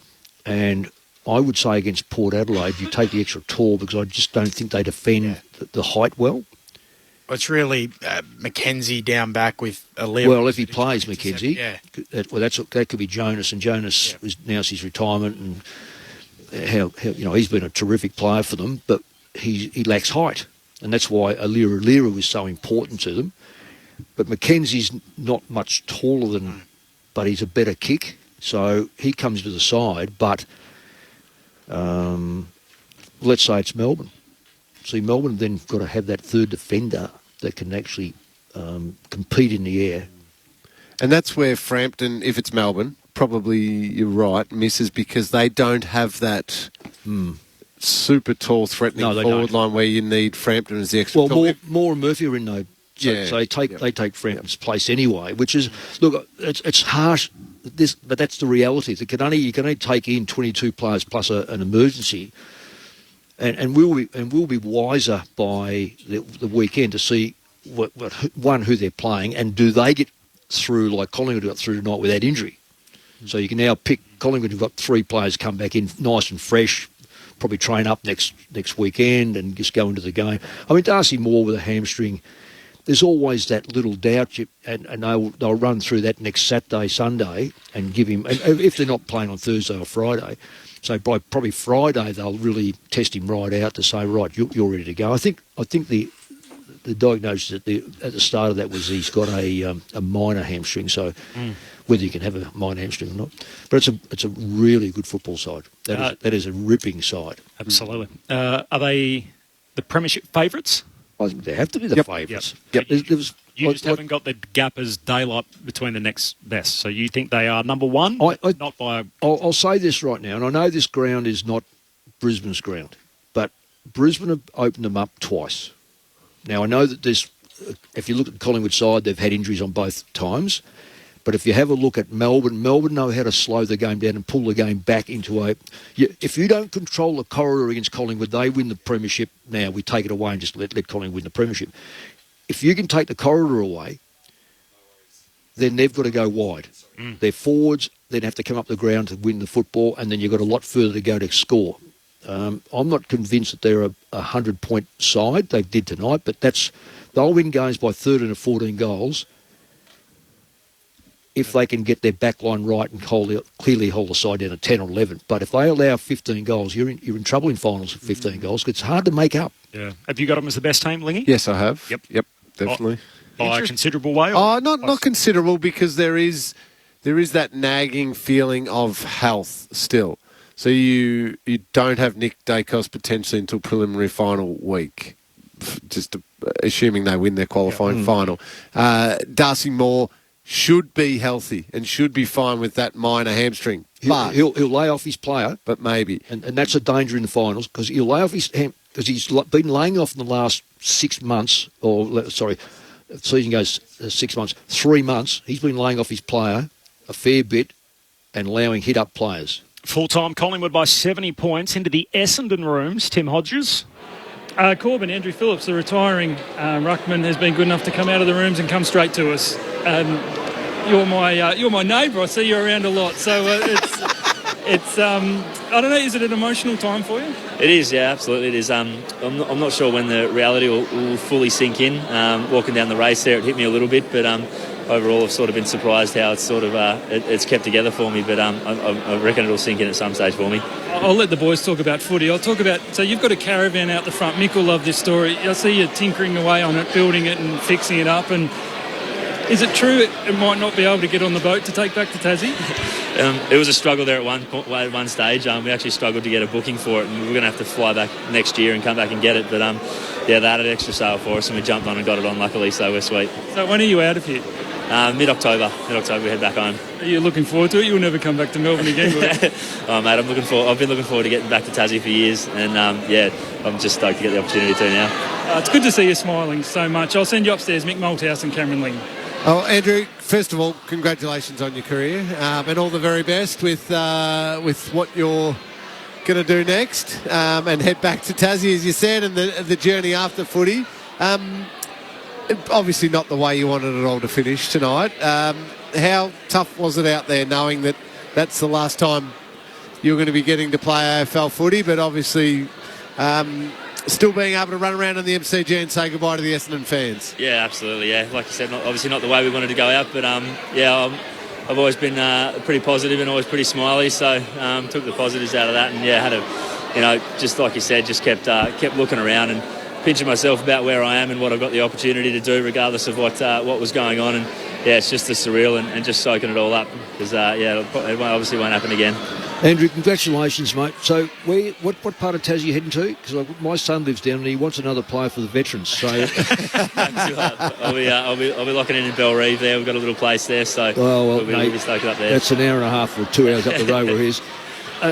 Just give us, for the Essendon's public point of view, give us your favourite moment in football. Because, it's a credit to you. I know it's 3 clubs and that's the start, but the way you battled, you just kept at it all day. We were all hoping you had to kick that goal to remember the goal that was kicked on the MCG. But what's your favourite moments? There's been a couple across all the clubs. Obviously, the first one for me was my first game, which was the GWS Giants' first win in Canberra, which was pretty special to be a part of. And then I think against the Bombers here at the G, playing for Carlton, I kicked the sealer from 50 and blew my hamstring in the last quarter. So I remember that. That'll be one I remember for a while. And then obviously enjoyed my time here, but running out with my family against North Melbourne a couple of weeks ago with the 2 little ones through the banner was a massive and pretty special for me. Yeah, just one final one. What will you do with yourself when you go back to Tassie? Is a hint of coaching, going back and having put the boots on, or is it all behind you, the football? No, I'm open to anything at the moment. I'm sort of I'm taking calls left, right, and centre. I'm willing to hear sort of anyone out. I'm not locked into anything. I think I'm keen to have a kick again. I think I'd be silly not to. And then I obviously there's opportunity, hopefully even 2028 when the Tassie team rolls in. So I might try and keep my foot in the door for an opportunity down the track. But otherwise I'll jump on the tools and where I've been handy before. So there's a few doors to go down. But I'll wait and see what opens up. Well, congratulations. Thank you. Andrew, it's Ben Cameron here. We would have liked to have seen you kick a goal today. I think a lot of us look at you this year and think you're playing just about as good a football as you can. And I heard your coach, Brad Scott, say that he has greater visibility as to why now. But as much as you can tell us, why is the time right now for you? It is a good question. Obviously, it is great to be having the year that I'm having, but we started planting the seed and making the decision a bit earlier in the year, and regardless on how my year went, we were pretty keen to head back, and fortunately enough I was able to have a good year and my best year, but that didn't change the decision that we were keen to make. So I think from my point of view, I'm still comfortable, regardless of whether I won the BNF or took it out, I was still comfortable with my decision to get the family home back to Tassie. It's been 13 years away now, and with the 2 little ones, and we'd just love to have some friends and family and support, and I've missed home, so regardless of what happened, we're just so keen to head back. Just a last one for me. We work with Mark Murphy, and he gave us a heads up on your goal kicking approach when a set shot. He said no matter how far out or how close it is, just run in and kick it as hard as you can. Yeah, and that's been your approach. Can you talk us through it? Yeah, so it's just my routine, just to absolutely sky the ball. It just works for me for some reason, and I try and I try and stick to that. It doesn't help the hammies in the last quarter when you've got to try and kick the skin off it every time. And I'm not a favourite with the property guys when I keep kicking all the footies on the roof at training either. But that's all part of it. Andrew, congratulations on a wonderful career over a long period of time. 3 different clubs, 4 years at each. Really appreciate your time and all the best for what's to come next. Hopefully we hear from you again on ABC Radio. Absolutely. Thanks, guys. Thanks for having me. Andrew Phillips, a retiring Bomber after his 82nd game, a 70-point win for Collingwood tonight. They shore up the minor premiership. I know we've got to move on, but there's something I find really wholesome. I don't know what the right word is about the fact that he's basically decided, look, it's been 13 years away from home for the family, and I'm moving home for the family, come what may this season. I love it. Something about it I really like. I think speaks to him as a bloke. And also the fact, I'm going to put the boots on again. I don't know where I'm going to play. I don't know who he played with down there, but tell you what, it'd be pretty handy. Could you imagine just putting him in the goal square? I don't know whether the property still would like him because they only have one football down there. You can kick him into the Derwent. And that'd be yeah, that's right. Well, he would too, wouldn't he? Yeah, he's got a bit of breeze at the Belrave Oval playing games down there. Full time. So Collingwood by 70 points, just to tie a bow on it. Jamie Elliott was subbed out at half time. It was a corky. It was only precaution, so he'll be right to go. Collingwood expected to get back Moore, Murphy and McCreary for the first final. They won't get Nick Dacos. He has been ruled out of the first final by the club earlier tonight. Meanwhile, for Essendon, unfortunately, Kane Baldwin was subbed out in the opening minutes with a suspected concussion. He failed a head injury assessment. Andrew Phillips and McDonald, Tip and Woody retire. Collingwood kicked the first 11 goals of the night and was a wrap from that point on halfway through the second quarter. Really, it was done at quarter time or 10 minutes into the game. Collingwood piling on 8 goals in the first term. They won every quarter. Collingwood by 70 points in the finish at full time. Corby, just one for you, just to cheer you up even more for the evening that you've had. I'll give you the actual final scoreline. It's not that one that's up on the scoreboard right there. This is the last 2 matches scoreline. 41-17, 263 to 8-19-67, a margin of 196 points. Oh, it could have been worse. They kept it under 200, though, Cords. Kept it under 200. That's it for Essendon. It couldn't end soon enough. 11-12. The season is done and their finals drought continues. That is finals wins. They have played in 6 final series since 2004, but haven't won a single final since that 04 elimination final. Now, the week 1 schedule, so that the slate as we expect it to be at the moment would be 5v8 on a Thursday night, 1v4 on a Friday night. Is it? Can I just go this? I'm going to go to the AFL here. Yep. Is this because of we want big crowds, or is it because it makes sense to have? Why don't we just get rid of the crowd and the monies thing and put down the common sense thing first and see where it falls? The bottom line, we know Gill gets part, whatever the percentage and God knows what else, but get the game right. Look. You've got a right in the top 4 to think everyone has got an advantage of this bye, which we don't like. Play so that the clubs who finish in the top 4 have the extra day. So you should play the 2 qualies first? Yes. And then the elimination finals? Absolutely you should. Is that what you guys are thinking? Yep. You play all year. You even play an extra game this year, 23 games. There's some more money in the skyrocket. You know what? You get through all of that and you're in the top 4. You deserve a little bit of an extra advantage, a tiny bit. So this is not all locked in and it can still change and everything else. But I think the thinking from the AFL is very much that if there are elimination finals or a qualifying final in Brisbane and Sydney, non-traditional AFL states, if you play it on the Saturday, chance to try and maximise crowds on the weekend rather than trying to play those games midweek. Play the games. But so, and I get they try and group the potential semi-final opponents close to each other, Thursday night, Friday night, and then the 2 Saturdays. I get all that, but I think the top 4 should get a slightly greater advantage. That's what you finished there for. Yep. You've finished there. I know it's an advantage. And you know what you definitely shouldn't have is, so let's say it is Carlton on the Thursday night. You shouldn't have a 5th versus 8 winner having an extra day's rest over a 1st versus 4th loser. Yeah. Just on the NRL tonight, I mentioned it was lopsided at half-time where the Cowboys were leading the Dolphins 24-zip. They ended up winning 34-10, so margin stayed the same, 24 in favour of the Cowboys. Earlier, the Warriors beat the St George Illawarra Dragons 18-6. In the basketball tonight, the World Cup campaign is underway for the Aussies, 98-72 over Finland. So big win for the Boomers. They blew Finland out in the second half. They are favoured to get through their group. In fact, they're one of the favourites to win the whole thing. So that's in Japan, their pool stage matches. I just want to touch on the games that matter for the remainder of the weekend. But first, Lingy, the votes for the last time in the ABC Footballer of the Year. Yeah, good luck with these, because I've pretty much only done it on the first half. I am going to give a vote to Brodie Myercheck for that reason. 3 goals in the first half, just set them up, did a terrific job. Braden Maynard's going to get 2 votes. Although just controlled that back line, intercept, hard as nails, tackles, intercept possessions, did everything. And 3 votes to Jordan De Goey. I think he was the most dynamic player on the field. 27 touches, 7 score involvements, kicked a goal. Tom Mitchell had the most possessions on the ground with 33, had 7 clearances. So he was very, very good. But I reckon a lot of those touches were in the second half. So my votes are purely on the first half of that game. Well, if you looked at the second half, I just 1-9 to 4-3. Yeah. So, Collingwood put it Q in the rack and just said, look, we're ready for the second week of the first week of the finals. I like that. 3 for De Goey, 2 for Maynard, 1 for Myercheck, the votes in the ABC Footballer of the Year. Now, there are 2 key games which matter. Firstly, Western Bulldogs trip down to Geelong to play the Cats Saturday night.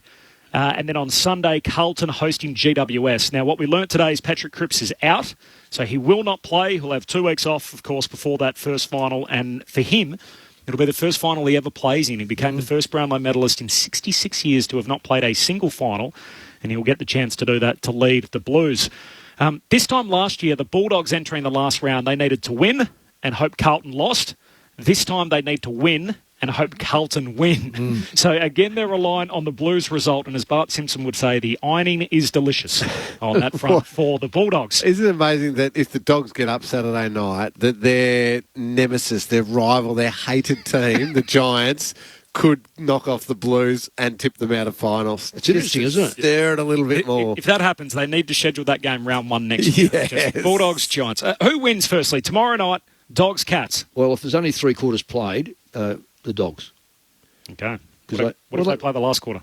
Well, it doesn't matter which quarter, because they have 1 bad quarter, and that's enough for sides to beat them. Every game, this They year, concede more run-ons than any other team. Oh, they honestly, the bus either is very slow getting there, or the plane is held up somewhere. The other game. Can that version of Geelong win, Lingy? Oh, it's tough. No Hawkins, no Bruin, no Duncan, no Cameron, no Ratugolea, no Close. It's very, very tough. Toby Conway playing his first game of AFL footy against potentially the All-Australian ruckman in Tim English. This is as good a chance as the Dogs have had to win there. I think since 2005, is it? Last time they won there? Long time. No, that's tough for the Cats, so I'll never actually tip against them. Yeah, I'll never say the word. That's as good as a tip against them will get. So say the Dogs win, then it all comes down to Sunday night, the Crippsless Blues up against the Giants. Well, I don't think Cripps is going to be the difference, with all due respect. So he's a great player because they're getting players back. Chera Walsh back. I just think they've been up for a long time, and the Giants have snuck up on a lot of people. Their biggest regret through the year would be beaten by West Coast, their first win of the year. Round 2, horrible. It's amazing the 2 teams that are fighting out for that last spot both lost to the Eagles. Yeah. The Bulldogs and the Giants. Yeah. I'm almost suspecting that the Giants might get up. Lingy? Carlton. Oh, what Walsh and Chera back. So you would have the Bulldogs in, and Mick, you would have the Giants in under that. I'll take the Dogs and the Giants. Thanks, Ben. I was about to ask just before we went. Thanks to Ben Cameron. Thanks to you, both Mick and Lingy. We'll see you throughout the final series. There's no doubt about that, as we will Tim Hodges as well. Thanks to Stu Baker, holding it all down into the cult figure Adam Jones back in the studio. It's going to be a hell of a weekend to come. Stay with us on Grandstand AFL, back from 12 noon Eastern tomorrow, or in your local markets, 11 in SA, 10 in WA. Good night. Since time began, humans have asked the big questions. Does feeling cold make you more likely to catch a cold? Is my phone secretly listening to me? Should you keep the tomato sauce in the fridge? Any question you ask, these humans will find you the facts. What came first, the chicken or the egg? Whatever it takes. How long do I have to stay? What the FAQ starts Wednesday, August 30 on ABC TV and streaming on ABC iView. ABC Sport Digital Radio, your home of AFL.